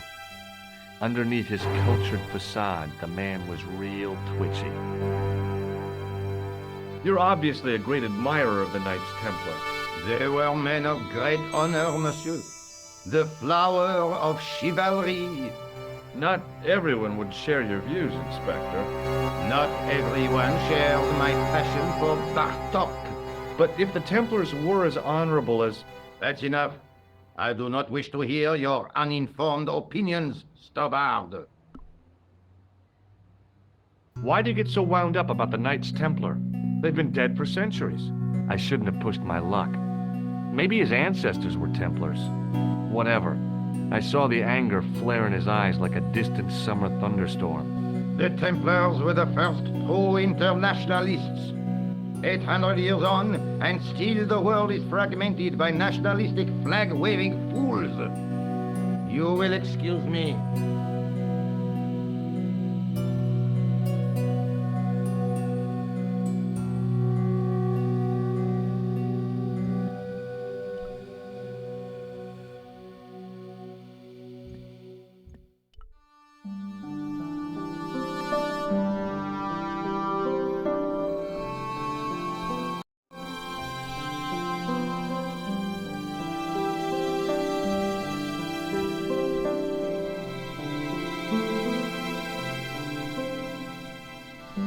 Hi, Andre.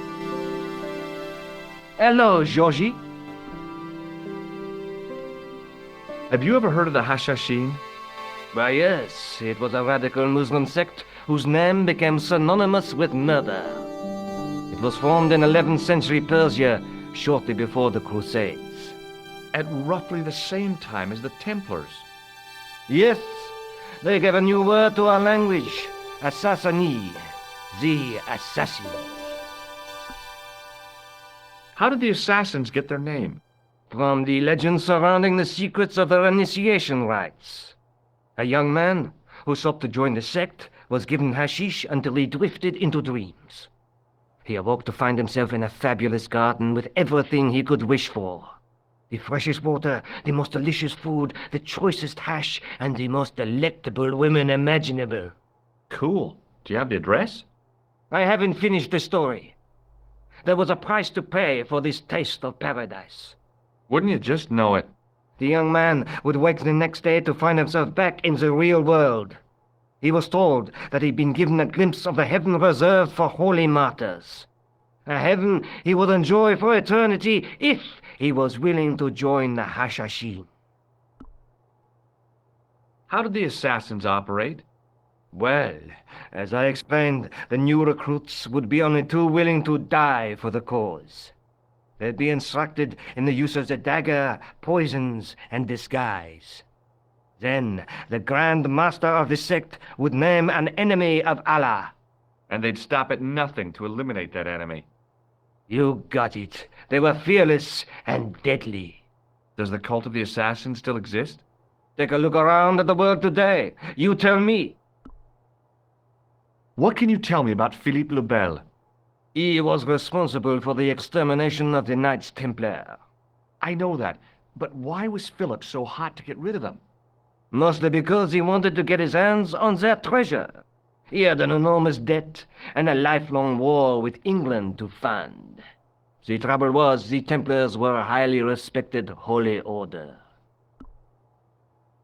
If the Templars were so powerful, how did this Philippe dude wipe them out? By underhanded, dishonorable means, of course. The Pope was Clement V, a Frenchman. French, huh? Handy for Philippe. Fate had nothing to do with it.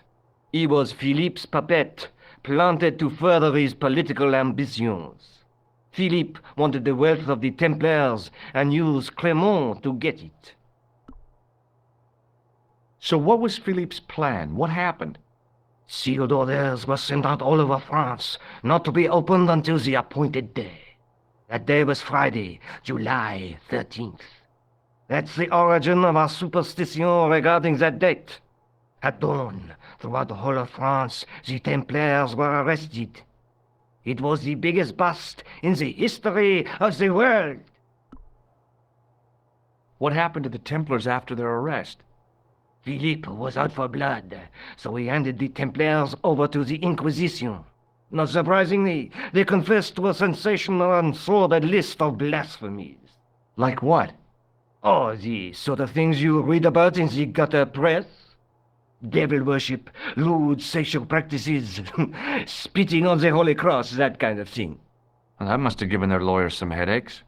Whether or not the accusations were true, this was not good publicity. Most of the charges were probably cooked up, but so were the Templars, literally.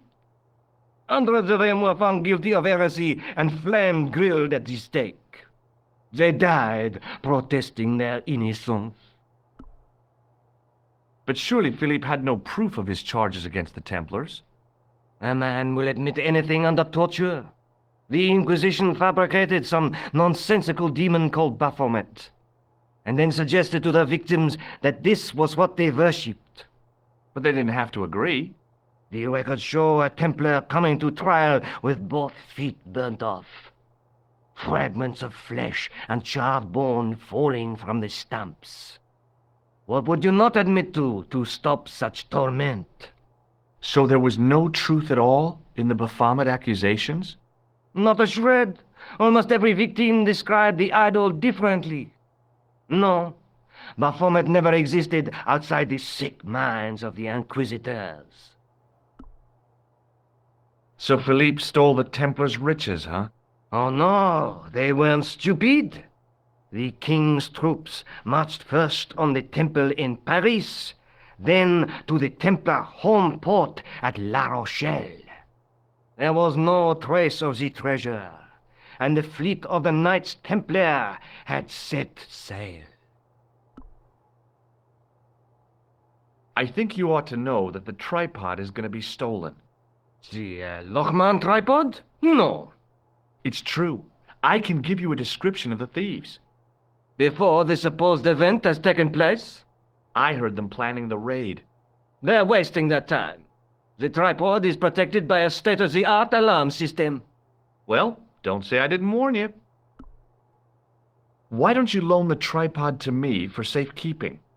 Because I'd never see it again. Well, don't you trust me?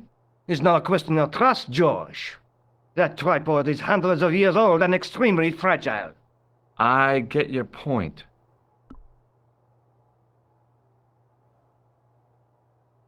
Thanks for your help, Andre. You're welcome. The case contains some fragments of pottery. They look to me like broken flower pots. Above them, a sign read, L'Age Paléolithique. It was a statue from ancient Egypt. Those old civilizations sure could teach us a few things about art and beauty. The case contained a collection of rocks. They were all shapes and colors, but they were still rocks. Above them, a sign read, L'Age Paléolithique.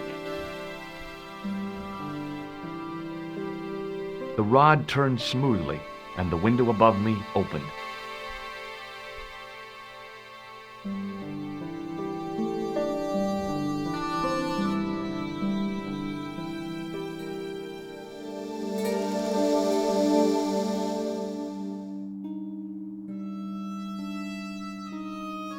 It is clothing time, Monsieur Lobineau. Already, there just aren't enough hours in the day. More than enough for me. I can't wait to get home and put my feet up. Eh bien, see you tomorrow. Good night, monsieur.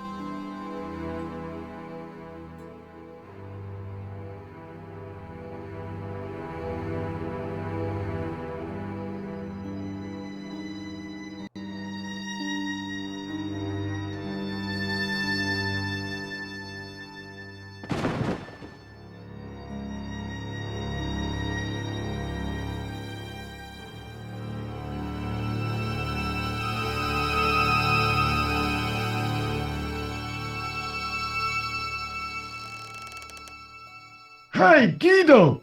Look at this! Quit fooling around, you moron! Get your ass over here and bring that flashlight.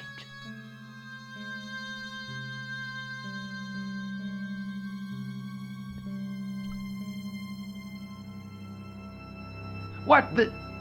Who's there? Let's get out of here!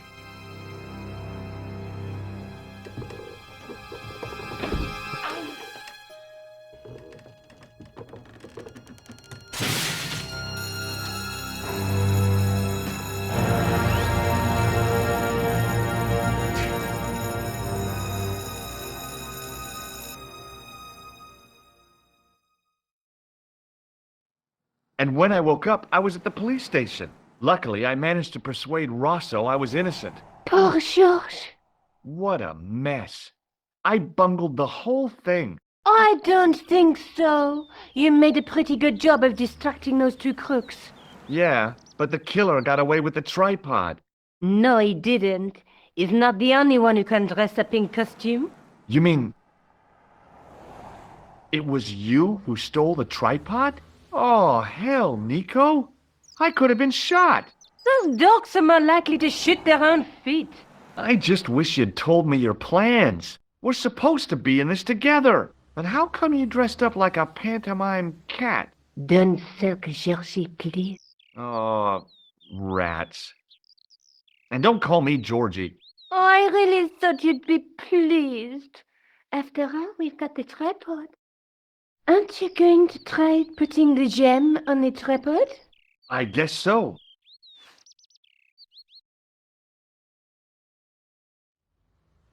Nothing happened. Yeah.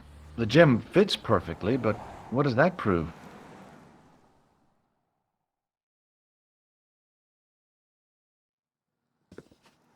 Maybe the tripod has to be in a certain location. There's nothing on the manuscript to indicate where, though, is there?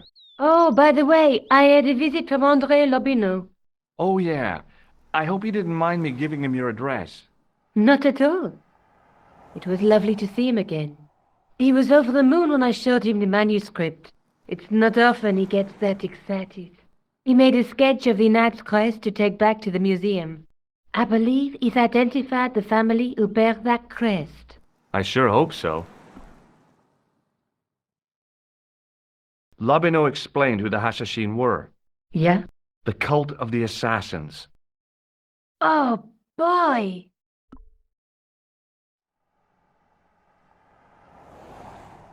I have to go. Already? You only just arrived. Time and tide wait for no man. Okay, I'll see you later.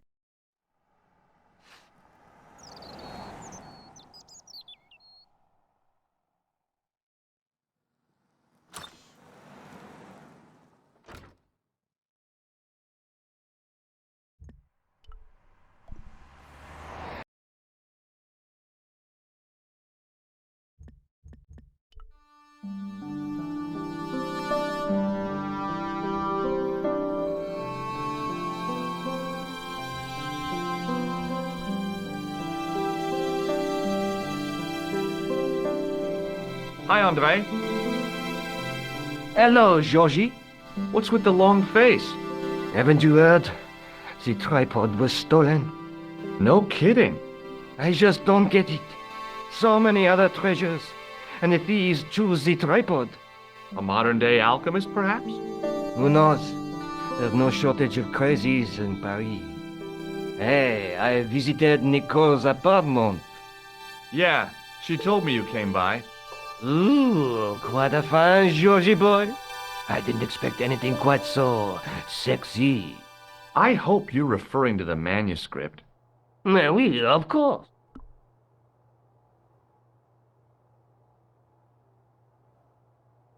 What did you make of the manuscript? It dates from the time of the Crusades. We guessed that from the Templar seal. It's a story and pictures like a... What story does the manuscript tell? I don't know. It was probably produced for the tourist market. Tourists? Oh, oui, pilgrims in their thousands on their way to Jerusalem. The tourist trade is nothing new, you know. It's been around for centuries. Ever since Joshua made a packet selling souvenir bricks from the walls of Jericho. Have you deciphered any of the images on the manuscript? There's very little I can be sure about. The slang of the bull could be a reference to Mithras. Who's he? A Persian god, almost as popular as Christ at one time. The only thing I can be sure of is the knight. He's Spanish. How can you tell that? The writing on the shield, the reference to Ave Maria. No self-respecting knight from Northern Europe would have borne a coat of arms like that. Can you identify the knight's coat of arms? I already did, Georgie. He's a member of the De Vasconcelos family from the Costa Calida. Were they famous? No, they're not mentioned after the 15th century. Oh. The spotlight of history moved on. They're probably long dead.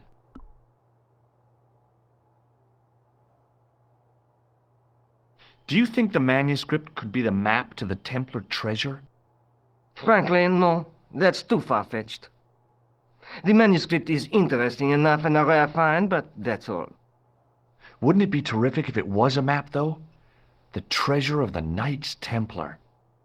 A romantic notion, Georgie, but extremely improbable.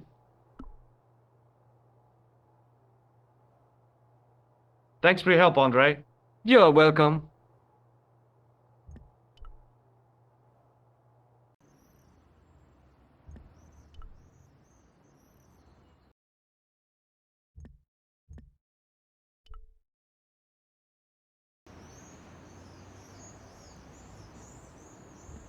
I once read a list of low-stress jobs. It didn't include police work. Obviously, this guy hadn't read the same list.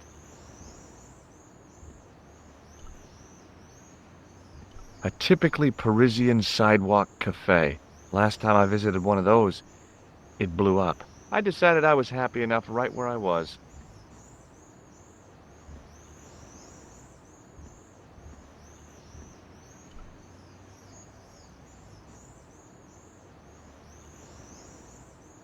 Excuse me, officer. And how may I help you? What do you know about the Knights Templar? Les Templiers. Only that they were excommunicated in 1312 and hanged in their dozens within this very square. Boy, what they teach in the police academy these days. No, monsieur. I read it on that board over there. Shouldn't you be off directing traffic or something? You have seen the Parisian traffic, no? Yeah, so? I could direct the traffic. The most dangerous, the east side of Rome. Or I can sit here and enjoy the sun, the architecture, and the Sauvignon. Which would you choose? Yeah, but I'm not a policeman. What happened to duty? An excellent question, monsieur. Have you seen this man before? No. Who is it? I believe him to be an international assassin. Oh. Is that all you can say? Oh. I did wonder if I should say that I believe you to be an international paranoiac, but it didn't seem polite.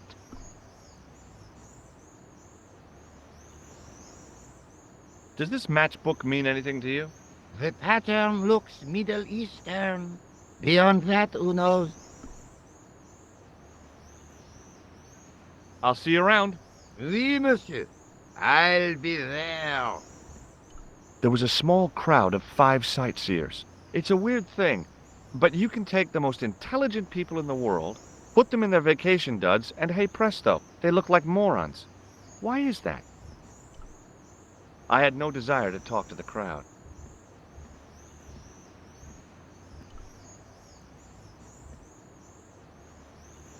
Fixed to the wall was a sign in 3 languages.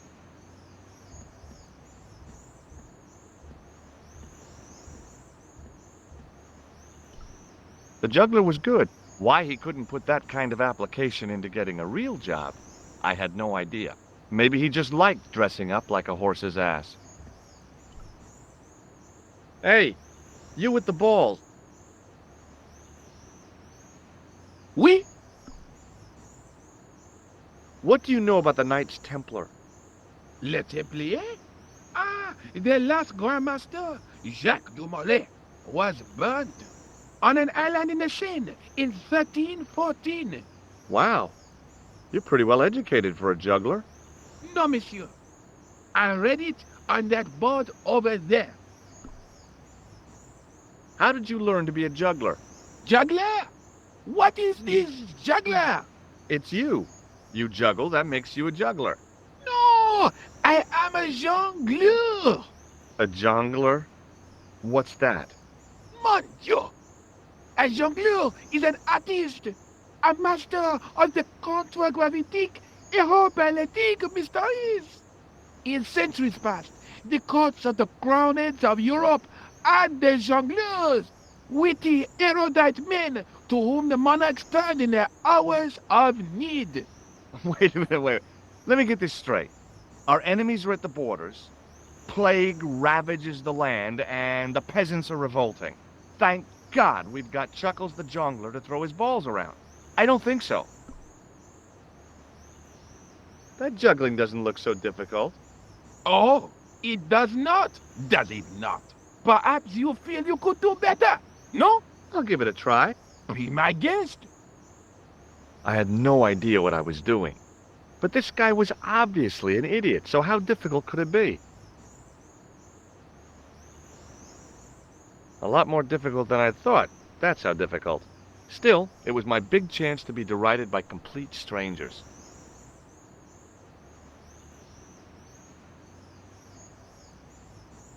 Not so easy after all, is it? No, I guess not. Have you seen this man before? No. Look, a red nose. Ah, you are a clown. A clown? No, if so, you would be a much better jongleur. For a moment, an idea capered around near the spotlight of my attention, but fell down the pothole of abstraction before I could focus on it. Catch you later. Au revoir, monsieur.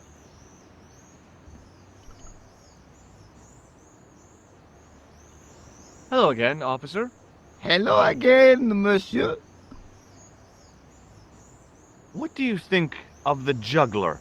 Ah, he is excellent, most watchable. But he's blocking the thoroughfare and obstructing traffic. So? He is amusing. The traffic isn't. If he wants to block it, who am I to say no? You're a cop. Ah, oui. So I am. Ah, well. So you're not going to do anything about this guy? No. He probably doesn't even have a license. Ah, a license. This I had not considered. So what are you going to do? The instant I return to the station, I shall check. Return to the station? Why not just ask him? And spoil his concentration? What kind of a barbarian do you take me for? I'll see you around.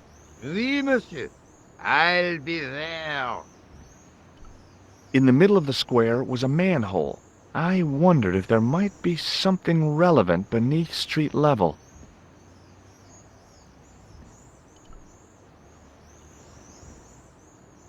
Hi again. Oui? What is it this time? Look, a red nose. Well, you say, whoop-de-doo. Catch you later. Au revoir, monsieur.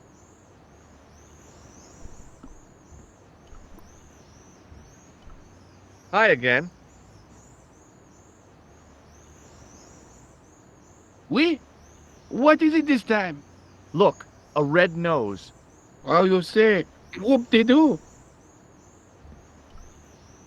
I had no desire to talk to the crowd. There was a small crowd of 5 sightseers. It's a weird thing, but you can take the most intelligent people in the world, put them in their vacation duds, and hey presto, they look like morons. Why is that?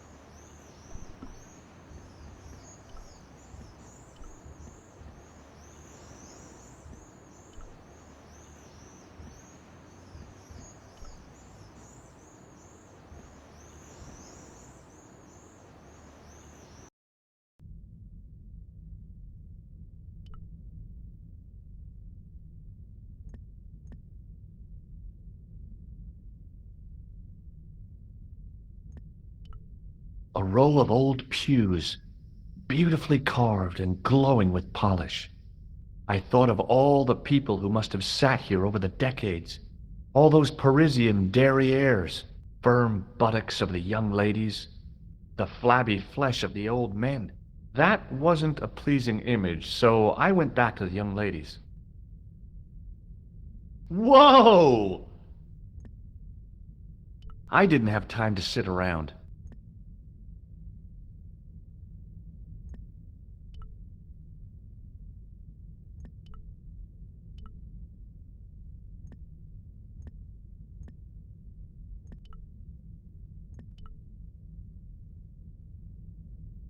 The statue had any secrets. It was concealing them pretty well. A statue of a knight holding a staff and a scroll.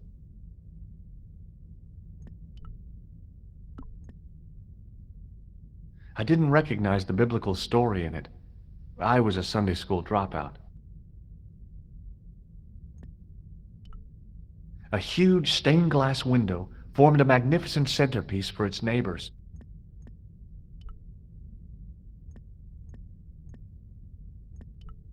I didn't have time to sit around.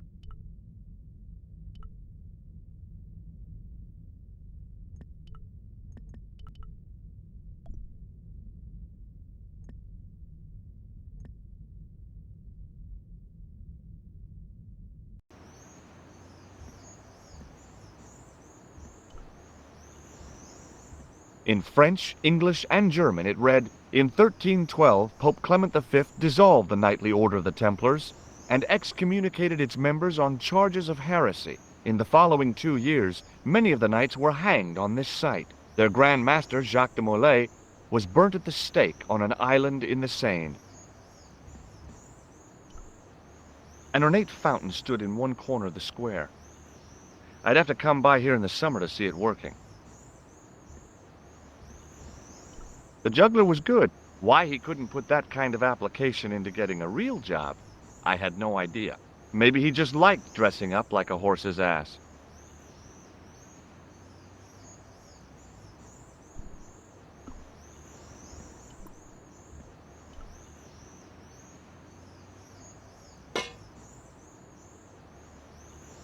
Hey!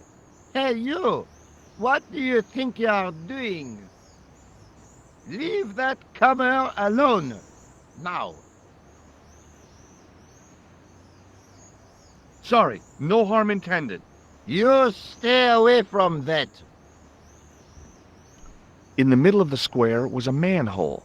I wondered if there might be something relevant beneath street level.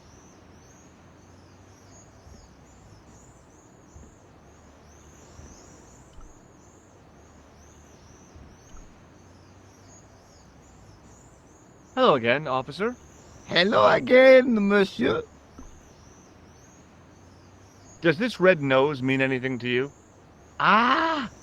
You are a clown! Do I look like a clown? No. Although you chuckle like one. Now, if I'd known you were a clown, it would have been amusing. And not a humiliation for you. What do you mean? Who ever heard of a plain-clothes clown? He had a point. So you're saying that if I juggle badly with a red nose, I'd be the king of comedy. But if I juggle badly without it... You look like a pathetic loon. Oui, monsieur, you have it. I'll see you around. Oui, monsieur. I'll be there.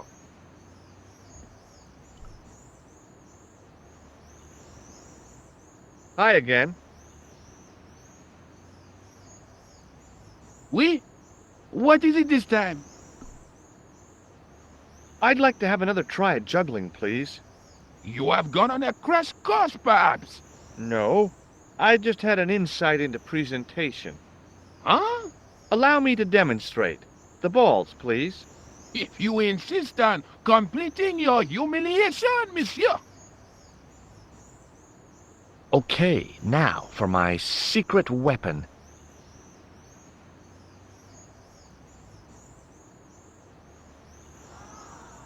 The juggler was speechless with rage. You could have mistaken him for a mime. And without a word, he collected his balls and left in a fury. Hey, you forgot one of your balls. Hey! But he didn't hear. Better still, deprived of his entertainment, the gendarme decided maybe he ought to do some policing for a change.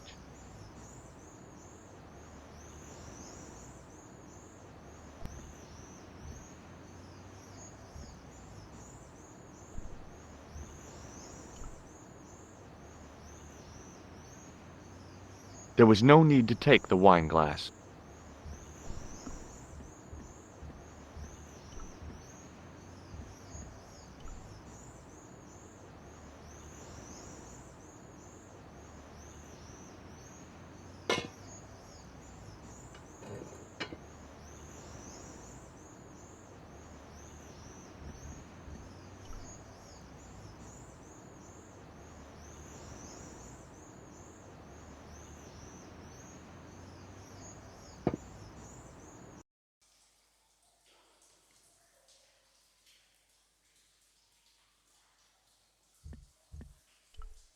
If I wanted to get deeper into these catacombs, I was going to have to get onto that path.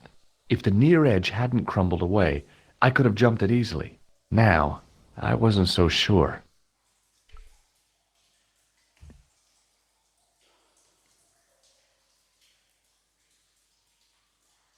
There were 3 arches, each with an inscription. The wall had flaked, and anything once written on it had long since gone.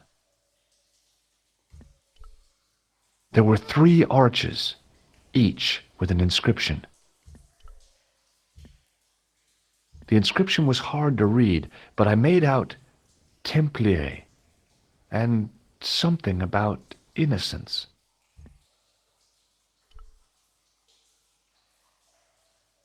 Close up, I could see a faded inscription.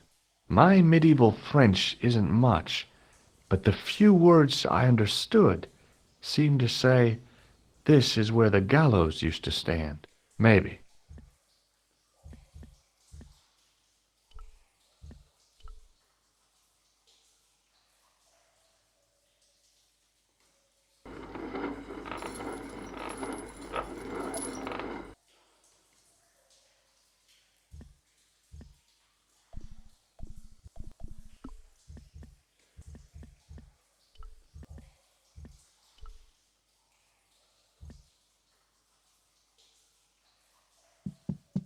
Hey, that's hollow! It was time for some brutal destruction.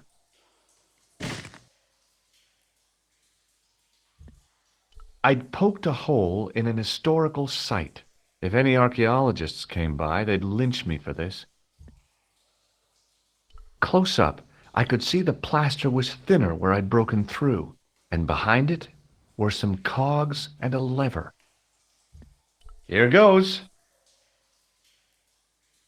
Hey, cool! Inside the hole, I could see one of the cogs had come loose and jammed the mechanism solid. Inside the hole,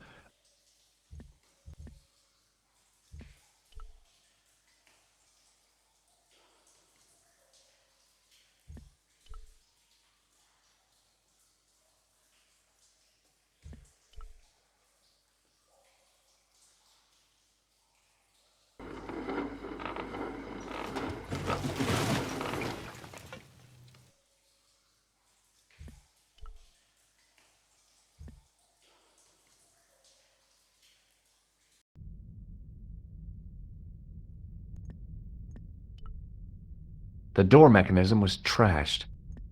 It would take a blacksmith or an engineer to do anything with that.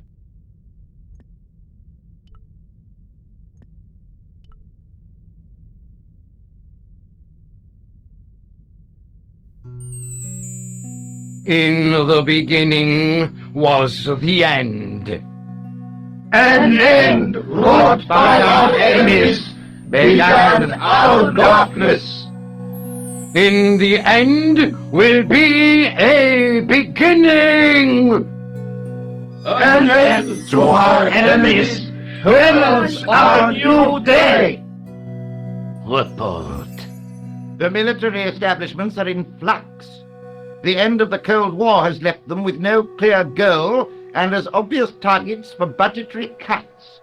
We have successfully promoted a sense of betrayal in the upper echelons. They feel that the politicians have cast them adrift. The pattern is emerging. Our time is now. Good. Mademoiselle? Governments are giving the corporations more respect than their own citizens. A groundswell of dissatisfaction and dissidence is growing. The corporations are becoming too large and complex for their own executives to control them. A blind belief in market forces is accelerating this trend the world over. The pattern is emerging. Our time is now. The global population's belief in those that govern it has never been lower. We have inculcated a sense of immediacy and action over forethought and planning in all the major governments. They are acting on hasty decisions that cannot be completed or revoked without appearing foolish. The pattern is emerging. Our time is now. Excellent. The tired old governments are dying a slow death from their own incompetence and our machinations. The millennium is almost upon us, and everything is in place for the rise of our new order. Almost. Professor, where is the broken sword? As we discussed last time, with the loss of the manuscript, our search is as a corollary hindered. And as discussed last time, you have been furnished with a dramatically increased budget.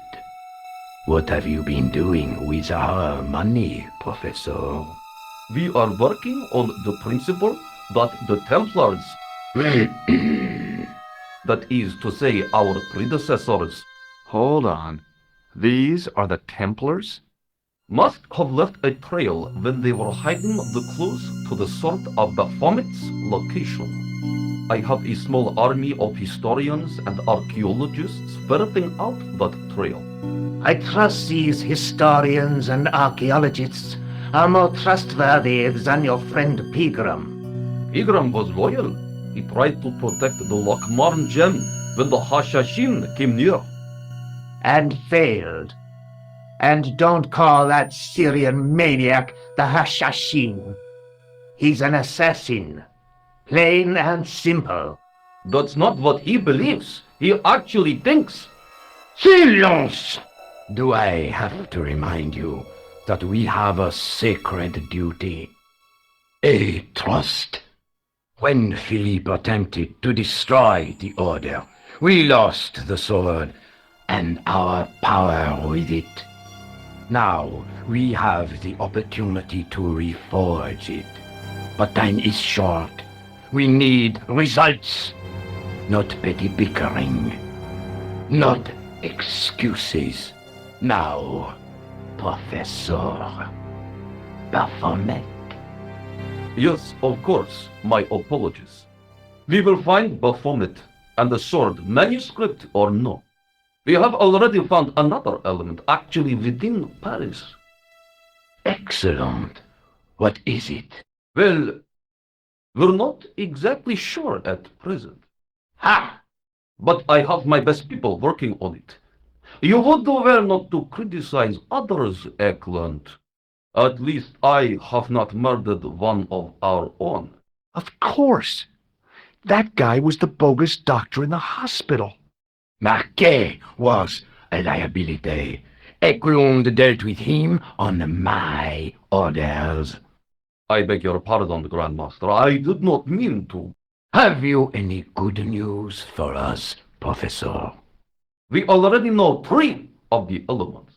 We know that Klausner had obtained the lens before he vanished. Where was he? Syria. We know that he arrived, but after that, nothing. The assassin. I fear so. It's a shame. Klausner was a good operative.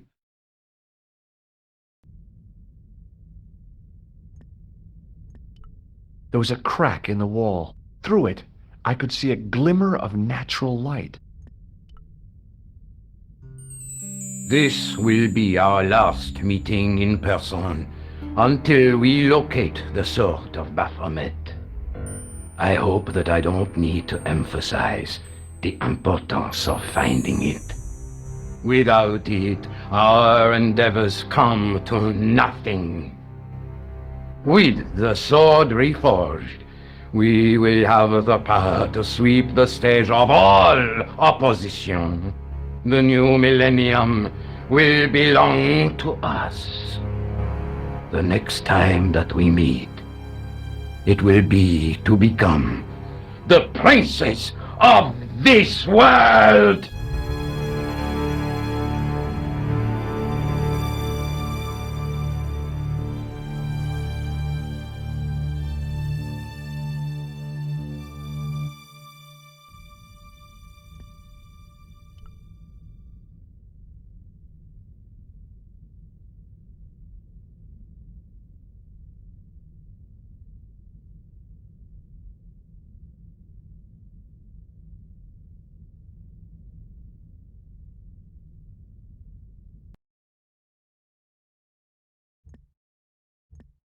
The water seemed to belong to an underground river or something. It was way too deep to belong to the catacombs. In the middle of the circle was a stump of stone, a shaft of daylight from the world above lancing down to touch it.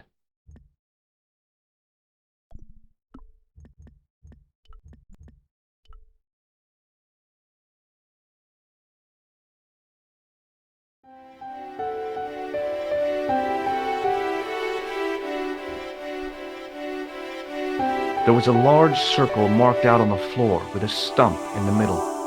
Around the circle I could see words inlaid into the stone. On the circle's circumference were the Templar seal and 2 Latin phrases. Non omnis moriar and clarior e tenebris. I shall not die completely, the brighter from the darkness.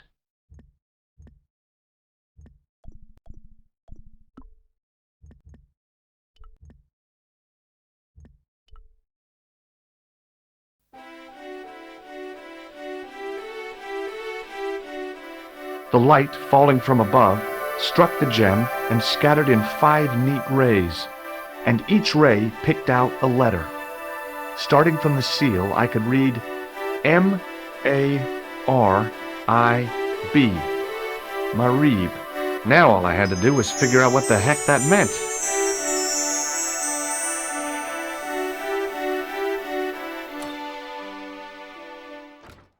Nico, I've seen them. Who? The Templars. I spied on their meeting in the catacombs. And you saw the Knights Templar? I saw a bunch of guys masquerading as Templars.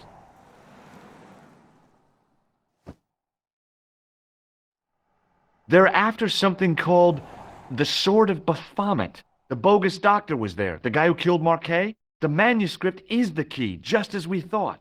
It shows the way to the broken sword, whatever that is. And how does the assassin fit into all these? He's out to stop them. These Neo-Templars, they're men and women in influential positions. Don't you see? Plantard was one of them. The assassin killed him for the manuscript, to stop them finding the sword. But now we have got the manuscript. Yes, So, how do they hope to find the sword? I don't know. They said something about a lens and a guy called Klausner who's gone to Syria, but they didn't seem to realize the significance of the very site of their meeting. You see, after they'd gone, I discovered a stone pedestal and a carved inscription. I set up the gem on the tripod, directly below a beam of light. The gem split the beam and lit the letters M-A-R-I-B.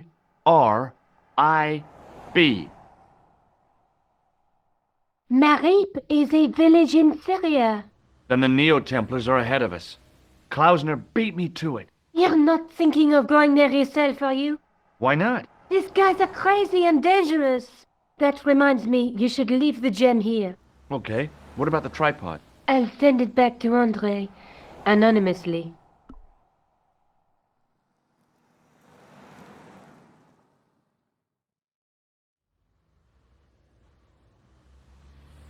Do you think I should go to Marib?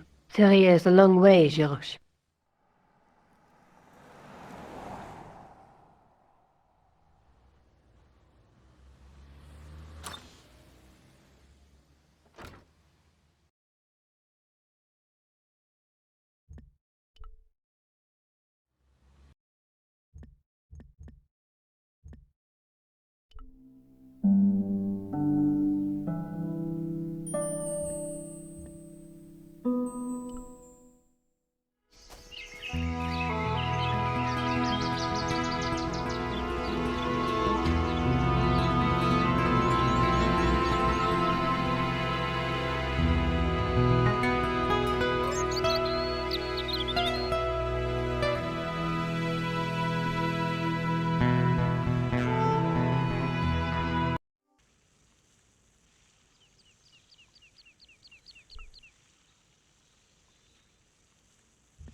I'm no student of architecture, but the little building looked old. I wondered if it was some sort of summer house.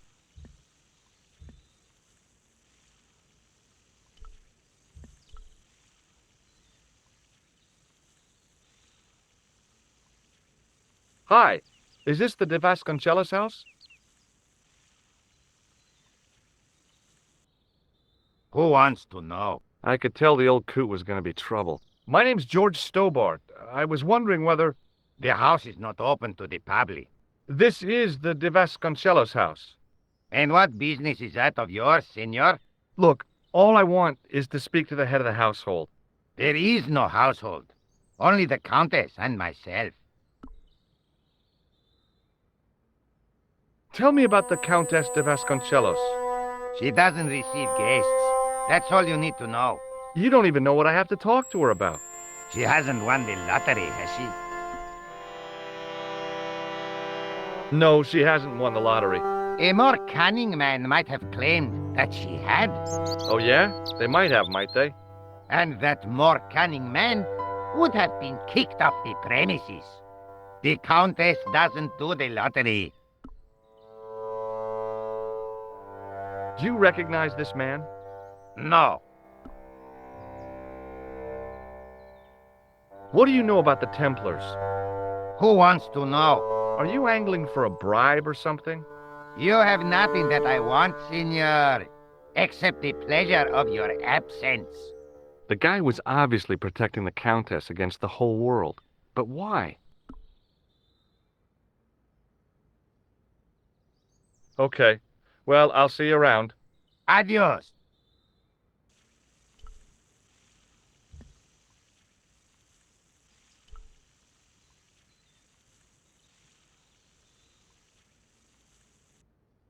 Hey, you.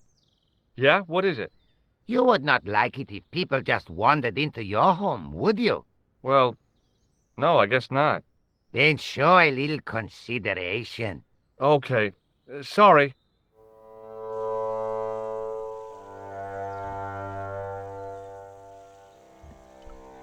Guard and gardener. Yet he still managed to find time to be a pain in the butt. How did he do it?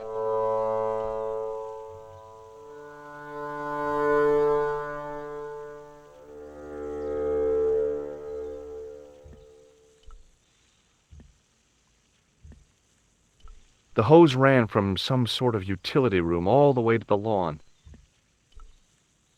I didn't like the idea of carrying 30 yards of hose around me, so I left it alone.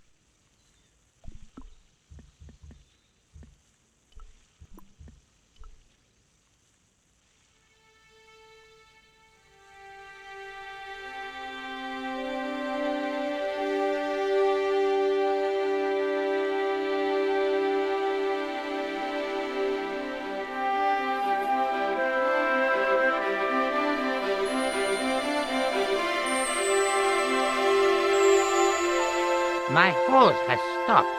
Yeah? See, my hose never stops. Well, I'm sorry to hear it. It's always sad when an old tradition comes to an end. Did you have anything to do with it? See, you. Well, I'm shocked. I'm mortified. How could you think such a thing? Very easily, senor. Very easily. I'm going to find out why my hose has stopped. And that means going into the house. You are not, absolutely not, to go in the house. If you do go in the house, I will set the dogs on you.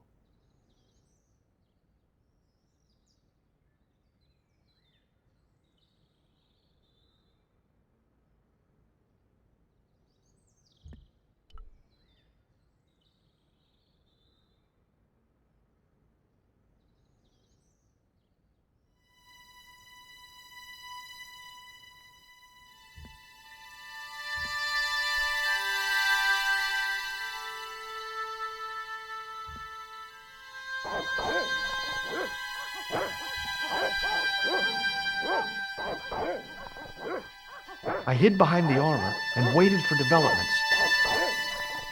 Hey, you. I know you are there, American. All right, you dogs, I'm coming.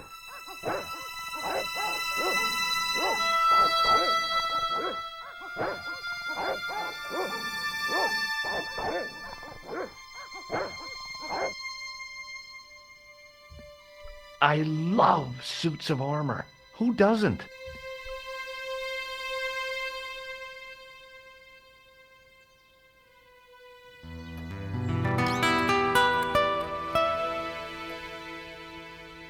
Madre Dios, who are you? My name's George Stobbart.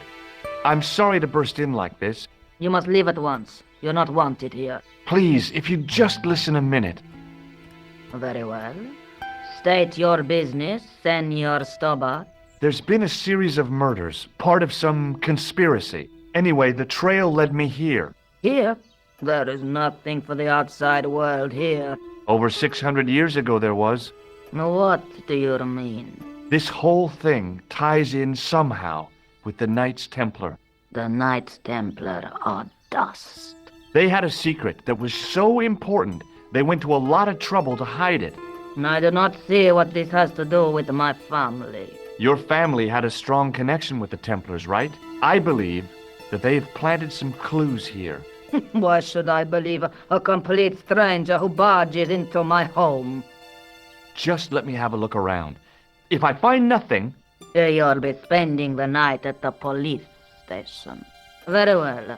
Please, sit down. Thank you.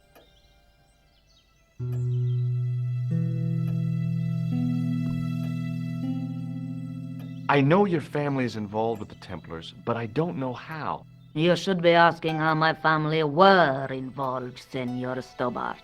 The Templars ceased to exist centuries ago, and as for the De Vasconcelos, the line dies with me. I'm sorry. Don't be. Do you recognize this man? No, I have never seen him before in my life. Who is he? I've got a couple of names for him, but they're probably false. He's the killer. No, his face is utterly unfamiliar. Good. At least he hasn't been here. Yet.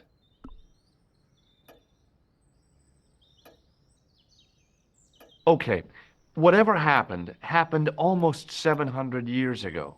So, if the Templars left any clues, they're going to be in stuff that dates back to the early 14th century.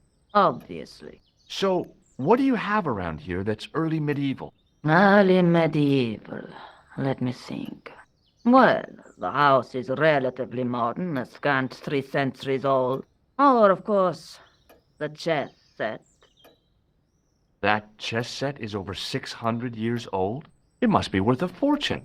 Indeed it is. Not that I would part with it, of course. No, I wouldn't either. That's the sort of thing that gets handed down to your children. Sorry. Its value is less than you might think. The set is not complete. One of the pieces is a modern replacement. As to the original, it was lost a long time ago. Nobody has any idea where it is? No. The children had it when they were taken. Children? What children? All in good time, Senor Stobbart. May I examine the chess set? Certainly. But do not move any of the pieces. Okay, thanks.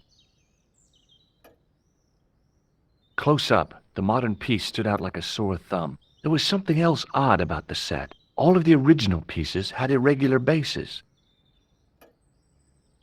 My lady, I have to warn you, there's a... You! Why, I feed you to the dogs. Lopez, what have I told you about feeding intruders to the dogs? But, my lady... Never without my permission. Senor Stobbart, if I find that you're wasting my time, you will be fed to the dogs. Now, I want to show you something interesting. Follow me.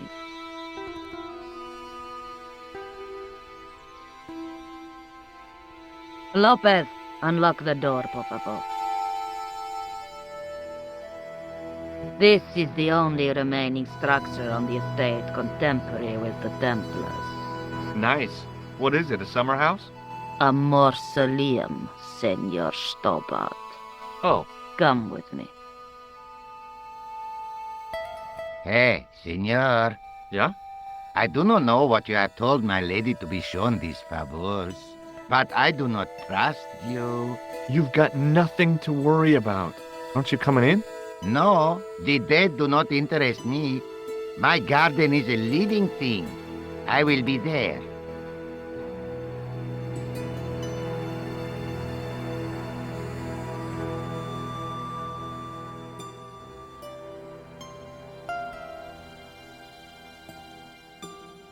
Wow, this is old. It was constructed in the 13th century as the final resting place for the De Vasconcelos Templars. It's well maintained. These are my ancestors, and they deserve respect. I come here at least once a week to say a prayer for them. Mind if I have a look around? By all means. Hanging from the ceiling was a huge yellowed candle. It looked really old and had never been lit. I couldn't reach up there. The mausoleum contained 5 tombs for 5 of the Knights Templar, man-size in marble. I wasn't about to start heaving at sarcophagus lids with the Countess standing there.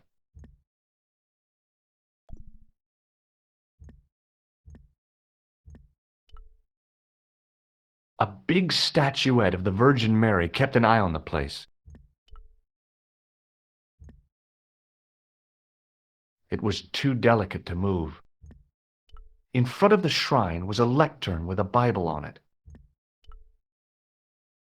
On removing the Bible, I found a pattern on the lectern top. Hey, it's a checkerboard! Close up, I could see that the pattern was made up of glass squares over a checkerboard pattern. Some of the squares had little jagged holes in the middle.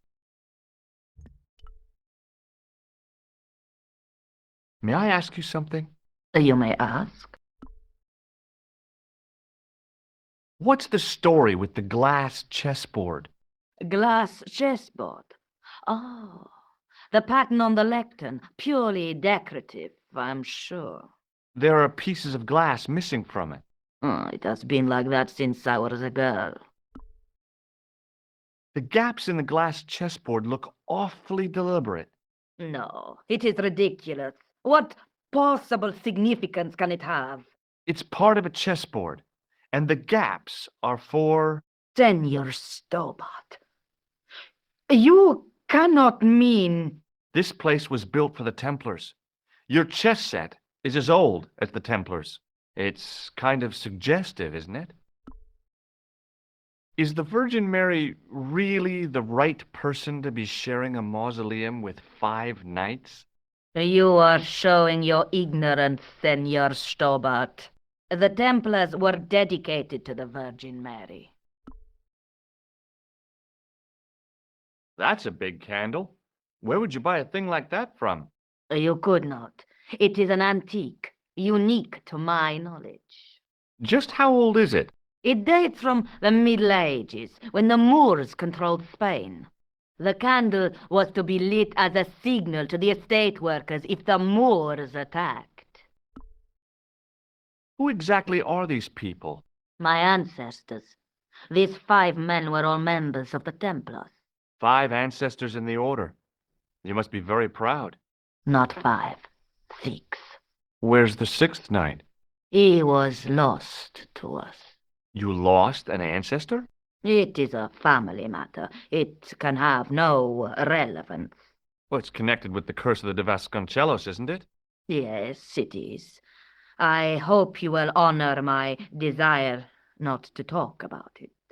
Okay, well, I'll leave it for now. I think this must be it. This is what the manuscript is pointing to. This is extraordinary.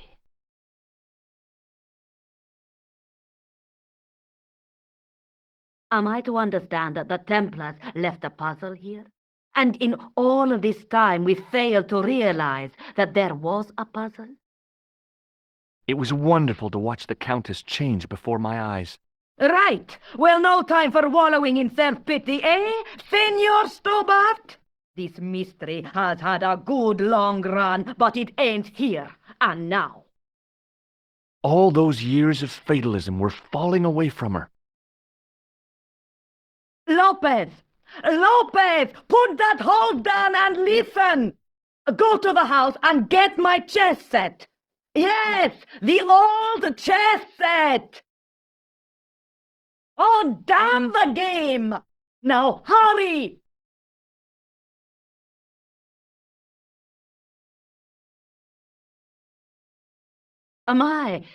This is exciting, is it not? Don't get too excited. This could be a blind alley. Oh, I do not believe that for a moment. It's good to see you happy. Happy? You know, I think I am. You certainly know your history. What's your opinion of the Templars, Senor Stobbart? The Templars? Well, they seem no worse than a lot of the knightly orders. You are mistaken. Compared to the simpering politicians of the Hospitallers or the brutish Teutonics, the Knights Templar were the embodiment of chivalry. The filthy, money-grabbing French king and his pet pope did a great wrong. A bane settled upon my family at the whim of that self-seeking tyrant. It was all a long time ago. Some things don't die. Injustice is one of them. While we're waiting, I'd really like to know what happened here. I mean, the curse and everything? It all began at the time of the dissolution of the Templars. Don Carlos had already left their ranks to become a scholar. Don Carlos, is he the guy who went missing? Si, but he had reckoned without the local bishop. Their bishop envied us our lands and determined to use the papal edict as an excuse to destroy us. Don Carlos was on one of his scholarly journeys when the Inquisition arrived. When Don Carlos returned, it was to find his loyal manservant slain and his children gone. They took the kids? But why? Oh, we will never know. The bishop denied all knowledge of the children's disappearance. But witnesses had seen his men kill the servant who had been charged to protect them. What happened to Don Carlos? He swore he'd find his children if he had to go to the edge of the world. He put on his armor and took up his sword and shield and rode out alone. He was never seen again. Ah, Lopez, you have the pieces. Si, my lady, as you asked.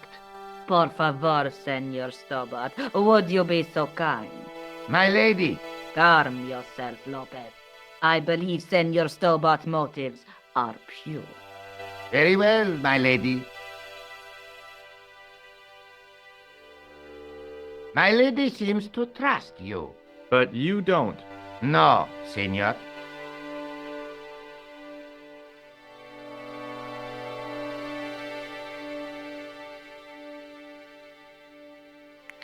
It fits, Senor Stobbart. It fits. Working quickly, I found which pieces went into which holes.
Senor Stobbart, look! What is that? It's not the Holy Grail, is it? No, Senor Stobbart. It is the communion chalice of the De Vasconcelos, missing for almost 700 years. Wow. Well, go on. I cannot. I can hardly believe it is real. Go ahead. Live a little. Are you sure? This is your moment of triumph, Senor Stobbart. Sure, I'm sure. The possibility of death traps only occurred to me a few days later.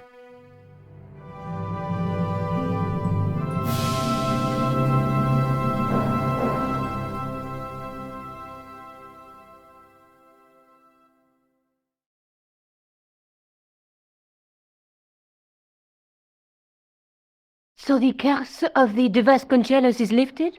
Oh no, the Countess was thrilled to find the lost chalice. But there's still the riddle of the missing knight. Well, you can forget about that now and get back to finding the Templar's secret. Actually, I promised the Countess I'd find Don Carlos. You what? I can explain everything. You have got the odds for a withered old Spanish aristocrat?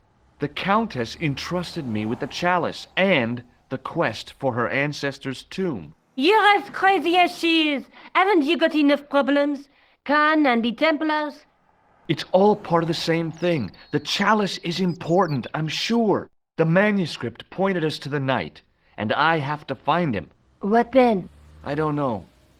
But when the knight and the chalice are reunited, maybe I will.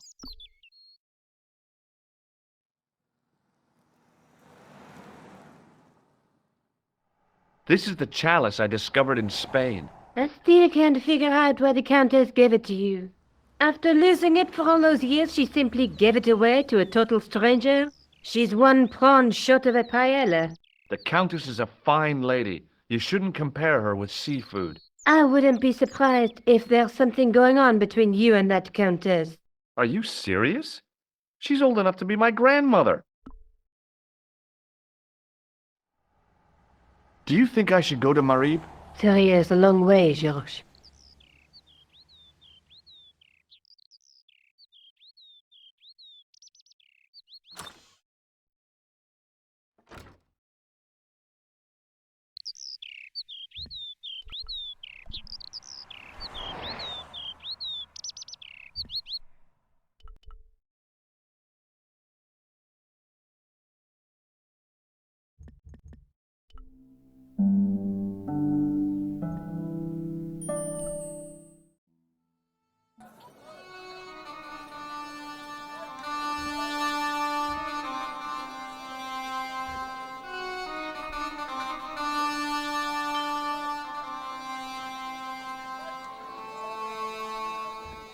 It was the sort of bell you see in hotel receptions. Kind of unexpected here. Hey there, young fella. Speak ye you the English? Speak you the Anglaise? Parlez-vous anglais? Yes, si, and indeed oui, and rather better than you by the sound of it. My name is Nico. Welcome to my grand emporium of quality merchandise.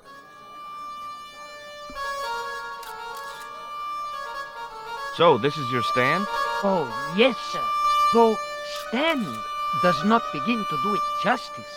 The finest in this bustling metropolis. This is a bustling metropolis? Well, not per se, no. You speak very good English. Thank you, sir. I learned from tapes that my uncle procured. Oh, a language course. No, sir. Jeeves and Wooster. Gussie, Fink, Noto, Aunt Agatha, what ho? How much are those books there on the shelf? Have you any Syrian pounds? I think I might have a couple of Irish pund. Then they're too expensive for you, sir. Is that your father lurking in the back of the stand? He is indeed a roaring fellow. Ayub's his name. You don't sound like you respect him very much. Don't I? Not only do I respect him, I rather like him. For all his bluster, we get on very well. Does the word Templar mean anything to you? Templar. Ah, Templar. Huh? Templar. Why, yes, of course. It does? Yes.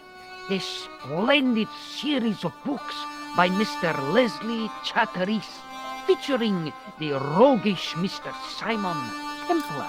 Great. That's a real help, Nijo. Anything else? The Saint television program, featuring Mr. Roger Moore of the quizzical eyebrow, and a stick man with a halo. Beep. So all Templar means to you is Roger Moore? I only watched it for the stick man with the halo. Beep. He was better animated. So I'm correct in saying that the word Templar doesn't mean much to you? Well, there was the Order of Knights who were wiped out in an Inquisition in 1312, I suppose. That's them. What else do you know? Just how much information do you think there is on a Trivial Pursuit card? A what? From the medieval edition. We had it on the stand a couple of years ago. Ask me what a feuter is. Go on, I know all this stuff. Never mind. Okay, forget about the Templars for a minute. What do you know about knights?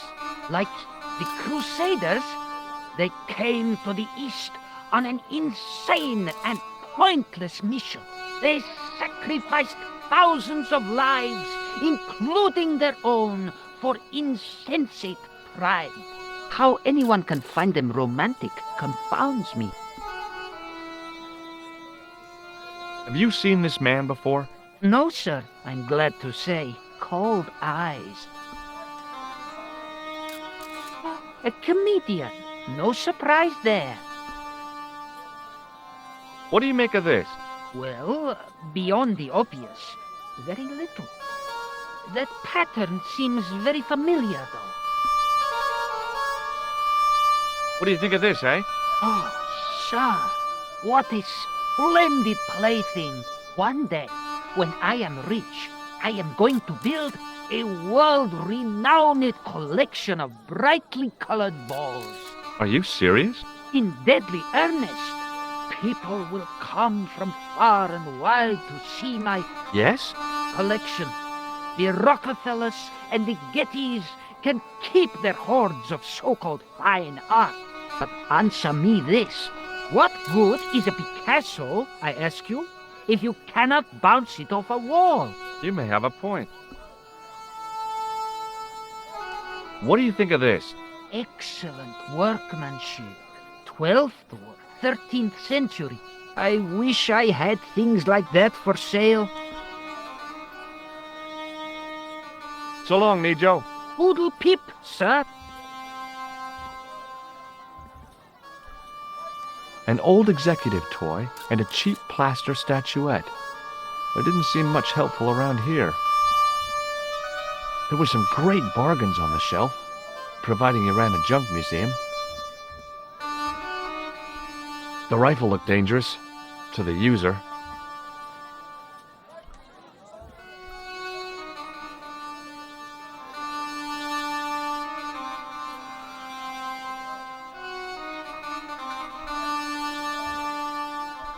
Embarrassed as I am to admit it, you can spot an American tourist a mile off.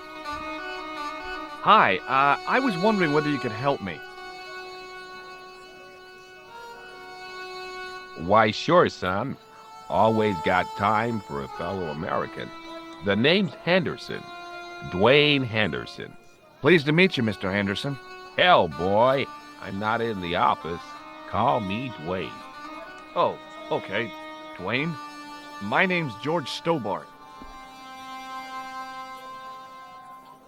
You're a long way from home, Dwayne. Could say the same about you, George. Me? Well, I'm just sightseeing, that's all. Without a camera? Kinda lags to come all this way and not take pictures. Mind if I take a picture of you, George? What? Why? Ow! You could have warned me. You don't mind, do you, George? The folks back home will be real interested. What exactly do you do, Dwayne? Didn't I say? Oh, I run a greeting card company. Yep, we're based in Cleveland, Ohio. Pearl writes the poems for him. You ought to ask her to recite some. Where is your wife, Dwayne? Pearl? Oh, she's around, looking for bargains. How long have you been married, Dwayne? Hell, must be 30 years now.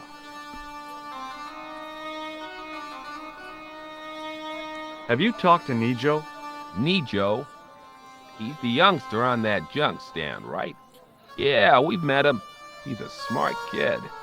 Speaks 4 languages, and he's never had a day's formal education. He should go far. Kept trying to peddle garbage on us, though. You're not going to find much worthwhile around here. I know that, and you know that. But try telling Pearl. She reckons there's antiquities in them door stands. Do you mind if I ask you an odd question? Okay, but I might not answer it. Do you know anything about the Templars? The Knights Templar? Yep. Nope. Nothing at all. Well, you knew they were an order of knights. What I know and what I say are 2 different things, boy. I haven't lasted as long as I have in this business without knowing that. In this business? Sure. The greetings card business. Oh, please. I saw a medieval picture of a woman, royalty or nobility, something like that. She was looking in a mirror, but the reflection was of a man with 3 faces. What do you think of that? I think you should be in therapy. Does the image of a knight holding a crystal ball mean anything to you? Hell no. What would a knight want with a hunk of glass? I don't know. That's the prob. What's wrong, boy? It's not a crystal ball. It all came together in my head. What the conspirators had mentioned losing. The strange perspective of the manuscript. It's a lens. Do you think bulls have any significance around here? Weird question, George. Nope, I don't think they have. Have you seen this man before? Maybe. Where'd you get it? I just picked it up somewhere. Sure. I'm always picking up photos of complete strangers and then asking around. Ow! Damn it! There. I've got another picture of a complete stranger. Maybe I'll ask around about this one. Does this matchbook mean anything to you? Nothing. Nothing at all. Okay, well, I'll see you around, Dwayne. Count on it, George. The stand was hawking ancient machine parts. He didn't have anything that I needed. It was a guess, but I figured the woman to be an American tourist. Just call me Sherlock. Hello. I was wondering whether you could help me. Why, hi there, handsome. What can I do for you? Hi, my name's George. I was just... Well, it certainly is delightful to meet you, George. I was... My name's Mrs. Henderson, but you can call me Pearl, I'm sure. Okay, Pearl. I was... So nice to meet a friendly American face so far from home. Pearl? Yes, dear? I was just wondering if you could help me. Why, sure, precious. Do you know anything about medieval weaving? I do a little needlework, but gosh. It's okay. It was a long shot. Have you ever heard of a group of knights called the Templars? Sounds familiar. I remember. Dwayne had a book. The Holy Something and the Holy Something Else, I can't quite recall. I read a little of it. And? Seemed like a lot of hooey to me. Have you talked to the boy on the bric-a-brac stand? Oh, you've met him? His name's Nico, you know. Oh, he's just so cute, I could die. I'd love to bundle him up and take him back to Ohio. He might not thank you. I'm looking for something ancient, you know. Something to impress the folks back home. The poor boy was trying to do his best, but we still haven't found anything. I've been talking to your husband, Dwayne. Oh. Yeah, he tells me that he runs a greeting card company and you write the poems that go in them. Oh, yes, indeed. I consider myself the artiste of the family. Tell me, George, would you like to hear one of my poems? Yes, go on then. Okay then, darling, here we go. Our sympathy upon this time, when your heart doth break. I like the doth. Classy, isn't it? We know the grief that must entail when your schnauzer gets bitten by a snake. Ah, it still touches me. What do you think, George? It's very specific, isn't it? You think so? We sell a lot of those here. So, tell me a little about yourself, Pearl. Me? Oh, a gentleman's interest is always so flattering. Well, my husband and I run a greetings card company in a cute little place called Akron in Ohio. Akron? Cute? Little? Hold on. Didn't Dwayne say they were from Cleveland? What was that, sweetness? Oh, nothing. I was just thinking out loud. I met your husband earlier. He's an interesting man. That's why I married him. You said that your company is based in Akron. And Dwayne said it's in Cleveland, no doubt. Well, yes, he did. Dwayne was in the Marines and Vietnam, you know. Anyway, he got a medical discharge. Thing is, he gets confused. We moved away from Cleveland 5 years ago. Oh, I'm sorry. I didn't mean... He also gets a little paranoid. Thinks he's a spy or something. I'm so sorry, Pearl. Don't worry yourself, George. We live with it.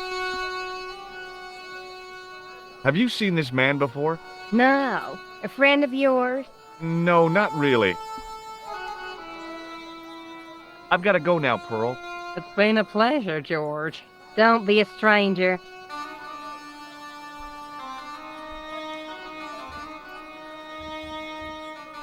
The merchant was selling fruit. I decided I might have some later. I wasn't hungry and didn't want to buy fruit, so I didn't start a conversation.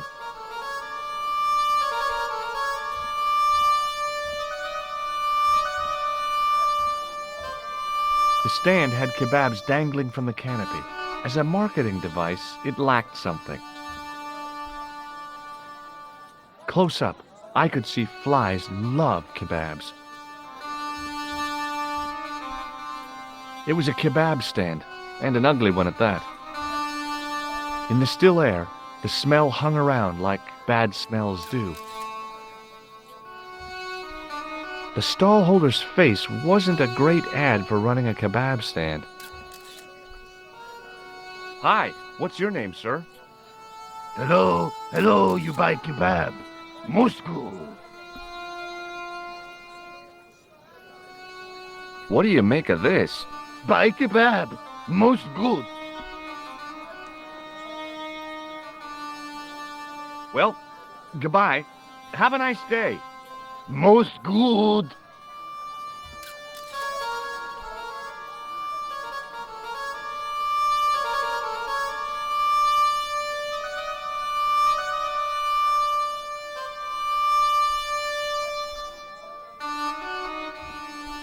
It must have taken him all morning just to set up his stall.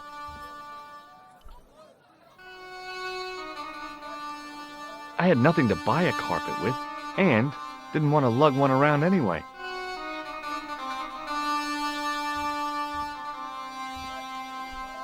Hi. Hello, sir. Lovely carpet.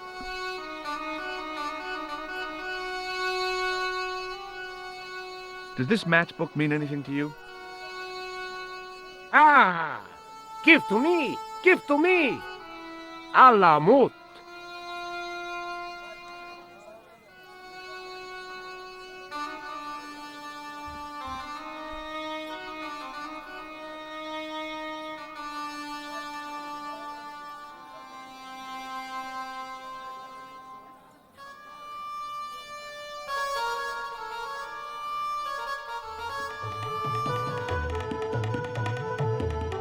Many beneficent greetings, my most fortunate possible friend.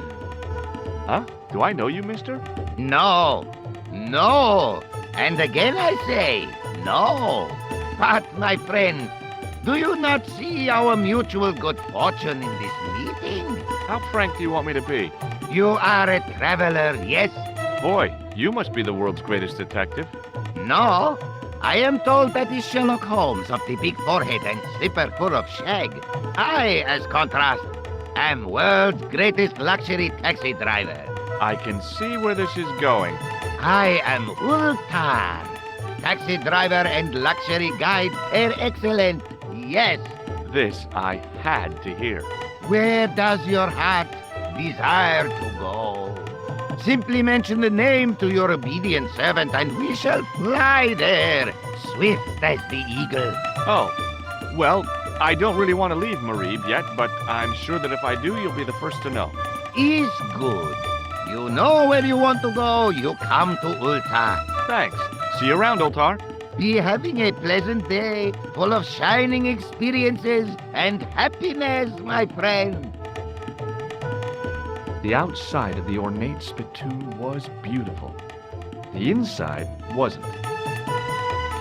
I had neither the time nor the money to buy anything. Hi! Nice club you've got here. I was wondering if you could help me. What? I mean, I beg your pardon? I'm sorry, but I don't understand. No surprise there, all righty.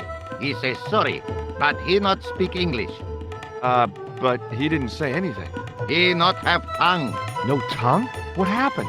It was bet. And he lost. He won. You should see other chappie. Oh, yes.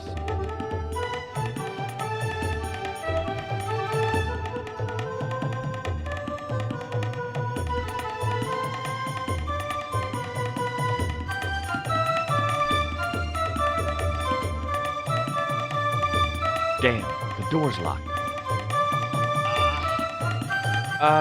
I'm sorry? Did you say something? He say you not to go in toilet. Read sign, matey. Matey? It lose something in translation. My Arabic, Russian, and Japanese have a lot in common. I can't read a word of any of them. The notice didn't mean anything to me. By staring hard at the notice and squinting, I discovered I couldn't understand a word of it.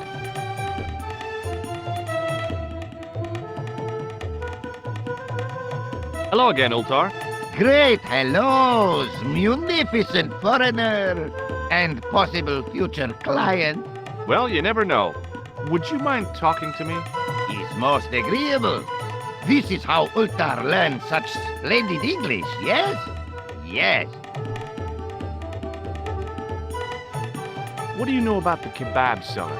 A most miserable man. Ultar say, cheery up, matey mate, it might never happen. And he say, shut up, Ultar. Fancy that. Not at all. Arto has face like the drizzle that falls on the midweek afternoon. Whatever that is. Have you met the American couple? Have Ultar met them? Have Ultar met them? Yes, Ultar have met them. And? They most ungenerous. Ultar offer to show them wonders of countryside. They say, is there anything ancient? Ultar say, yes, of course. Nature is ancient. They say, no, anything ancient made by men. And Ultar say, have you seen Taxi? Fan belt older than Ozymandias. But they gone. What do you make of that boy in the market, Nejo? Nejo? Ha! Ayub's boy. He's too big for sandals. I speak splendid English and he laugh. He say, Ultar, you big ox, you split infinitive. I say, I split your head if you stay still long enough. Ha ha ha ha ha. Ho ho ho ho ho ho. Pretty funny, yes? Hilarious. You should be on cable. Do you know anything about the Templars? Of course. Yes? What can you tell me? Great she-bop band of the 60s. No, that's not really... Who put the bop in the bop, bop, bop, bop, bop? Yeah, eternal questions. This place is certainly hard to find. Oh, yes, it is most exclusive. The membership can be no more than... Kind sir, what would you guess the population of the village to be? Gee, I don't know, a couple of thousand? Ben, I would estimate the membership to be no more than a couple of thousand. Could you tell me what that sign means? It's a door stay shut until brush come back. Signed, the management. Oh, well, what does that mean? Manager buy lovely new toilet brush, leaves it by wash basin for 10 minutes. Come back, it been stolen. Not even out of wrapper. He damn cross.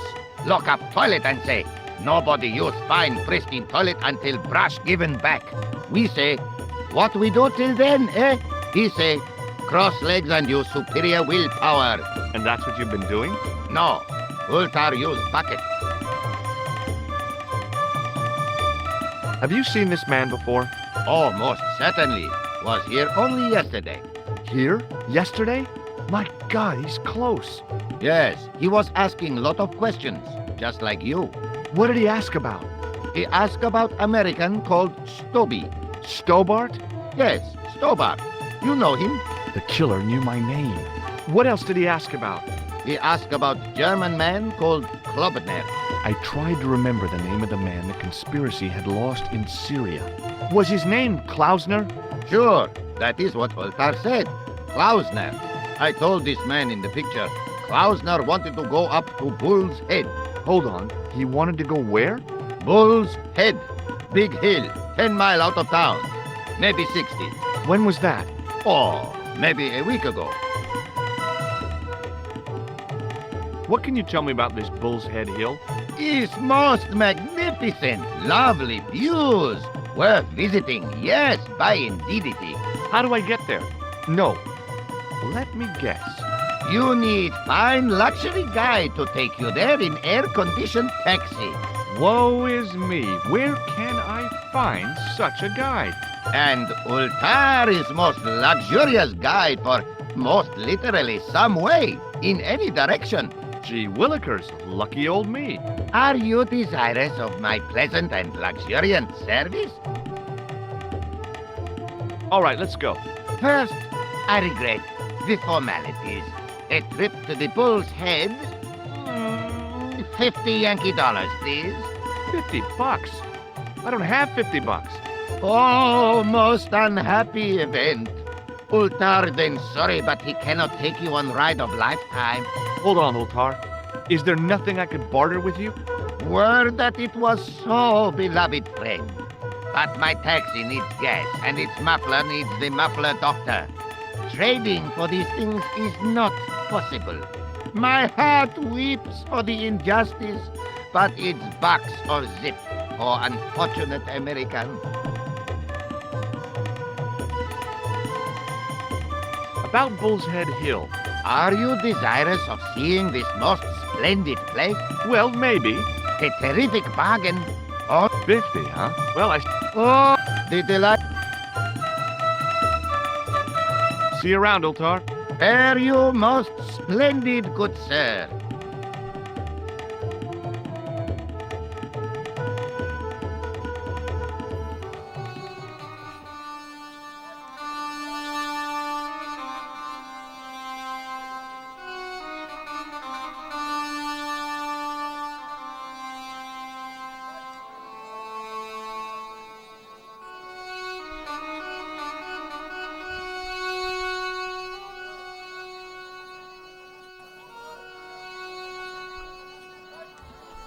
Hi there, Dwayne. Hi there, George. How can I help you, young fella? Have you met Ultar? Almost luxurious air-conditioned taxi ride, mister. Yeah, the cabbie. Tried to pull a bunco on us. Take us on a wild goose chase off into nowhere. Have you ever heard of a hill called the Bull's Head? Can't say as I have. Where's that? I don't know. I'm trying to find out. Bull's Head, huh? I must remember that. Sounds scenic. Okay, well, I'll see you around, Dwayne. Count on it, George.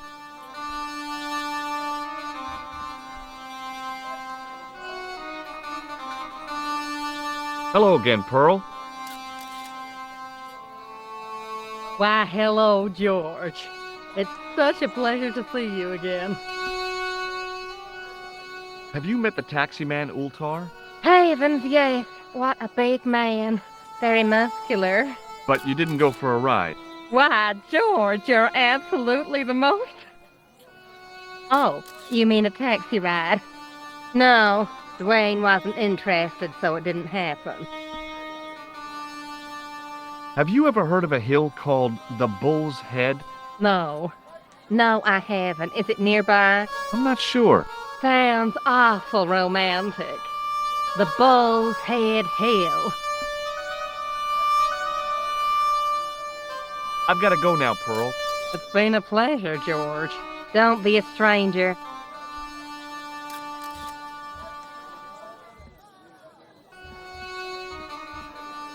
That statuette was the nearest thing to an antiquity I'd seen, but it still looked like a cheap plaster copy to me.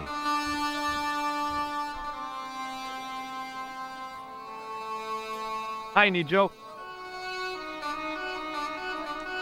Hello again, sir. And how may I help you this time? I met an interesting guy earlier, a cab driver. Ah, that would have to be Ultar, a barbaric sort of chap. Oh, he's not that bad. You know how he speaks in Pidgin English? That's how he speaks in Arabic too. Who's the guy selling the kebabs? Oh, that's Arto, a miserable blighter to be sure, sir. He doesn't seem very happy. He never is. Day in, day out, a face like a wet Wednesday. Whatever one of those is. Does he speak any English? Not cogently, no. What do you know about that couple? Oh, they're American. Is that all? The chap's a little odd. As for the lady, it's a funny thing. But I get the impression she's a lot cleverer than she's letting on. That's not a very friendly cat you got there, Nijo. No, sir. It is a very unfriendly cat. Why do you keep it? Oh, it's not mine. It just rests where it pleases. And today, it pleases to rest there. As Kipling would say, it is a cat that walks by itself. Fiercely independent. And it smells. See you around, Nijo. Ta-ta for now, sir.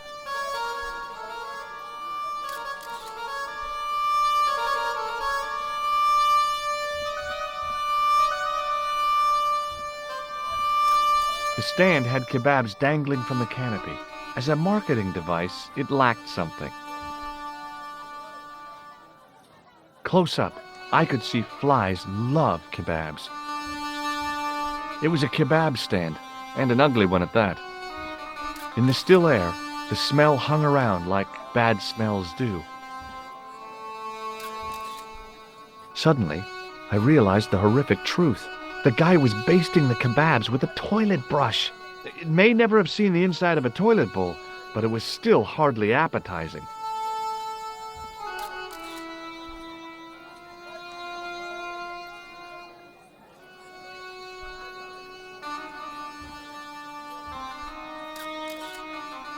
Hi, Nico.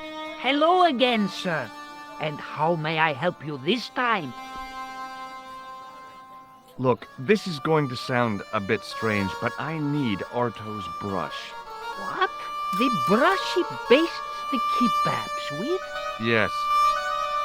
Let me find some dirty postcards for you instead. Nico, this is serious. Arto stole that brush he's using from a friend, and I want to get it back. Perhaps I could help you, old chap. Maybe? Perhaps? Maybe what? Perhaps what? I do not wish to seem mercenary, sir, but I am a merchant, and merchants trade. Merchant? This isn't Sears and Roebuck here.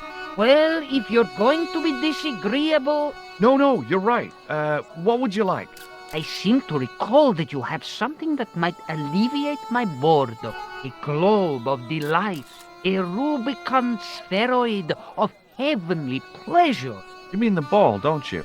A tiny spherule form that barely spans my hand, yet promises hours of amusement. If you mean the ball, why don't you just say so? Can I have the ball back, mister? All right, here you go. People say bad things about Americans, but you're okay in my book. What people? What bad things? Never mind that now. Remember the brush? Right, yes, the brush. All you have to do with Arto is be polite.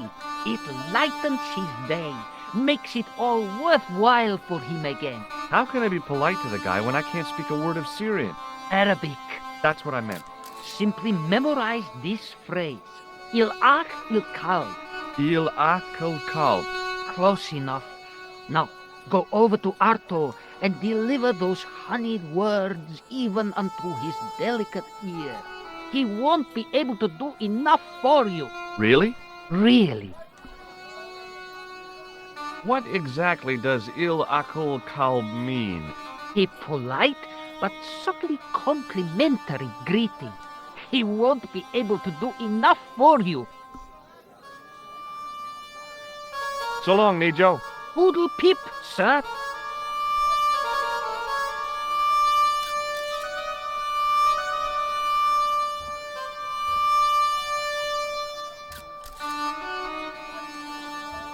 Hello again, sir. Hello. Kebab? Yes. Il akul kalb? Filthy. Bad. I kill you. Whoa, calm down. Feet, do your thing.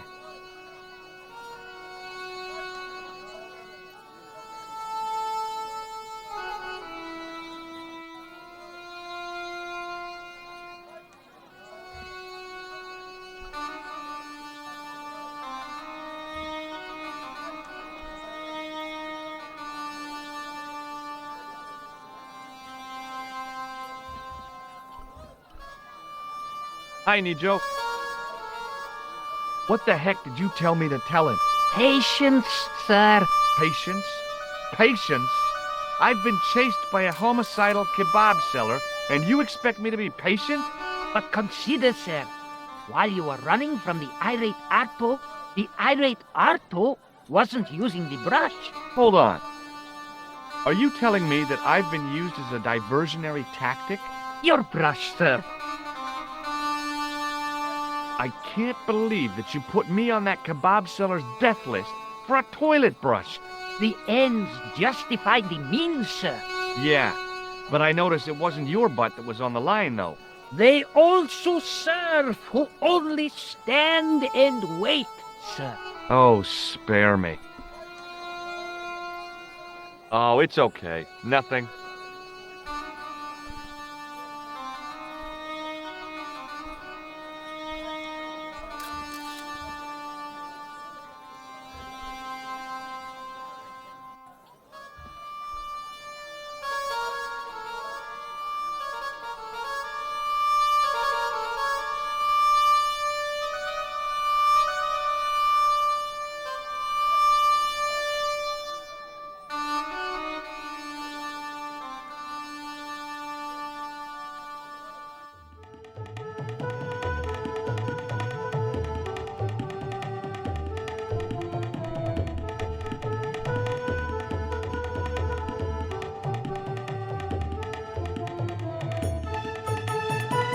Hello again, friend.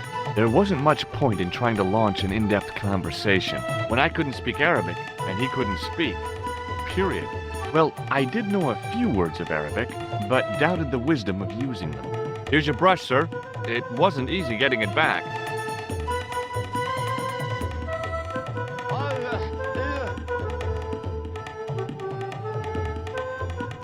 The manager took the brush from me, gave me the toilet keys as my reward, and stomped off.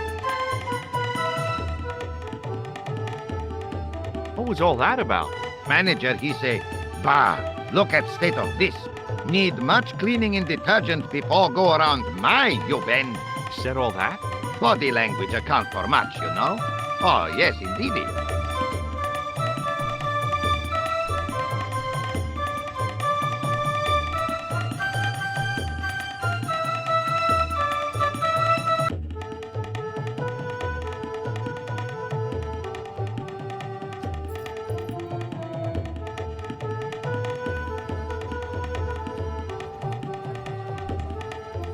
It was a roller towel dispenser.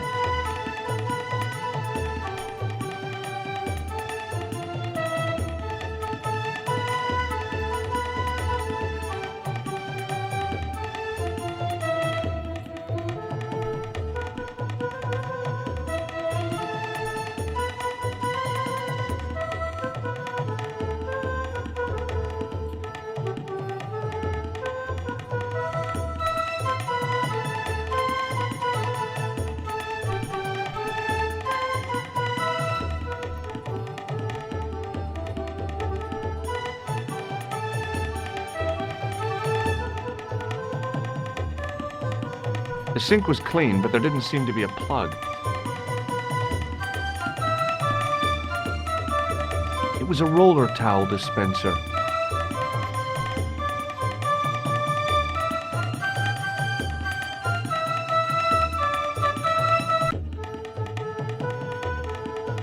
Hello?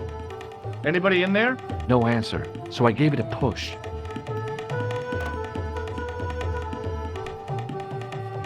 And I thought the French had strange toilets. I hadn't drunk anything since the morning, and I didn't need to use it. The design of the toilet was a little different from what I was used to, but a toilet chain is a toilet chain all over the world. Oops.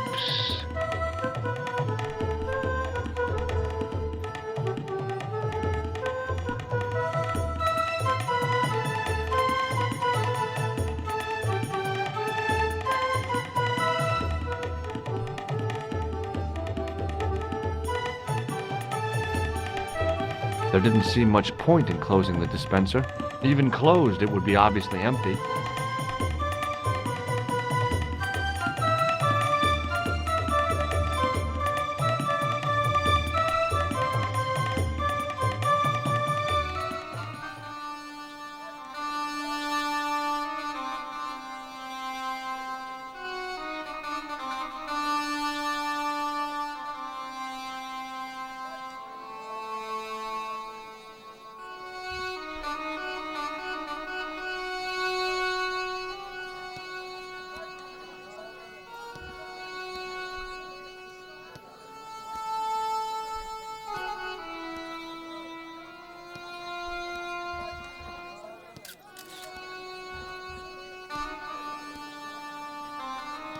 Hi, Nico. Hello again, sir. And how may I help you this time? Oh, it's okay. Nothing.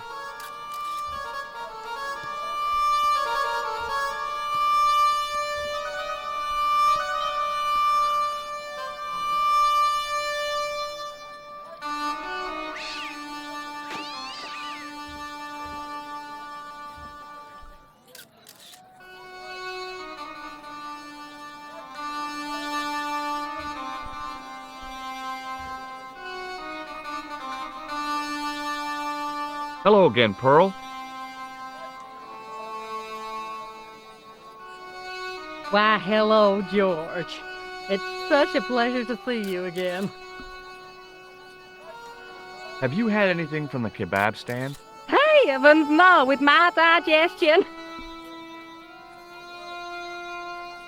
Do you know what Il Akal Kalb means? My, sounds romantic. Yeah, I don't think it is, though.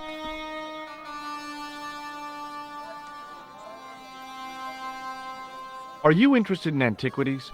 Ain't I? What have you got there, George? How about this fine statuette? Oh, George, that would be ideal, except, I don't know. It looks new, George. You wouldn't be trying to make a fool out of me, would you, George? Good God, no, Pearl. Nothing could be further from my mind. What do you think of this chalice? Now that's really pretty. I've got to go now, Pearl. It's been a pleasure, George. Don't be a stranger.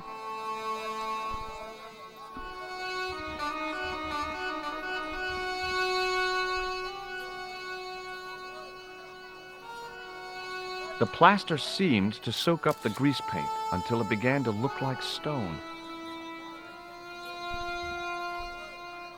Hello again, Pearl. Why, hello, George. It's such a pleasure to see you again. What do you think of this fine piece of ancient statuary? Oh, not that. Just what I've been looking for. Just one thing, though. Oh? It looks awful similar to that modern one you showed me. Ah, well, that's because... You see, that's because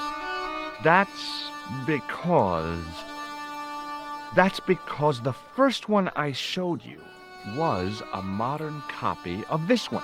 And I sought out the artist who'd done the copy and bought the original. Yeah, that's it. Yeah. Oh, George. How can you ever forgive me? There's nothing to forgive. Believe me. Would you like it? Would I ever? I'm not carrying the money, though. If you go and find Dwayne, he'll pay you for it. If he gives you any trouble, just tell him that I want it. I've got to go now, Pearl. It's been a pleasure, George. Don't be a stranger. Hi there, Dwayne.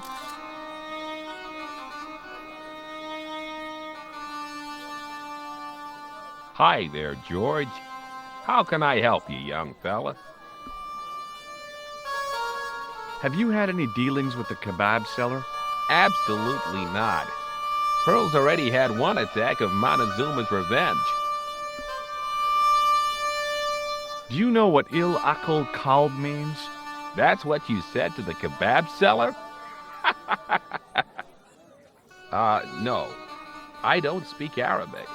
Not a word. What do you think of this? Good gravy. Looks old. Yeah, I had to turn this town upside down. Boy, your luck's better than ours. Looks Roman. I wouldn't know. What'll they say back home? How much do you want, George? Oh, I couldn't. It's the find of a lifetime. I mean... $50. Take it or leave it. I'll take it. Here you go.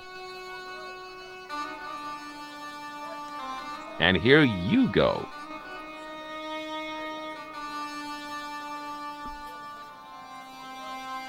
Okay, well, I'll see you around, Dwayne.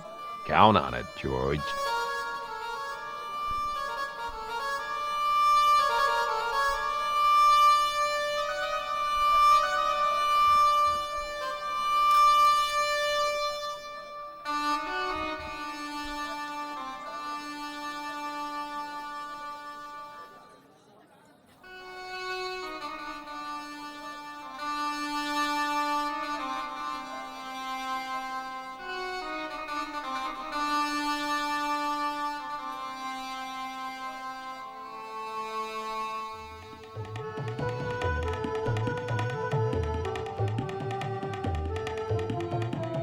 Hello again, Ultar. Praise be to Allah. I am blessed with your bountiful presence once more. What does Il Akal Kalb mean? Who teach you that? Nejo told me to say it to Arto. And Arto come after you with big knife, yes? Yeah, how did you know? I know Arto. You tell him in bad Arabic that his kebab's made from dog meat. I said he was using dog food? No wonder he went crazy. No. Ultar not mean meat for dog. Ultar mean meat of dog. Oh. Ugh. About Bull's Head Hill. Are you desirous of seeing this most splendid place? Well, maybe. A terrific bargain. Only 50 of your Yankee bucks. 50, huh? Okay, it's a deal. Here's the cash. Ah, most splendid. As you say, the cash price mullah is correct. Mister, we make with haste. Where exactly is your taxi? Because the only vehicle I can see around here is an aging army surplus truck. Yes? Ah, okay. I'll be along in a minute.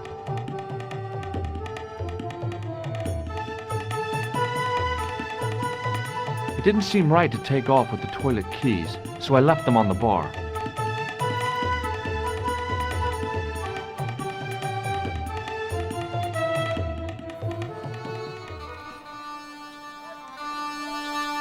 Hello again, Ultar. His most splendid and adventurous client. That's your taxi? Oh, yes, most assuredly. Most entirely splendid taxi in all Marib. It looks like an old army truck to me. Bah! You Americans with your checkerboard caps and your Judd Hershes. You have lost sight of what a taxi should truly be. About 4 tons by the look of it. There, you have hit the nail in the nutshell. Okay already, let's go. Regrettably not, most esteemed pair. There is a minor problem of a tiny nature. The fan belt has taken it upon itself to break. So, what are you gonna do? What can I do? I must wait for a ride to the garage for a replacement. How long is that gonna take? 1 day, maybe 6. I can't wait that long. We gotta get moving. But how, my friend? I'll think of something.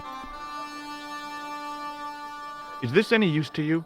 My friend, the very thing, yes.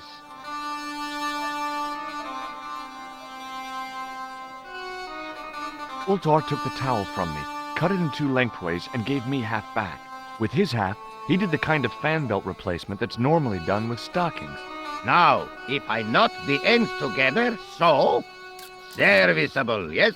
Very serviceable indeed. Stockings might work on a Bentley, but on a truck, the coarse toweling did the job nicely. Come along, my friend. You want to see the bull's head?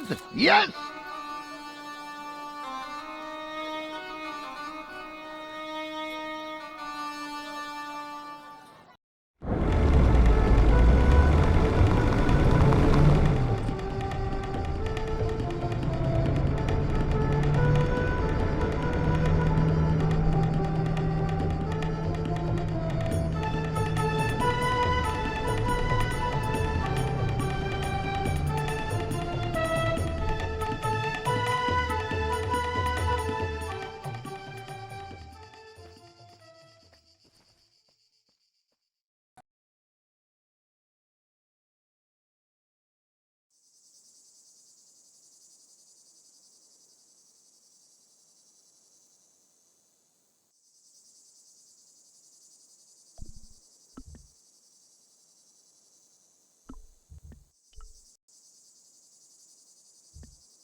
Centuries of hot days and cold nights had opened a crack in the cliff edge, deep into the living rock.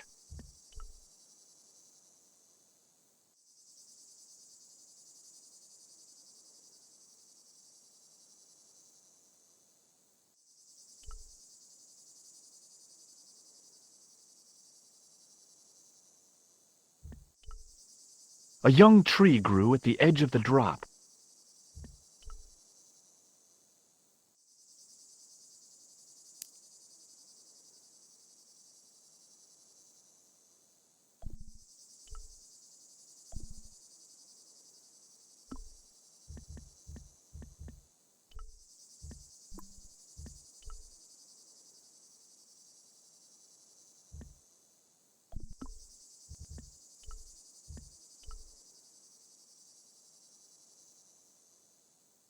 With a flourish, I tied the end of the towel to the stick with a textbook reef knot.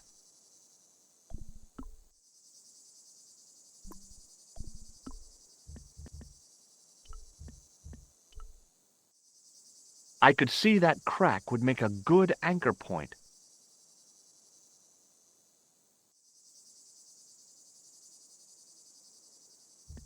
Well, that looked really safe. But I had no choice. I hadn't anticipated going mountaineering when I'd come to Syria.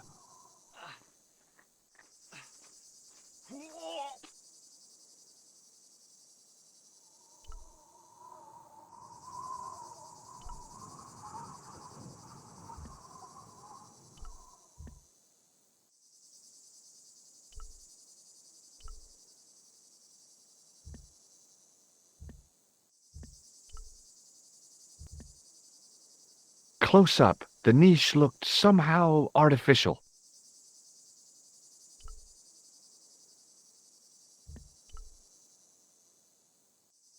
I didn't like the idea of putting my hand in there, but there was something in there, a metal ring, as wide as my hand. I took a firm hold of the ring and pulled. Whoa there!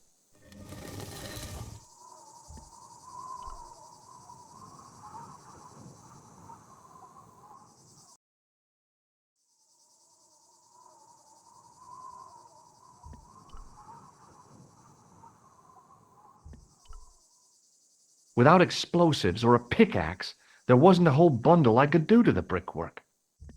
The work that had gone into this place was impressive. I had to hand it to the Templars. When they built a secret cave, they built a quality secret cave. Around the corner, I found the corpse. Oh my God. Klausner? Large as life and twice as dead. I'd hardly had time to accept the fact when I heard the door mechanism start up again. Oh man, no! The door had slammed shut, trapping me. I had a bad feeling about how Klausner had died. A stone head bearing 3 bearded faces. It was a strange image, but a powerful one, redolent with antiquity and ancient mysteries. Sure was an ugly one, though.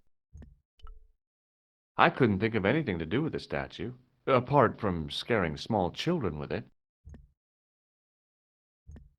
Without getting too close, I couldn't see any marks of violence, apart from his fingertips being scraped raw, and that seemed self-inflicted. Klausner had been pretty smart to get this far, but he was still dead. Okay, all right. Hey, what's this? I'd found some kind of lens. A very old lens made from a very hard glass. That settled it. The knight on the manuscript had been holding a lens the whole time, not a crystal ball. I'd searched Klausner once and knew that the lens was the only thing he'd been carrying. No portable phone, no demolition charges, no 5-course meal. You'd think international conspirators would go around better equipped.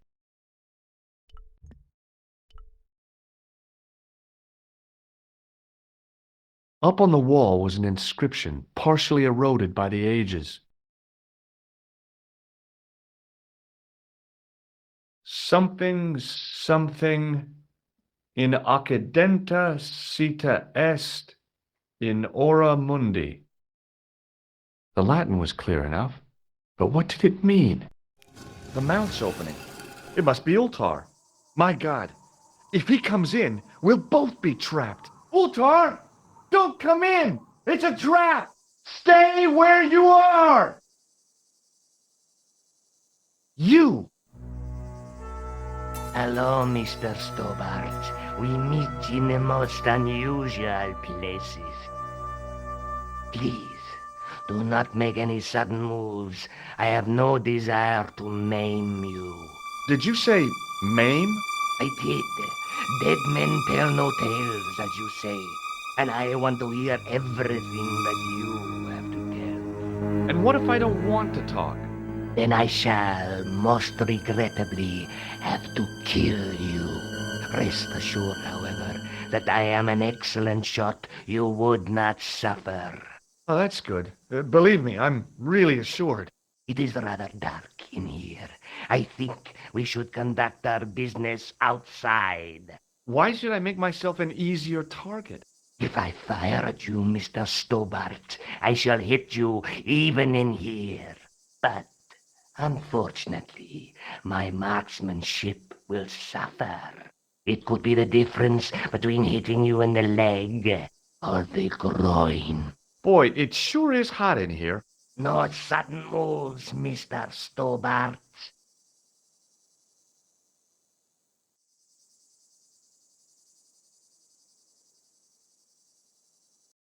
Now then, where shall we start? How about being bosom buddies and you putting that gun away? Klausner, do you know where he is? Yep, he's dead. Just around the corner of the cave. You want to look? I'll take your word for it. How did he die? Starvation or dehydration by the look of it. He was caught in this trap you were shouting about. Yes, I suspected as much. The Templars were not ones to give away their secrets lightly. Was he carrying anything of importance? No, nothing. So, why is this location important? What did the Templars hide here if not an artifact? Well, there was something in Latin up on the wall. Latin? Do you remember it, Mr. Stobbart? What did it say?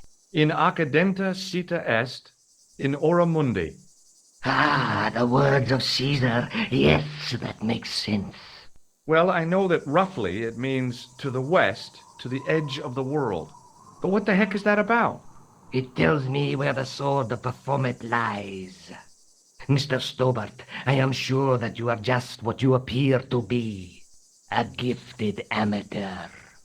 Thanks, I think. But I can no longer tolerate your interference. There is far more at stake than you realize. So what are you going to do? I regret that we must end this here and now. Your only choice now is whether you die like a man or like a dog.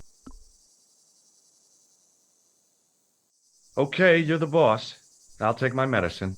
You are an honorable man, Mr. Stobbart, a rare breed. I should like to shake your hand. Yeah. Well, what the heck? It was a long way down. Below, I could see Ultar's truck.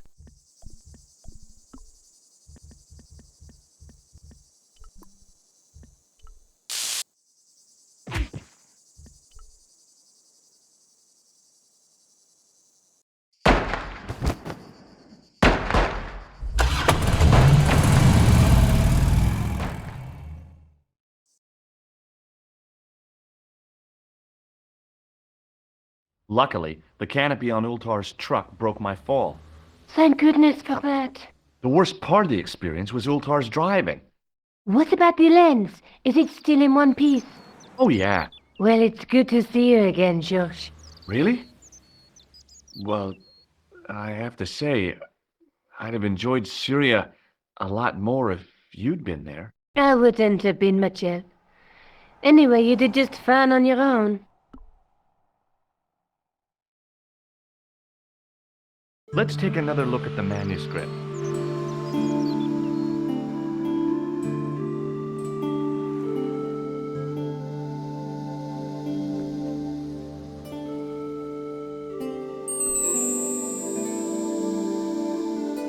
That's the face of the statue I saw at the bull's head.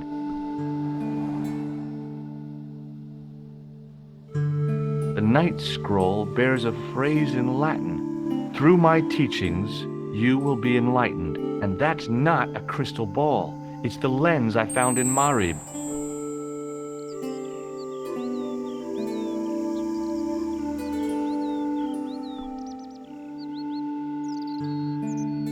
I'll be back as soon as I can. Okay.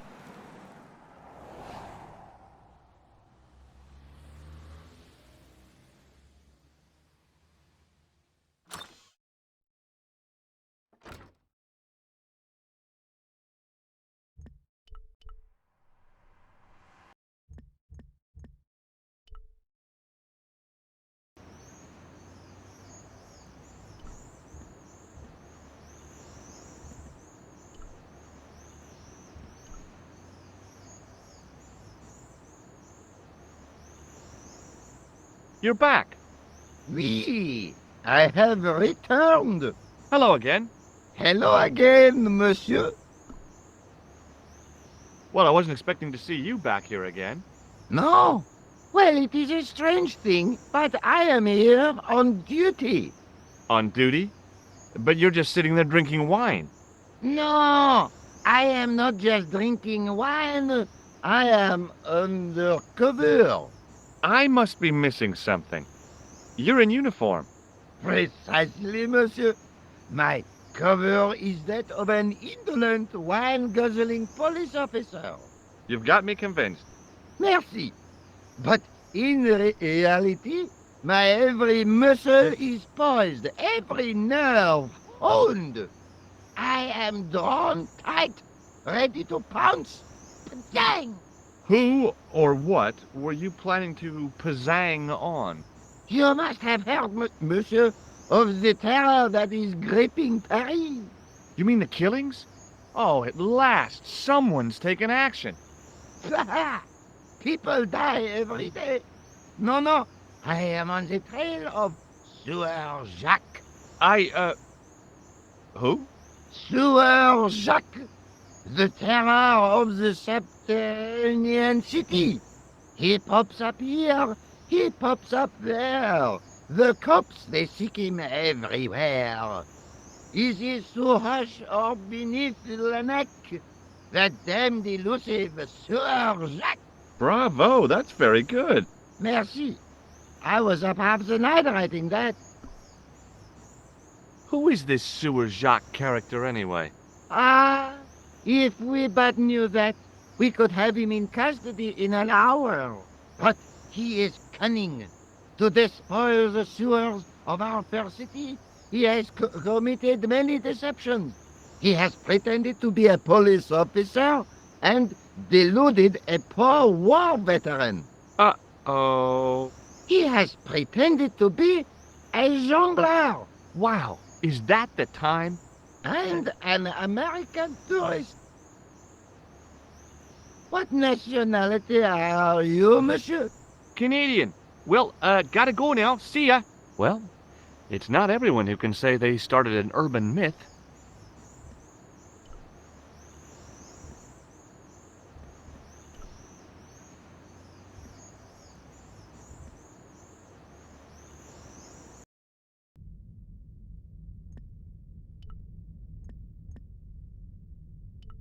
A priest stood by the pews, energetically polishing something.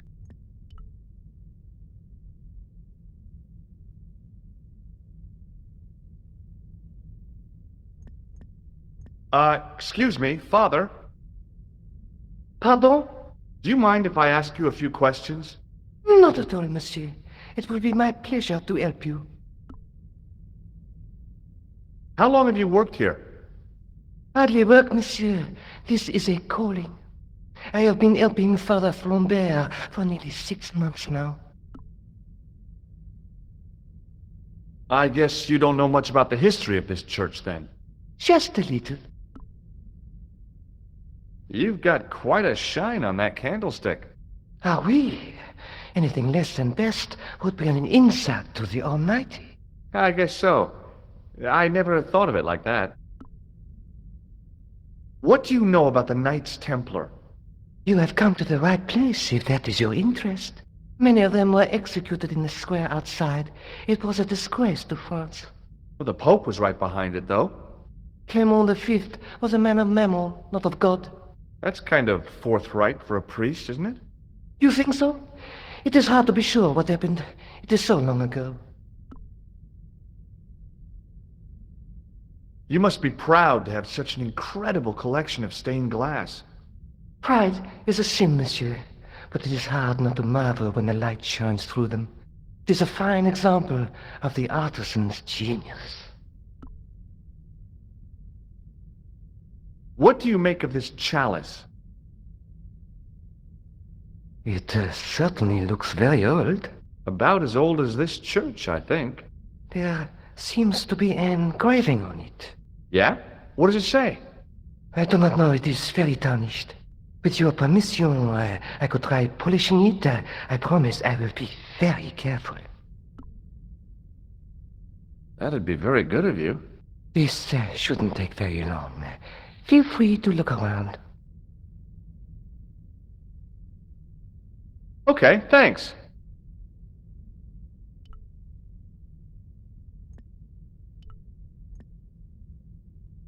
The statue had any secrets. It was concealing them pretty well. A statue of a knight holding a staff and a scroll. A scroll was a symbol of scholarship. I knew that much. A scholarly knight. That rang a bell. A very Spanish bell. Per disciplinum meum lux videbis.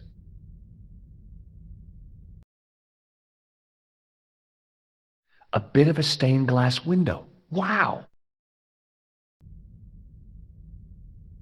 Hoping for a big insight while squinting through a hunk of statuary had been pretty optimistic, I guess.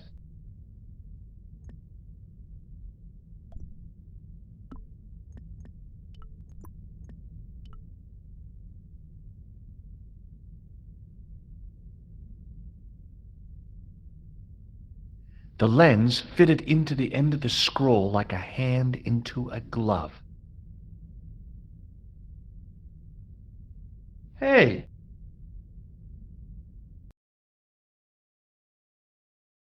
A Knight Templar burning at the stake, and a date. Let me see. MCCC-XIV. That's 1314.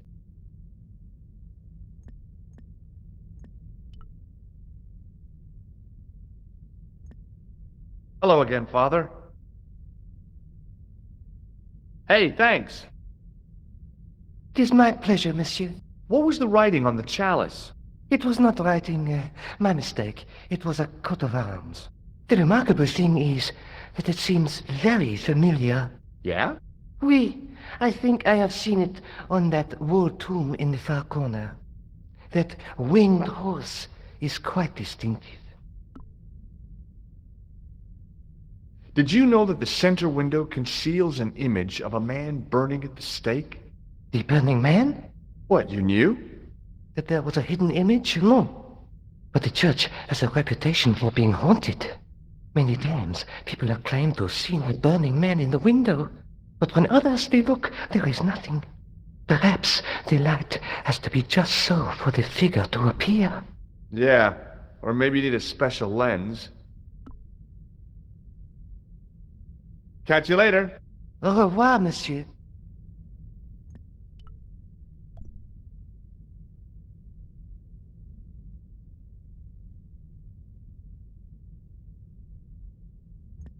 No. It couldn't be. Could it? Now that my attention had been drawn to it, there was no mistake. There was no name on it, but the coat of arms was undeniably the Pegasus of the De Vasconcelos family. I'd found the last resting place of Don Carlos. My eye was drawn to the biblical references carved into the edge of the tomb. Hey, maybe these biblical references mean something. Psalms 32:7, John 4:11, Corinthians 1:4-5, and just one more, Psalms 22:21. I may not be perfect, but I've got a memory like a steel trap. The chalice had led me to these inscriptions, but it looked like a happy coincidence to me. After all, The de Vasconcellos arms were already on the manuscript. Note, I was still convinced that the chalice had some significance all of its own.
Hi, Andre.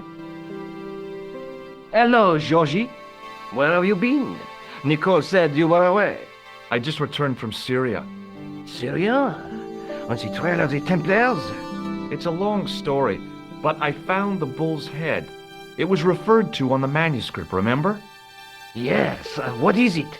A secret cave built into a high cliff face. In the cave, I discovered a map bearing a phrase in Latin. In occidenta cita est in ora mundi. The island of Britain. Lies at the edge of the world, to the west. Strange. That map seems to contain a series of pointers. Like I said, it's a treasure map.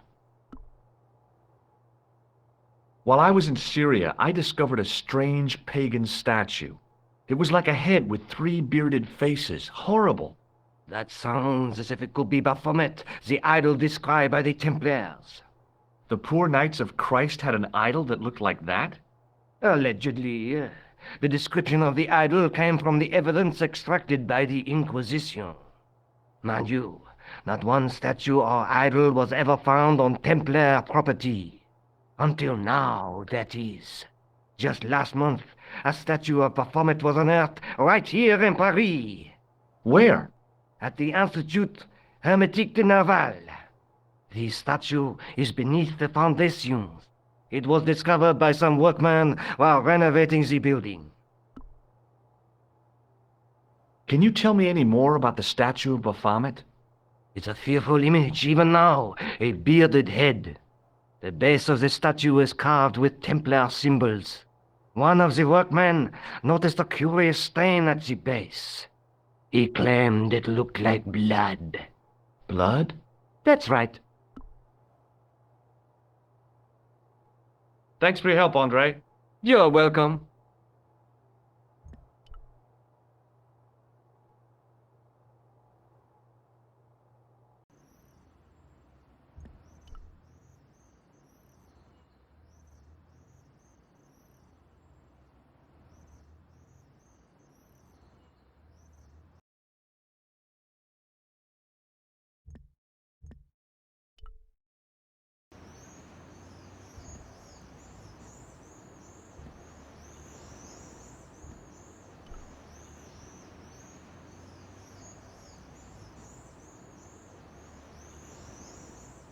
Hey, you!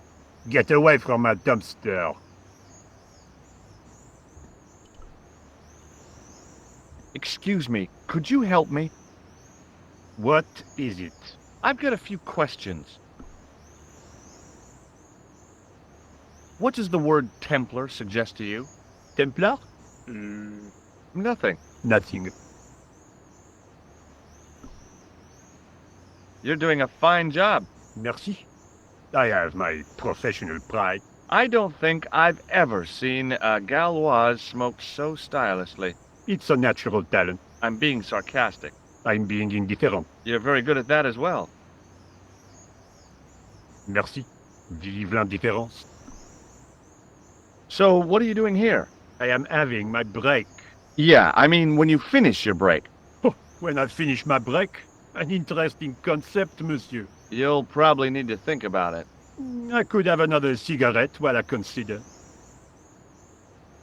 Perhaps tomorrow too? Okay, let me put things differently.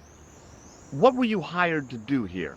I was hired to keep the archaeological dig in the basement of this building clear of debris, and to touch up damage to the door frames with my little pot of paint. It's a very responsible job.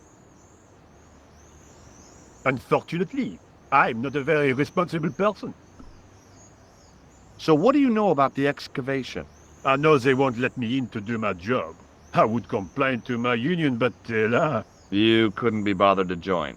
Right. Tell you what, though. I'm surprised at the sort of people interested in this excavation.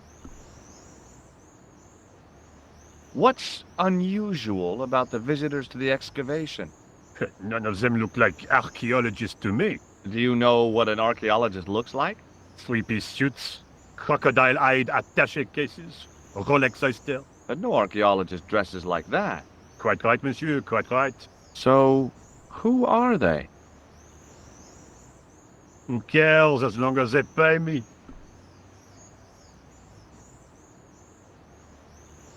Have you seen this man before? Yes, he asked me a lot of questions, just like you. Be seeing you. Au revoir, monsieur. The painter had a pot of gunmetal gray primer hanging from the barrier. Hey, monsieur! Get away from my paint pot! Okay. I should think so. Meddling with a man's paint pot. Puh!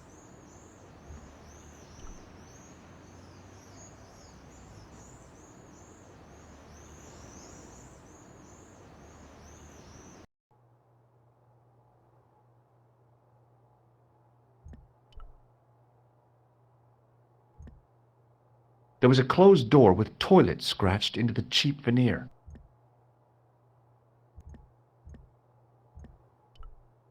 A guard stood by a door I guessed led to the excavation. He looked pretty pompous. Well, not so much pretty, just pompous. Hi? Excuse me? Oui? So, what exactly are you doing here? I'm guarding. You expect to find me shearing sheep? Take it easy. I just didn't realize you were a guard. I'd like to know what you're guarding, please. That's a secret. It wouldn't happen to be an archaeological site, would it? Are you asking me or telling me? I'm telling you. Then why ask? I had a feeling this was no normal hole in the ground. What do you know about the Knights Templar? There was a long pause during which the guard said nothing. Then he said, Nothing. Nothing at all? Is this a test? What, like a history pop test? No, like a test. Okay, yes, it's a test. Then I know absolutely nothing about the Templars. The guard was being amazingly evasive. It was going to take more than goodwill to get past him. Talk to you later. Au revoir, monsieur. There was a closed door with toilet scratched into the cheap veneer. That door's locked, monsieur.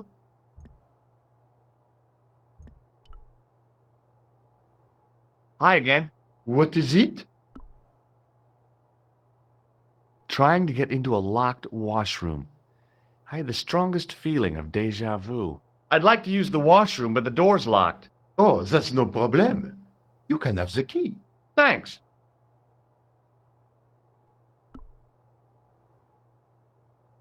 Talk to you later. Au revoir, monsieur.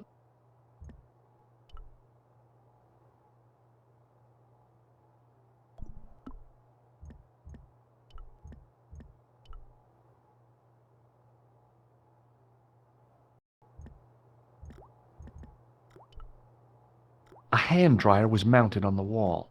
If the club Alamat had used one of these instead of a roller towel, I'd probably still be stuck in Marib.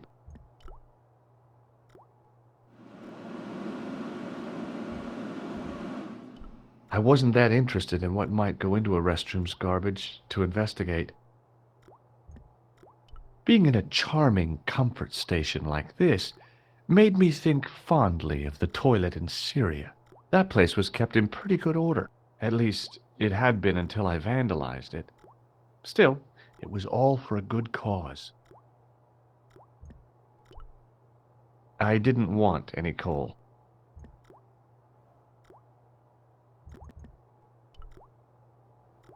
A filthy wash basin hung on the wall. I didn't want to use that unless I really had to.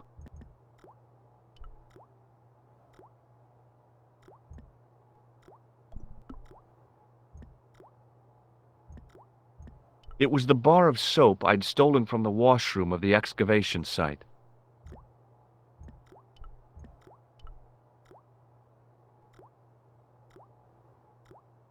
I made an impression of the big key in the cake of soap. The bar of soap had the imprint of a key in it.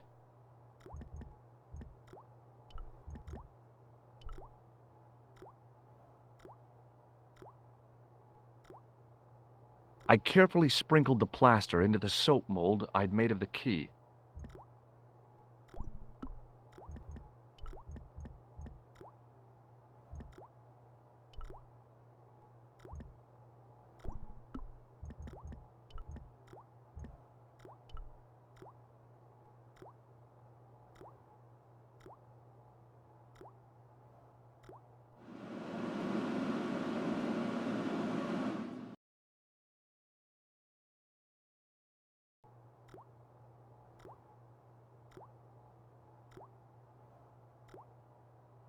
Well, it had taken a while, but I had made myself a completely unconvincing plaster key, way too fragile to use in a lock.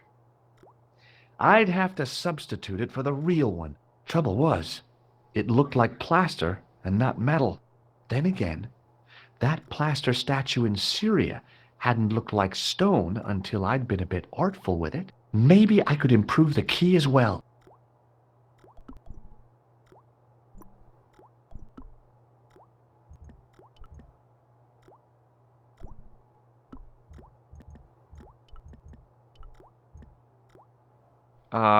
No.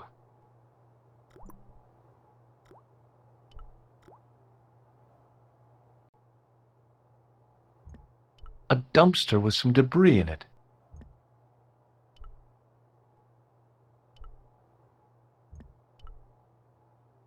Hi again.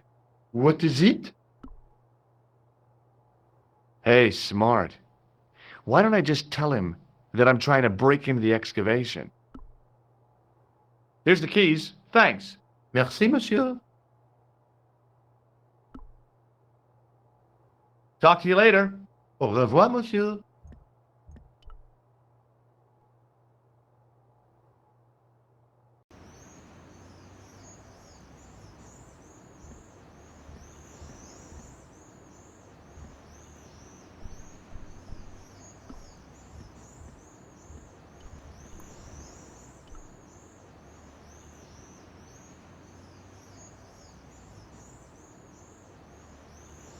Hey, monsieur!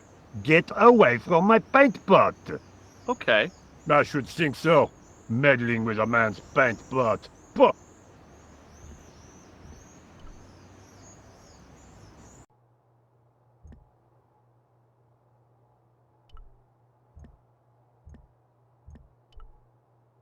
A thermostat was mounted over a radiator. The radiator was pumping out heat as the thermostat was cranked right over to full. No wonder it was warm in here, even with the door open to the chill of fall. The doorway was full of assorted old tea chests, cardboard boxes, and so on, all empty and all uninteresting.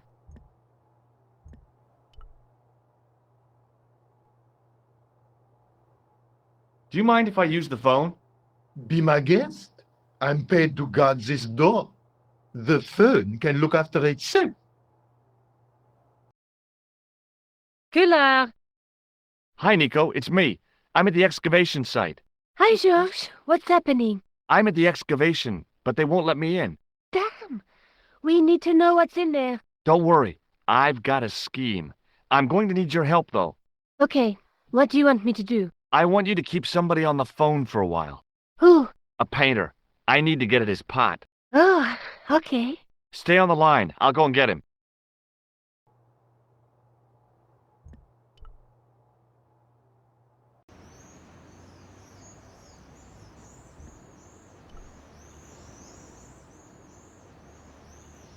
Hi, it's me again. What now?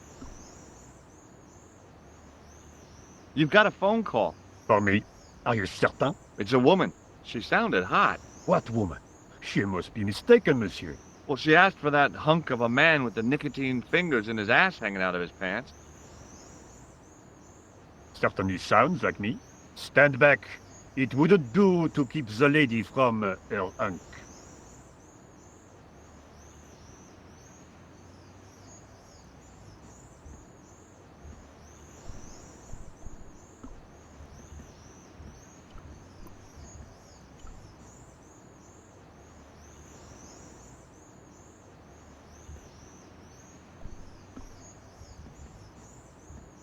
The plaster key had soaked up the paint nicely, and now looked pretty convincing.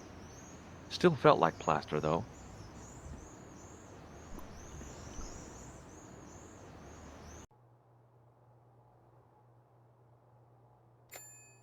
Well, monsieur, what a strange woman.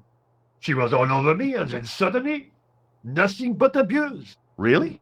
What? Abuse? Ah, well, I have a cigarette to finish. And, monsieur, if she calls again, I am not available.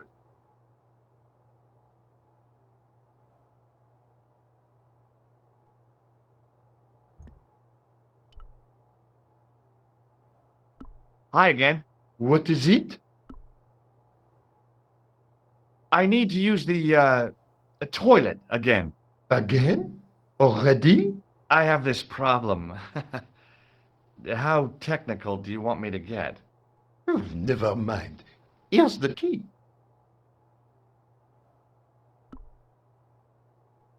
Talk to you later. Au revoir, monsieur.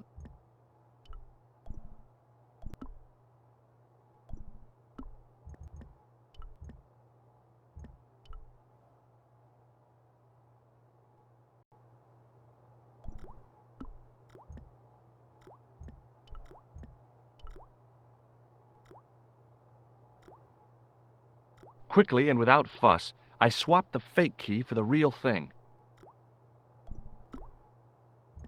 Now, I'd substituted the fake key for the excavation key. It looked okay, but felt false.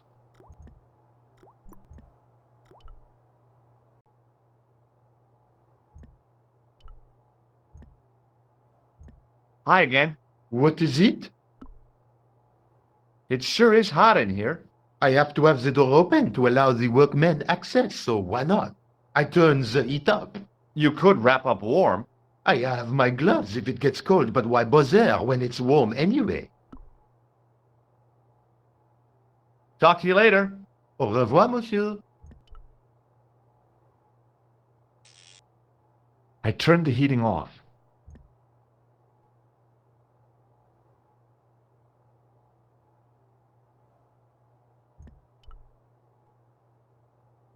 Hi again. What is it?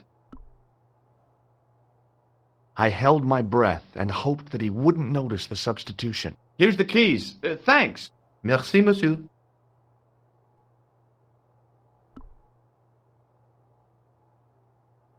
Talk to you later. Au revoir, monsieur. That guard had been put here to guard something. My guess was that the excavation was behind that door. I didn't think that the guard would just let me waltz past. Besides, I had a hunch that door was locked.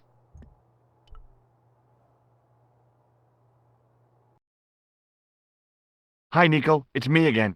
I'd guessed. What do you want this time? What did you say to the painter? I shan't repeat it, George. Look, I need to get the guard out of the way. Could you call back and ask him to get the painter again? Okay, I'll call back soon.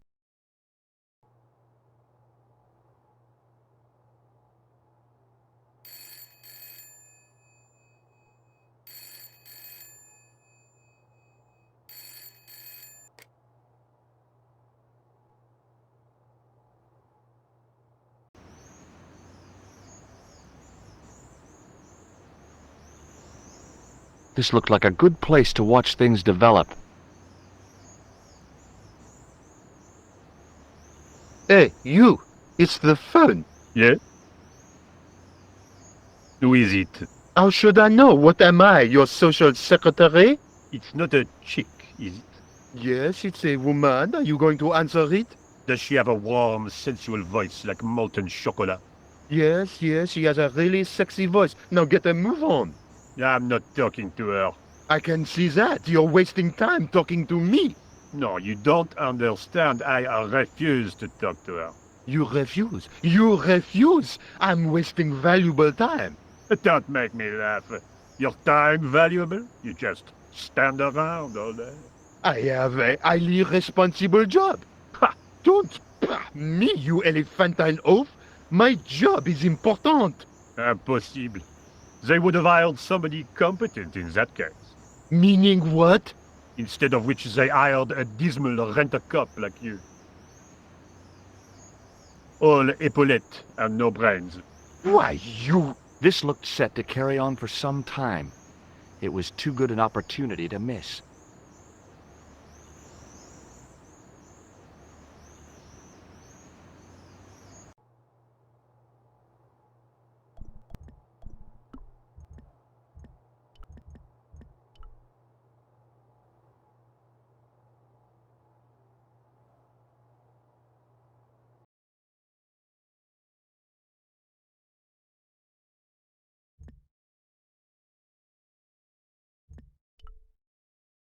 I couldn't see anything useful to do with the planks. Some planks used to make the catwalk were leaning against the wall.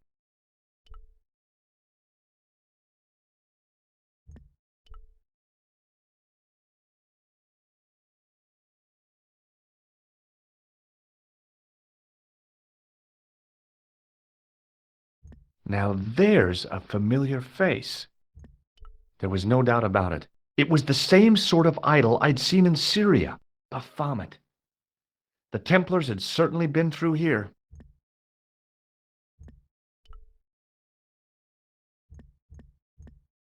Close up, the pattern didn't make any sort of sense. It fanned out around an axis point, a kind of focus to one side. In the middle of the floor was a weird mosaic, all swirling and distorted. Close up, it fanned out around an axis point, a kind of focus to one side.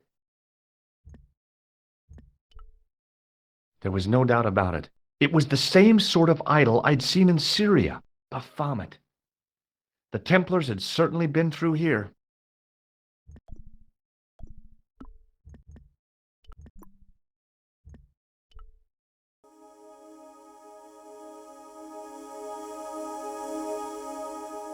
And there it was, decoded by the curves of the chalice, the image of a church.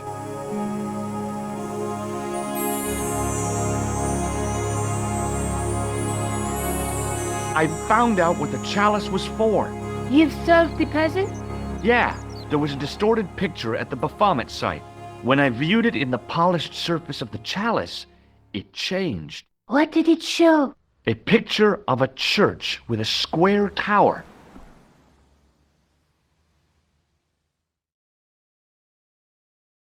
I guess I'd better return the chalice to the Countess. Hurry back, George.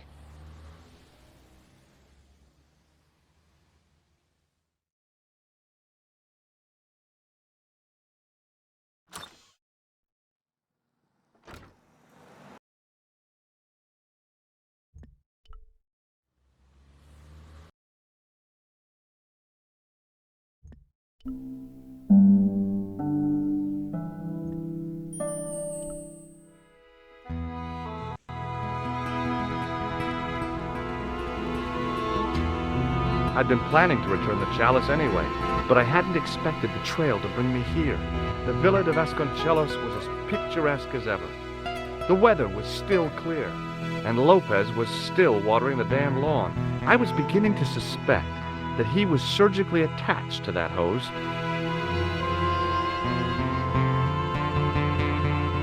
Hi there, Lopez. How's tricks?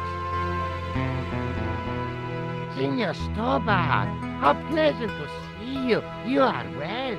Fine, thanks. Is the Countess in? She is waiting for you. I will show you up. It's okay, I know the way. Senor Stobbart, I feel I owe you an apology. No, you don't. I was impolite on our first meeting. Look, Lopez, just forget about it. I came on like a snake oil merchant. I wouldn't have trusted me in your shoes. You do not understand. Finding the chalice has given my lady a new lease of life. It's a marvel. She smiles, she laughs. The tradesmen are saying that she is on Prozac.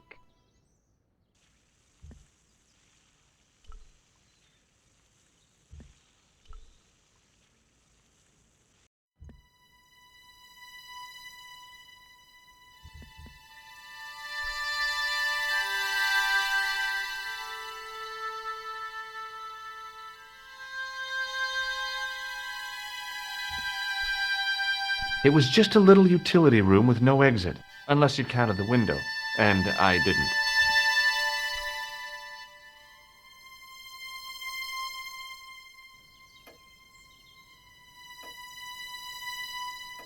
Senor Stobbart, oh, what a pleasure. Please, sit down. Hi, Countess. The pleasure's all mine. I've brought back your chalice.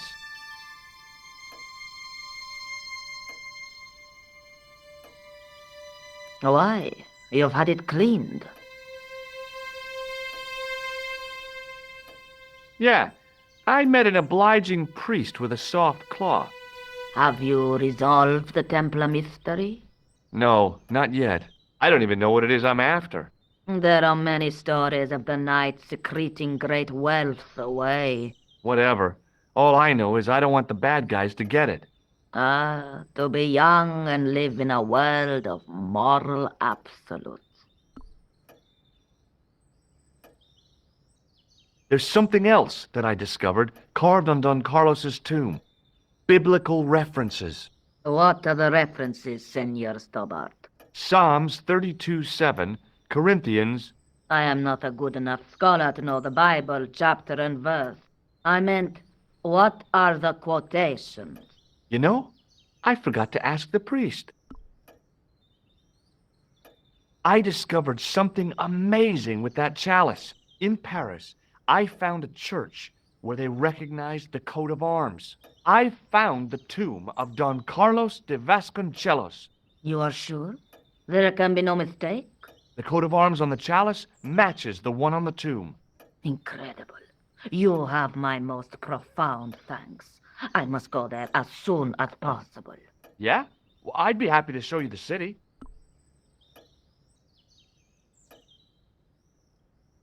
I'll have a look around if that's okay.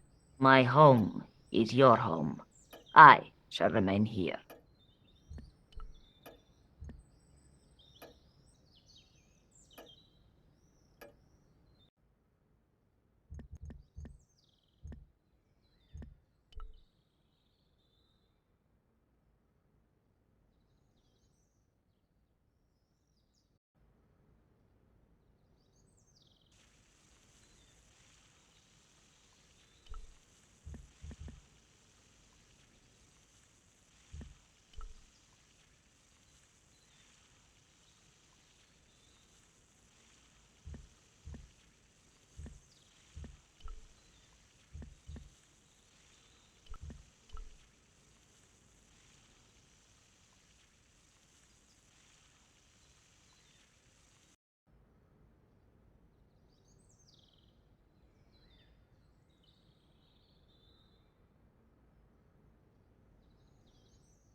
Over the doorway was a statue of a hooded figure bearing a cross.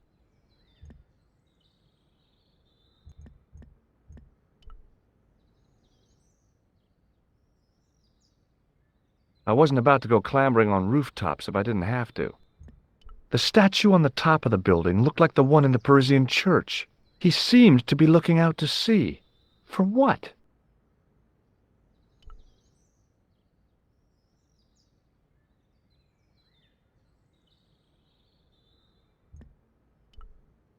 I didn't want to mess with the building. The De Vasconcelos Mausoleum, where 5 Templars lie.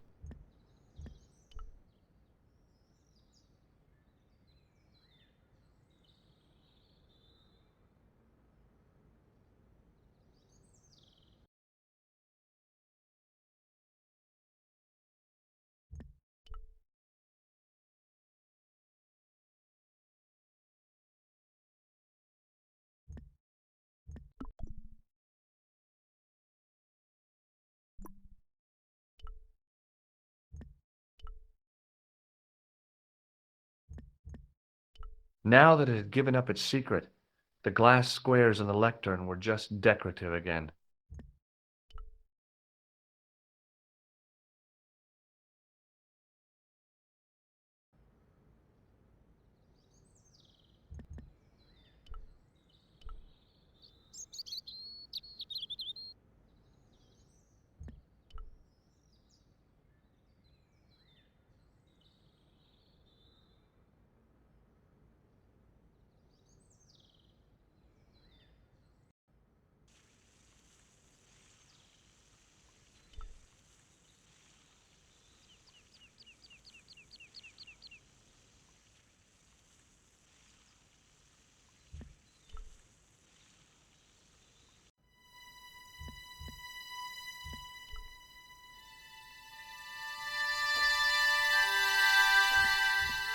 An old grandfather clock stood against the wall. I doubted the Templars had hidden anything in there. There was a bookcase, bureau kind of affair.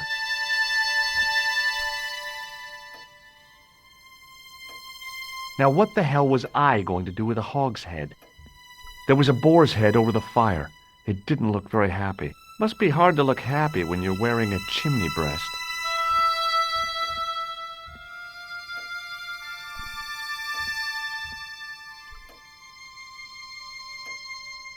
Hello again. Mind if I sit?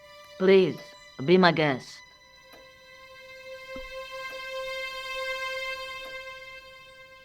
Here's the Bible from the mausoleum.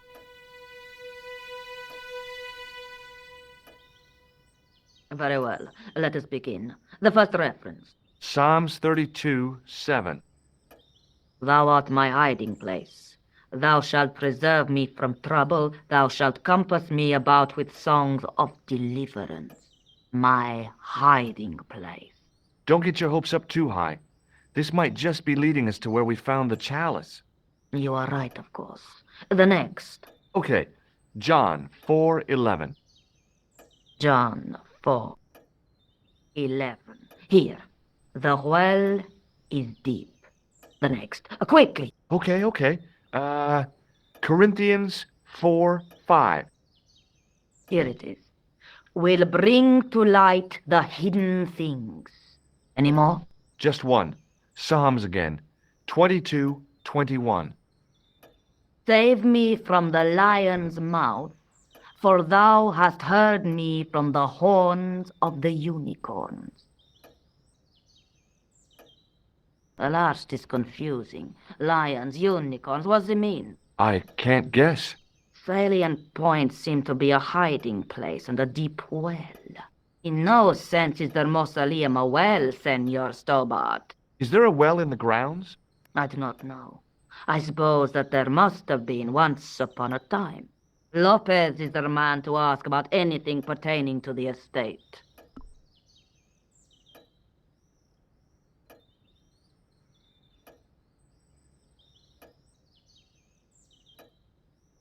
I'll just have another look around. Very well.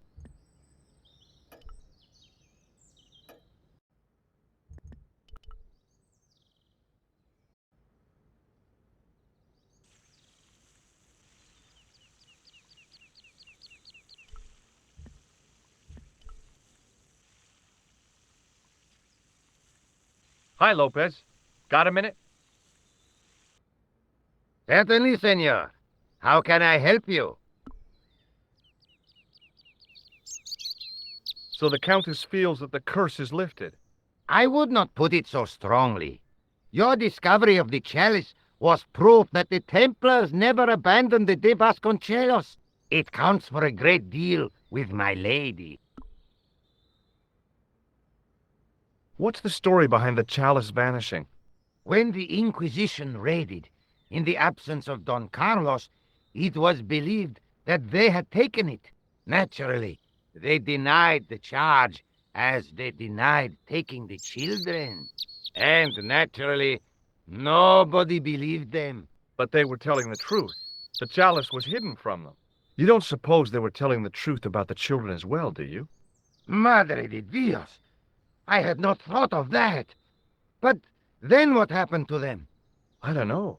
If the Inquisition didn't take them, then who did? You must speak to my lady of these. Count on it. You must know just about everything that there is to know about this place. See, I have lived my whole life here in the service of the Di Vasconcelos. Do you know of a well anywhere around here? A well? Si, senor. This used to be a fortified villa. How can you last a siege without water? Great! So where is it? How should I know? The well was covered over in the last century. It was dangerous, you see. And you have no idea where it was? None. It was hidden even before my grandfather's time. Well, you must have a vague idea of where the well is. It must have been in the old house's courtyard, so that would put it around here. Here? Okay. Now, how do we find it? There might be a way. Let me think about it.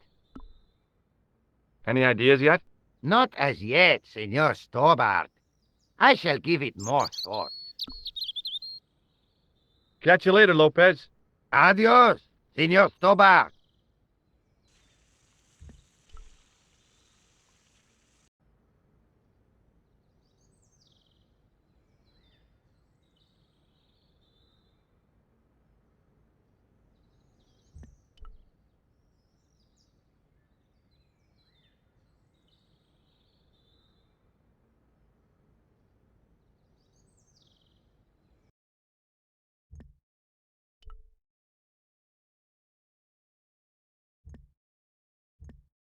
High up in the dome were windows. I guess they might open them to make it less stuffy in there.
The candle had burnt brilliantly, but only for a couple of minutes.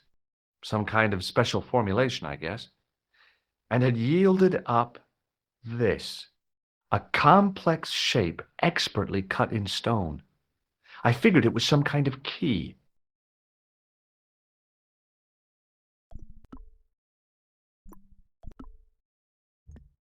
It was a smooth, intricately carved piece of stone that had been concealed inside the great candle.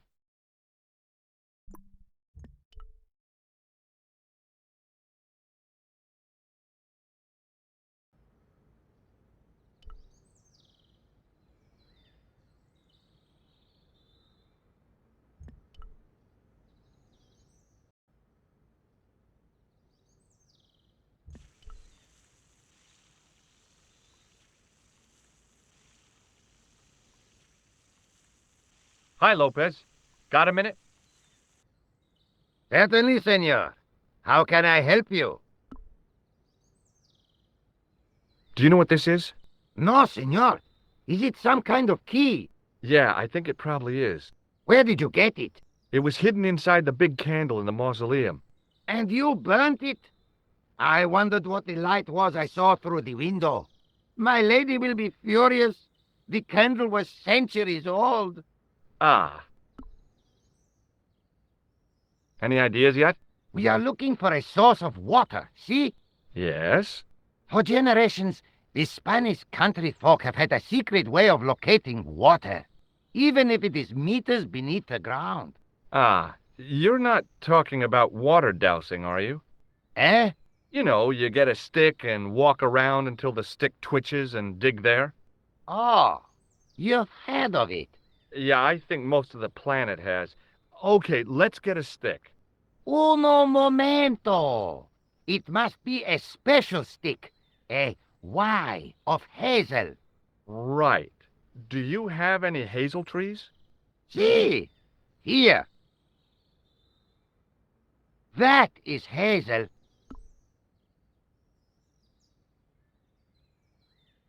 Catch you later, Lopez.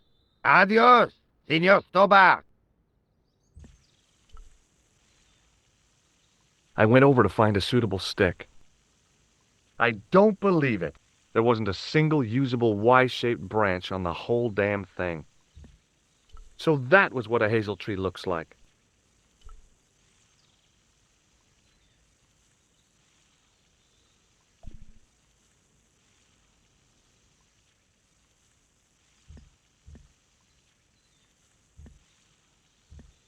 It looked a lot like a hazel tree.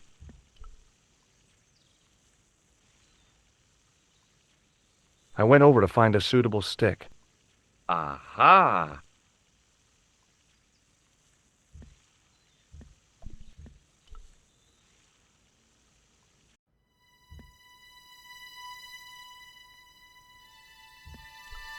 I couldn't go up there. A big chandelier, studded with plain white candles. Probably pretty impressive when all lit up. And it must keep the moth population down.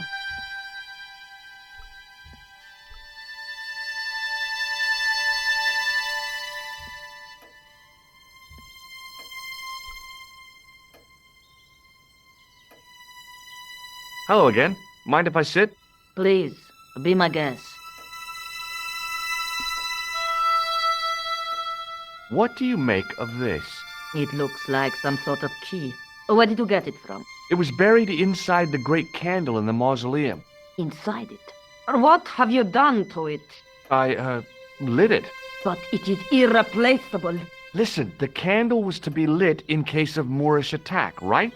Well, it burnt down in no time and revealed this key thing. Maybe that was the real purpose of lighting the candle. What are you suggesting? That lighting the candle was the equivalent of break glass in case of emergency. Sentiment must not stand in the way of solving this mystery. You did the right thing. There's still the mystery of that missing chess piece. I do not think that it will ever be discovered unless the fate of the children is revealed. The Inquisition were suspected of taking the chalice and the kids, right? We know now they were innocent of the first crime. What if... They did not take the children either.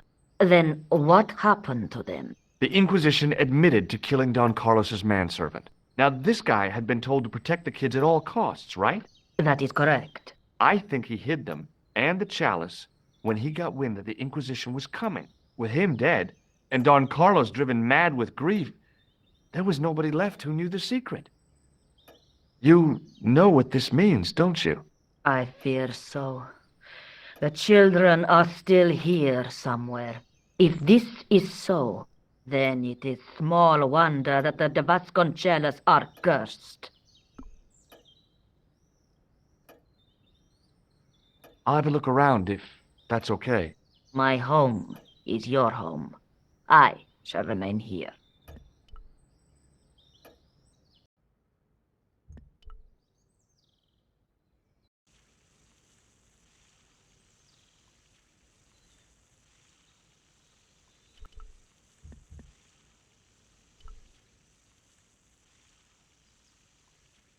Hi, Lopez. Got a minute?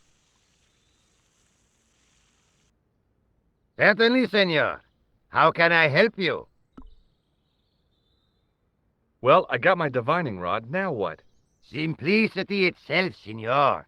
Hold the wand at the upper ends of the Y. Apply a little tension with your wrists so that the slightest movement of the wand's tip is clear, and walk slowly and steadily over the area. Sounds easy enough. We'll find this well in no time.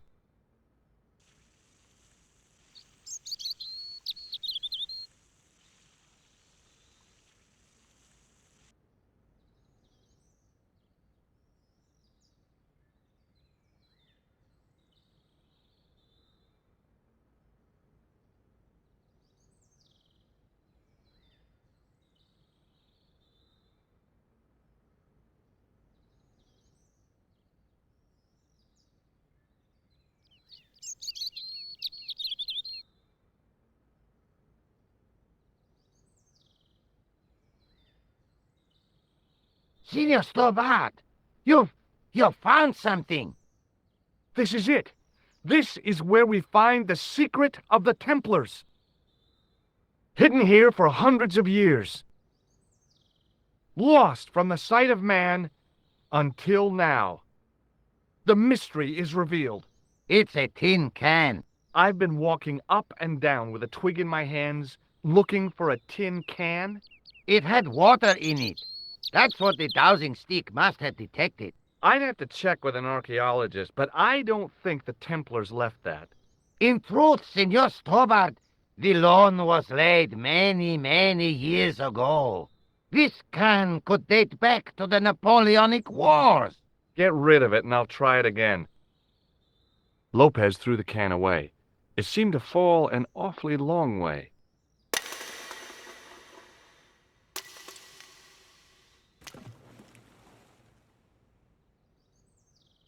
The splash at the end confirmed what we both suspected. Well, I'll be a monkey's uncle. It has been here all the time. All those years and nobody found it. Stood in awe for a moment, marveling at the secrets all around us. I could have fallen down that.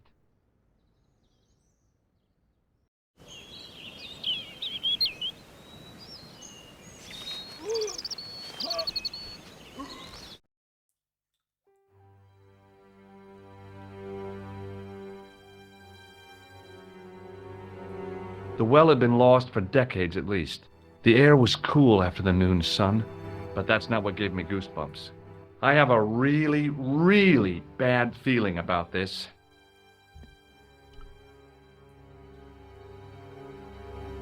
I'd need tools to move all that stuff, heavy equipment that just wasn't available.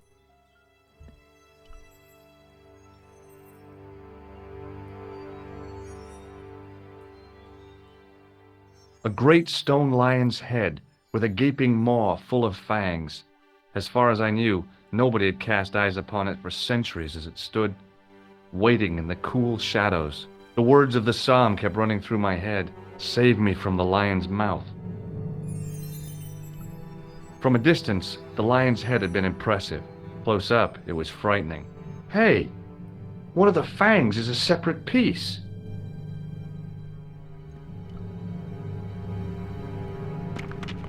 I could hear the sound of a lot of stone moving, and I knew I was in danger.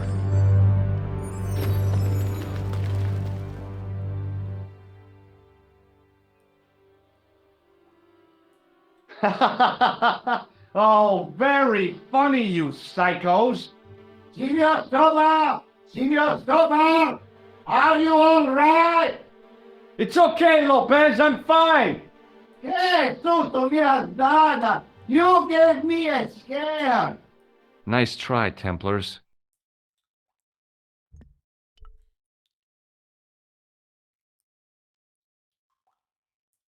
In the deep shadows, it was hard to make anything out. I wished that I had Leary's flashlight now. It just felt like a pitted stone wall. I'd almost been killed for the sake of a red herring.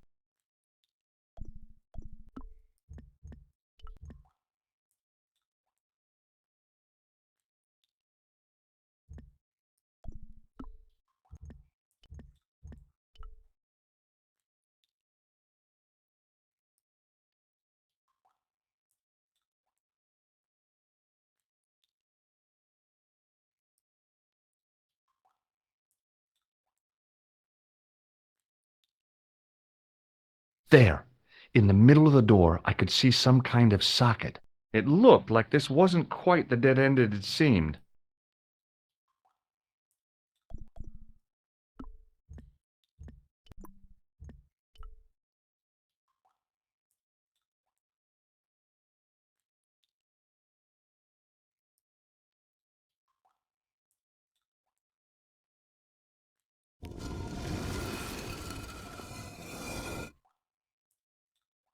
Open sesame! Another secret door!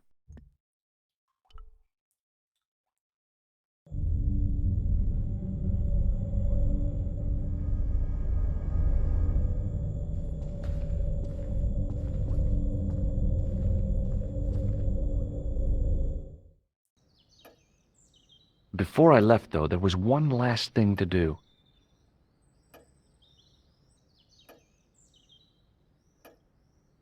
You won't be needing that replacement piece anymore, Countess.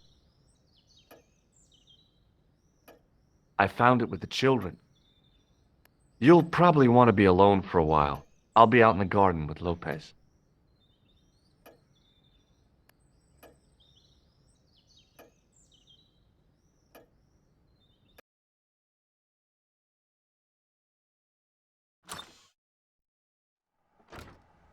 George, welcome back. Come in, George. It's good to see you again. Is it? Sure. What did you find in Spain? Without Andre, we wouldn't have got this far, George. Yeah, I know.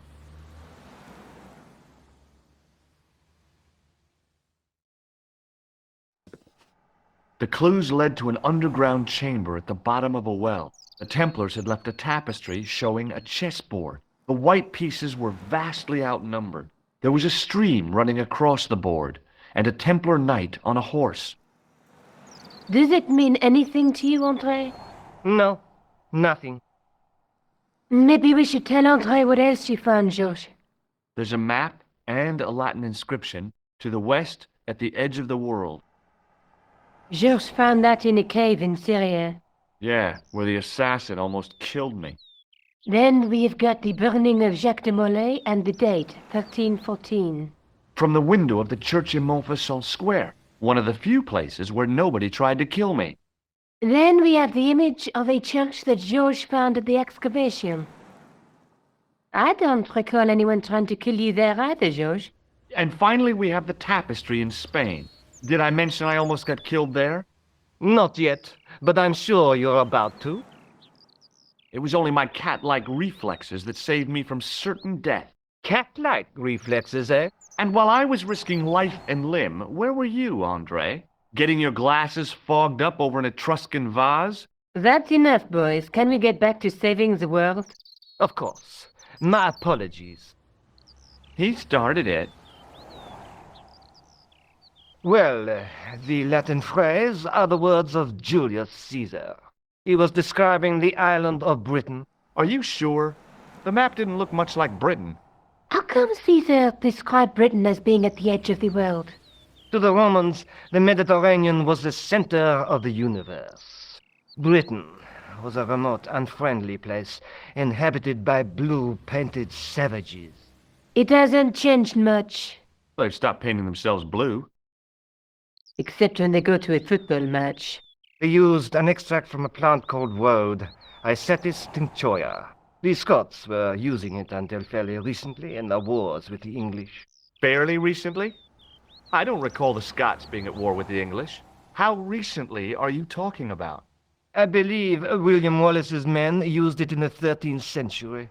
They might well have been using it as late as... You can't remember, can you? 1314. Ah, we're back onto that, are we? Andre, what is it? What do you mean? 1314 in Scotland. The Battle of Bannockburn. That would explain the stream on the chessboard. That's what a burn is. Right, Andre? As in Bannockburn? Right, George. And it gets better. Tradition has it that the Scots were helped by a shock force of, well, can't you guess? Knights Templar? Yes, a group of outlawed Templars. They are said to have turned the tide for the Scots. And it all ends at a church In the Isle of Britain, at Bannockburn, in a church. What are we waiting for? I'll call a cab.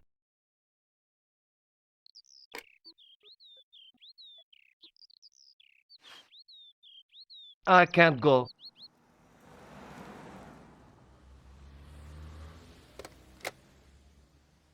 Andre, you've been loads of help, but... What George is trying to say is that you shouldn't feel guilty.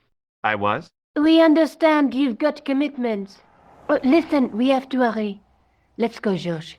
We'll see it through. Oh, and, don't worry about us.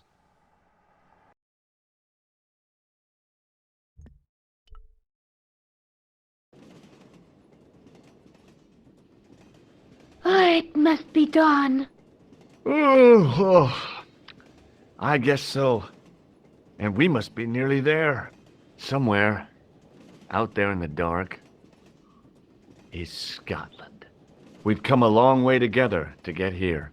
Yeah. Let's hope it was worth it. There's something I've been meaning to say to you, Nico.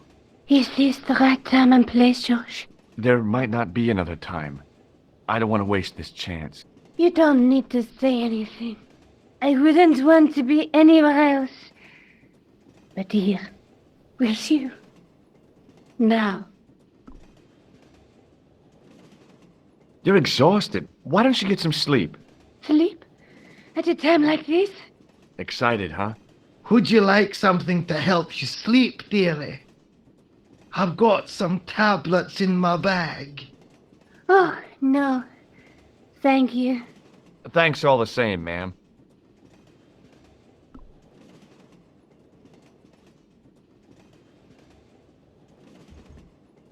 Pardon me.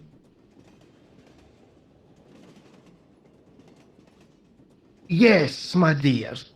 Do you know what time we're due in Stirling? 6:15, but we're running 8 minutes late. What's the book you're reading?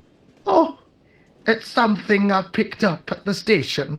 A medieval detective story. Quite well written for that kind of thing. It's been out of print for years. Do you know Stirling well? Yes, I do. Is that where you two lovebirds abound? Yeah, we... It's one of the places we thought we'd see on our holiday. Be sure to visit the castle, won't you? Oh, I'm sure it's a neat place. But we are not really interested in history, are we, George? No. I suppose espresso bars and boogie-woogie are more your cup of tea. That's right.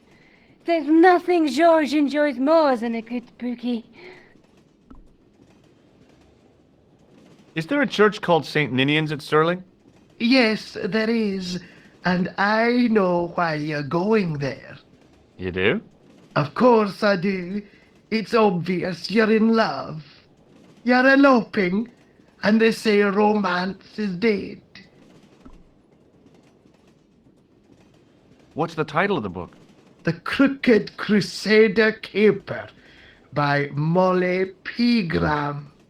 I assumed the author was a woman, but apparently not. His real name is... Professor Nigel Pegram. That's right. Do you know him? No, I never met him. George is a great fan of his, though.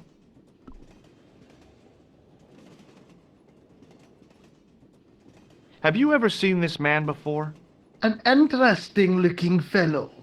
Interesting? He's a killer. And that's not interesting?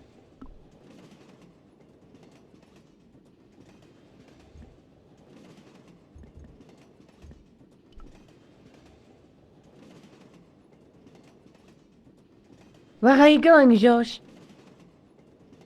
Do I need to spell it out? Don't snap at me. If you're going to take a leak, why don't you say so? Okay, I'm going to take a leak. L-E-A-K. Tickets, please. Oh, hi. That's a standard full-price peak return. Don't you have a senior citizen's rail card? I rarely travel by train. My ticket is perfectly valid, is it not? Well, yeah, but you could have saved up to a third of the cost. I do not need to indulge in puffling thriftiness. Blimey, you're a funny old bird and no mistake. Tickets, please, sir. Here.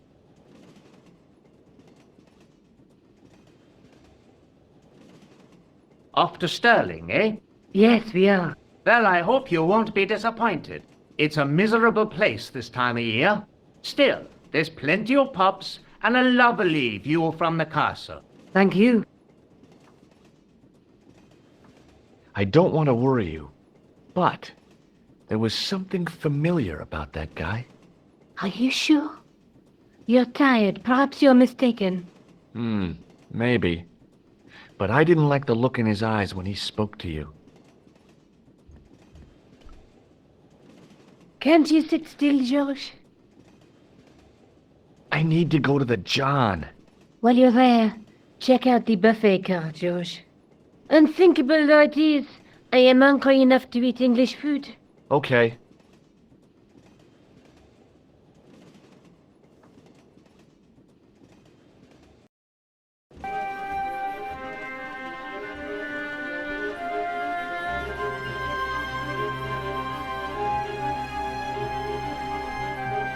The door was locked.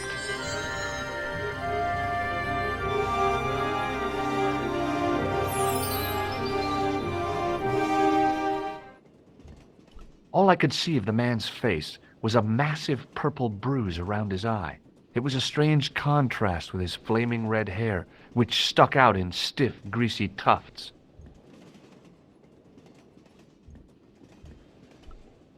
The man's face was blotched and unshaven. I guess he'd been traveling all night. Red-rimmed eyes stared fish-like above his broken nose. Hi! Having a party? No, this is breakfast. Come on, join us, man. Wait, Basha, wake up, man. What's company? His breath was like the outlet from a chemical factory. Excuse my mate, he's taking a nap. Sleeping like a bobby. I'll wake him up when we get to Newcastle. We passed through Newcastle half an hour ago. And I never noticed. What is that stuff you're drinking? It smells like gasoline. Right, I'll put hairs in your chest, like. And your eyeballs, too, by the looks of you. Have you ever seen this man before? Aye, man, he's chalky white and I claim my 10 quid, like. No, he's an international assassin, and he goes by the name Khan. Well, aye, man, but I was close, you know. See you later.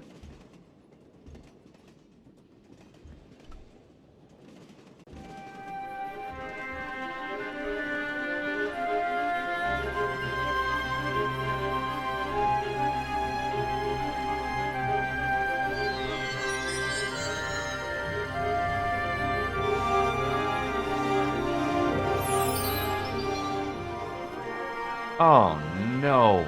That gangster creep from the hotel, Guido. Well, he didn't scare me. Hey, Buster. This is a no-smoking car. Okay, maybe he did scare me. It got worse. I suddenly realized who the conductor had reminded me of. Eklund, Marquet's murderer.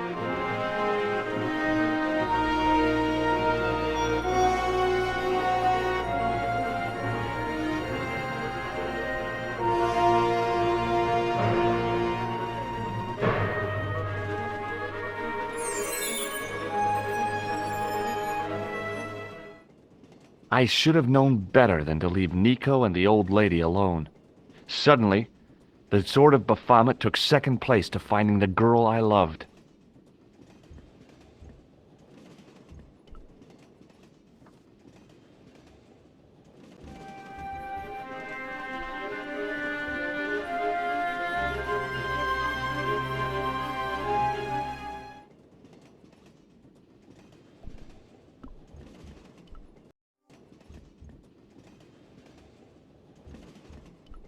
The windows seemed to have been sprayed with tiny flecks of froth.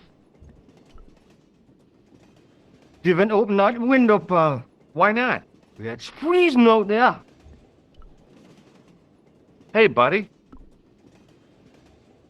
Listen, I need your help. What's the matter? There's a guy on this train who's trying to kill me. Relax, man. You wouldn't try nothing with us in Basharia. We are veterans like, so action at Brightlingsea. I don't recall the British Army being involved in a conflict in anywhere called Brightlingsea. Well, you just take it from me, pal. You're in safe hands. Did you see what happened to the young woman in the next compartment? No, pal, I didn't. Have you lost her, like? She's disappeared. The old lady, too. I think they're in trouble. Oh, wait, man. An old lady, too? Yeah. You gotta help me. Maybe they went to the toilet, like. I don't think so. They never go on their own. Always in pairs, you know? No, she's been abducted, I'm sure. I've got to go look for her. What's stopping you, pal? The conductor. He's not what he seems. You want to avoid him, like? That's about it, yeah. No problem. See you later. Don't do it, pal. Don't jump. I don't intend to jump. I'm going to climb on top of the train. You're kidding, aren't you? Just watch me.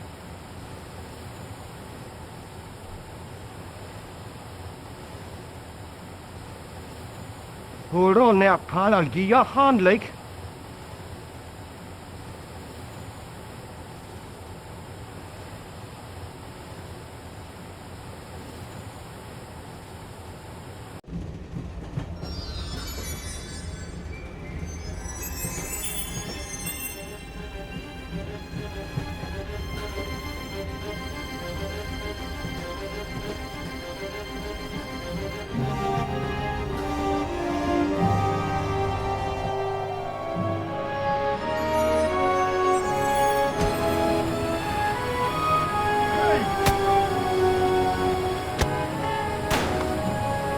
I'd always wanted to stop a train, and now was my chance.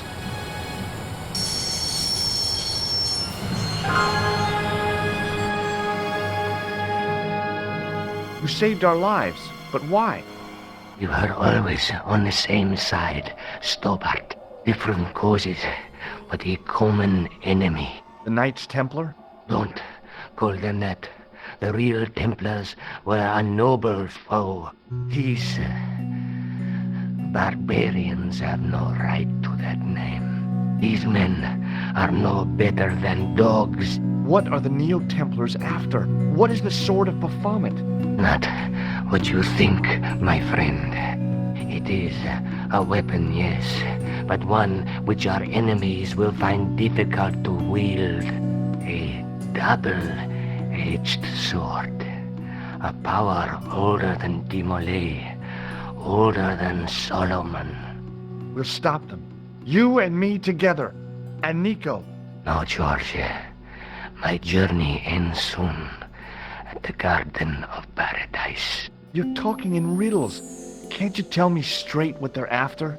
The sword symbolizes a colossal energy caused by the alignment of the Earth's natural power fields, which are focused at St. Ninian's. The energy endowed the Templars with the power which made them great. A power which made them charismatic to such an extent they could control the will of all around them. How did you escape from the bull's head? It is a long walk from the cliff of the bull to the village, Stobbart. Fortunately, I know the ways of the wilderness. Also, I have a sister who keeps a garage just around the corner. Maybe not.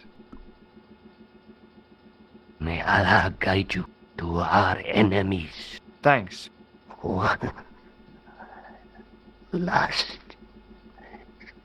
thing. What? What is it? He's dead.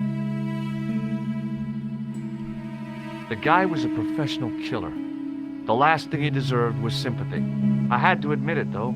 I was sorry he'd ended up this way.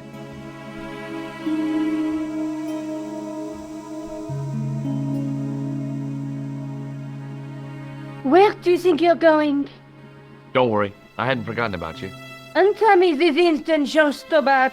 I will, when I'm ready.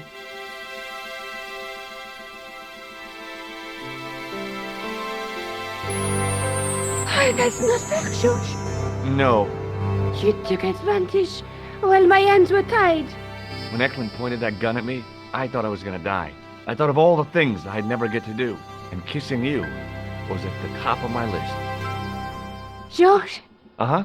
George, we've got to get off the train. Eklund could recover at any time. So what are we waiting for?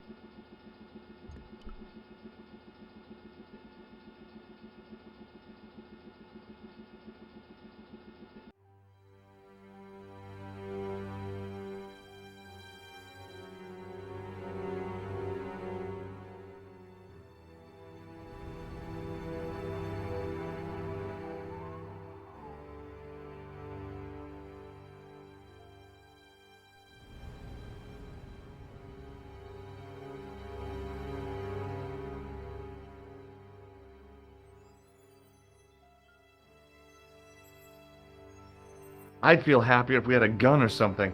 Khan gave me something. What? His handbag. Oh, great.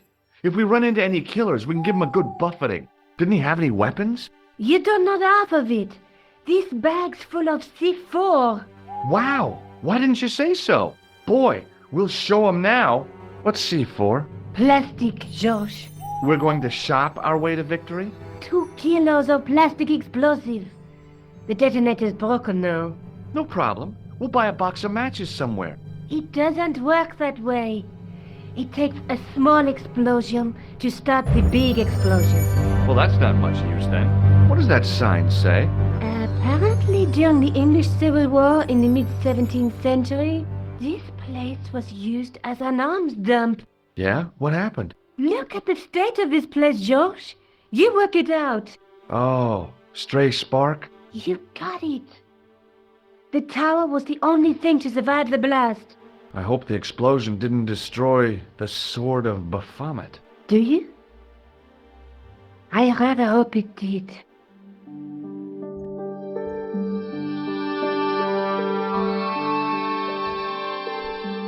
It was just about recognizable as the church I'd seen reflected in the chalice.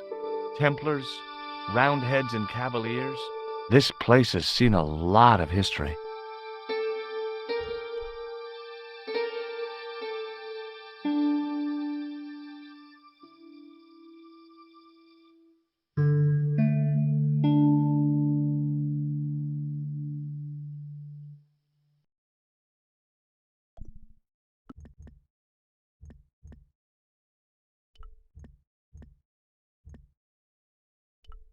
Above the carved cross was an indecipherable inscription. For all I knew, it could have been scribed in Gaelic.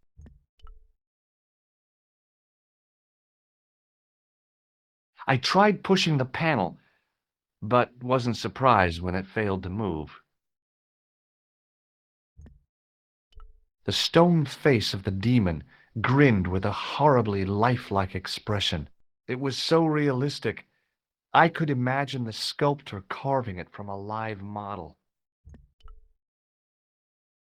Examining the demon more closely, I realized something about its face. It was a clever illusion. No matter where I stood, the eyes weren't looking at me. There was a simple reason. The demon didn't have any eyes.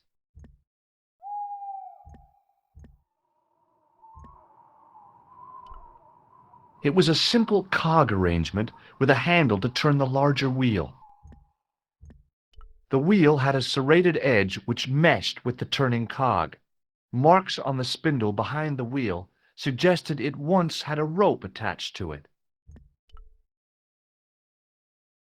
The wheel turned reluctantly with a creak of complaint. There was no obvious way of removing the wheel from its housing. The handle turned easily, and the larger wheel began to revolve. Damn! Then the hand...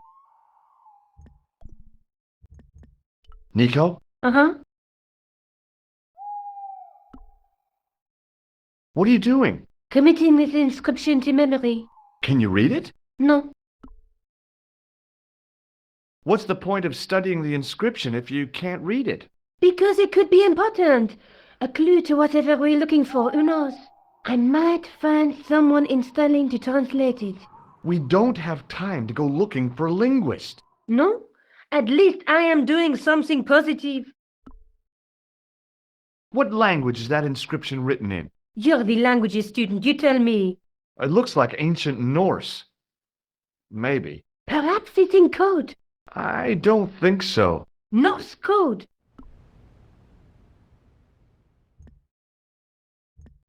It was a heap of stones and stuff which had tumbled down from the rafters.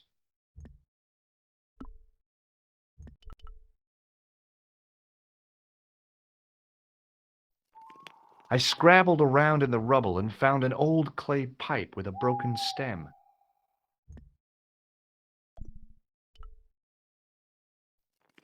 Under one of the stones, I found a metal coin which was green with age.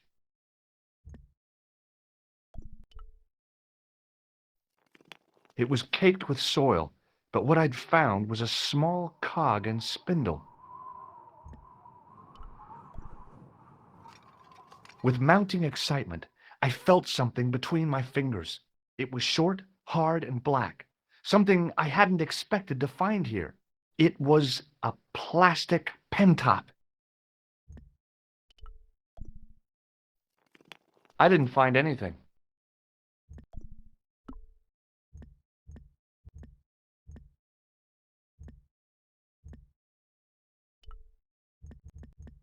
It was an old coin.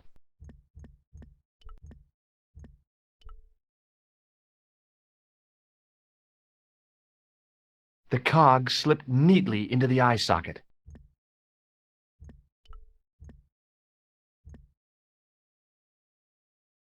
Now that the handle was gone, it was easy to remove the cog and spindle.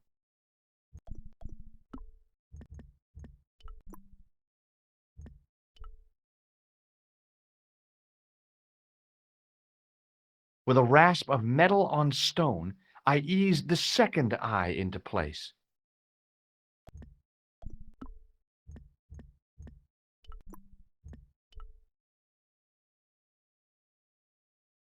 I pushed the handle into the demon's mouth. The cogs all meshed. I began to turn.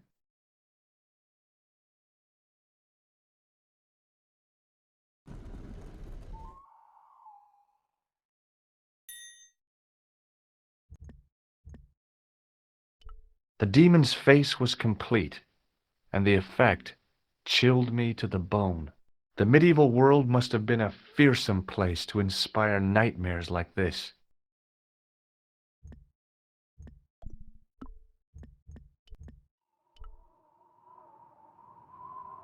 Sometimes the most childish gestures can have a cathartic effect. The transformation of the demon to a clown did just that for me.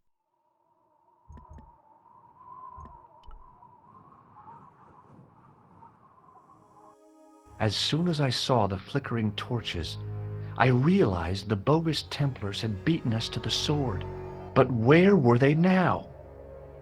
And why was it so quiet? The powder spilling from the barrels reminded me of pirate stories I'd loved when I was a kid.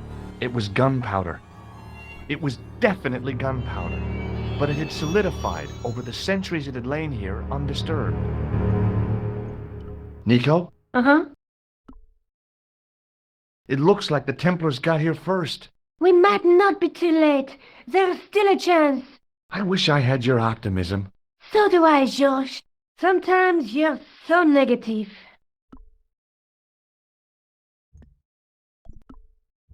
The pipe could have been anything from 50 to several hundred years old.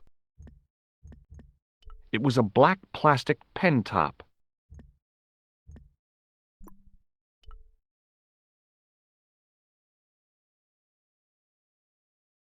Listen, I can definitely hear chanting. You're right. I hear it too. What do you suppose they're doing? It wouldn't surprise me if they were holding some kind of satanic sex ritual. So, What are we waiting for? Shh!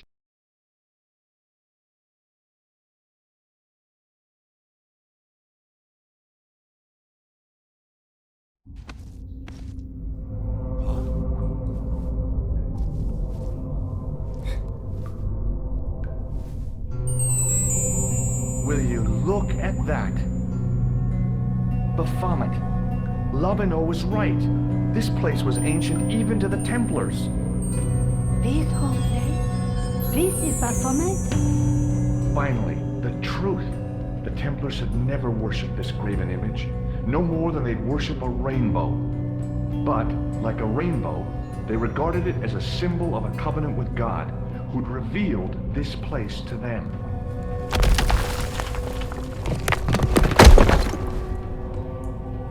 Rosso! Why is the double dealing treacherous? On the contrary, Inspector Rosso has been the model of obedience, an important quality in a true Templar. Now be quiet and watch if you wish to live much longer.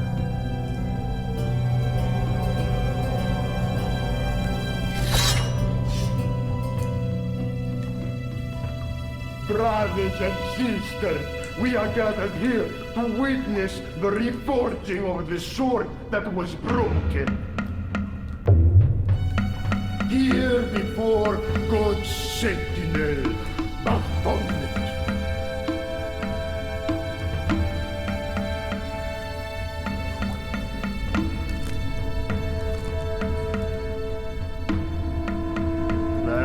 Master and Knight of Baphomet, we salute and pledge our obedience to you.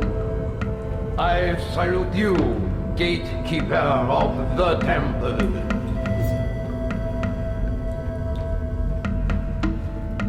Seven centuries ago, our greatest weapon, the sword of Baphomet, was lost to us.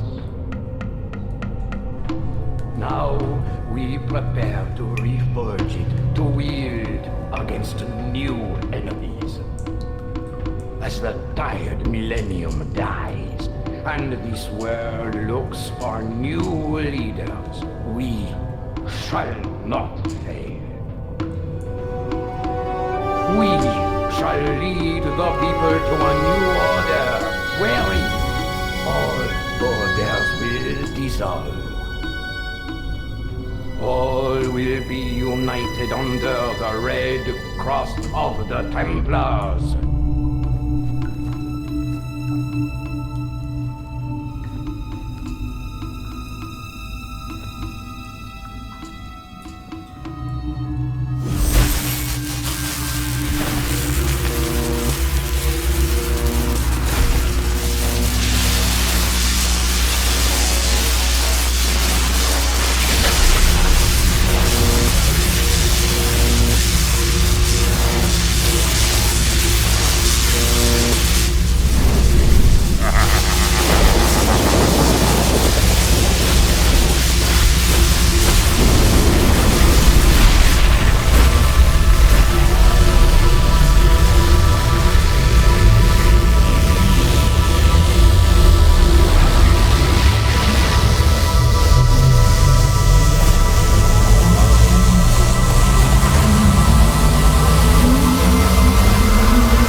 George, we have watched your efforts to stop us with respect.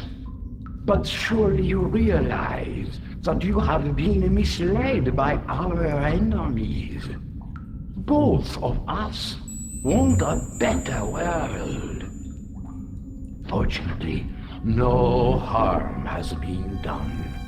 We need determined, resourceful men like you. Join us, George. Join us in true brotherhood.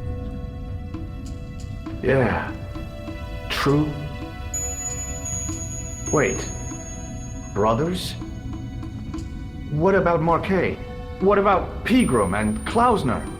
You didn't look on them as brothers, only as failures. 3 men dead, and you don't give a damn! George, you know that sacrifices are necessary. Every great undertaking.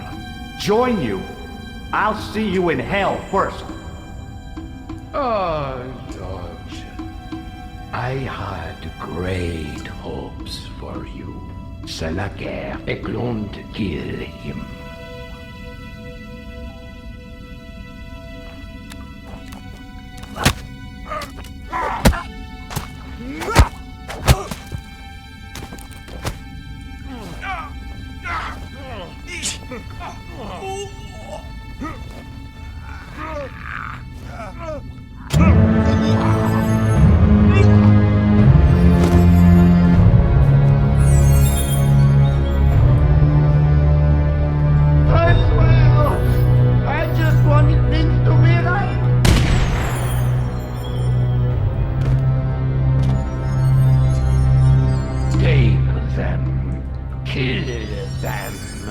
They will not escape.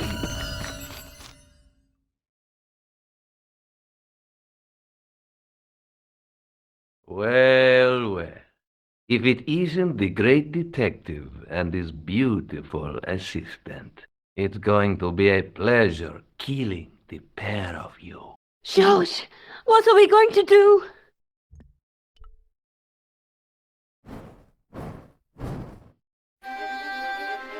Come on, Nico. We're leaving. You fools! You cannot escape us. Guido! Stop them. But Master, the powder! That powder is from the English Civil War. You fools! It's over 300 years old. How explosive do you think it can be? I thought it was all over, but Nico had one last trick up her sleeve. Or in her handbag, to be exact. A handbag full of plastic explosives. Maybe, but this stuff is brand new. Oh.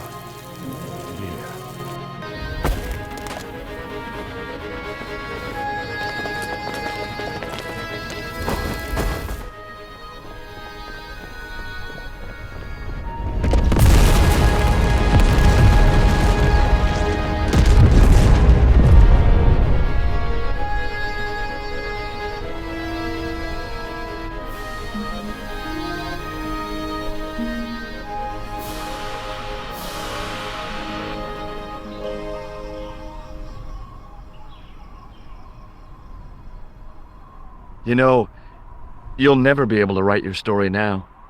I don't care. I've got what I want. Huh? Just tell me one thing, George. Is our life together always going to be this crazy?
Hello again. What now? Do you know anything about medieval manuscripts? No more than you, I'll bet. Does this gem mean anything to you? Aha! Is it real? It must be worth a small fortune. You stole it, I suppose. I'm not a crook.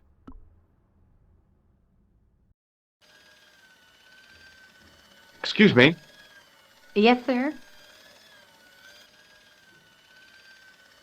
I've got a toilet chain from a bar in Syria. No, Kitty.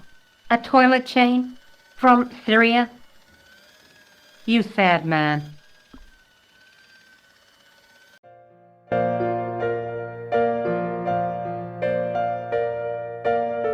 What now, monsieur? Check out my ID card. Your ID card, monsieur? I don't think so. No, it's Rosso's card. Attempting to impersonate a policeman is a criminal offense, monsieur. Ah, forget it. Thanks for your help, buddy.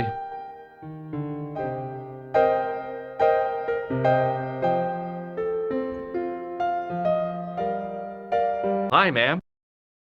Hello, George. What can I do for you now? Does the name on this card mean anything to you? Augustin Rosso? No, dear, nothing. It conjures up the image of a Gaulois-smoking, absinthe-drinking French policeman. I'm sure the real Inspector Rosso is nowhere near so romantic.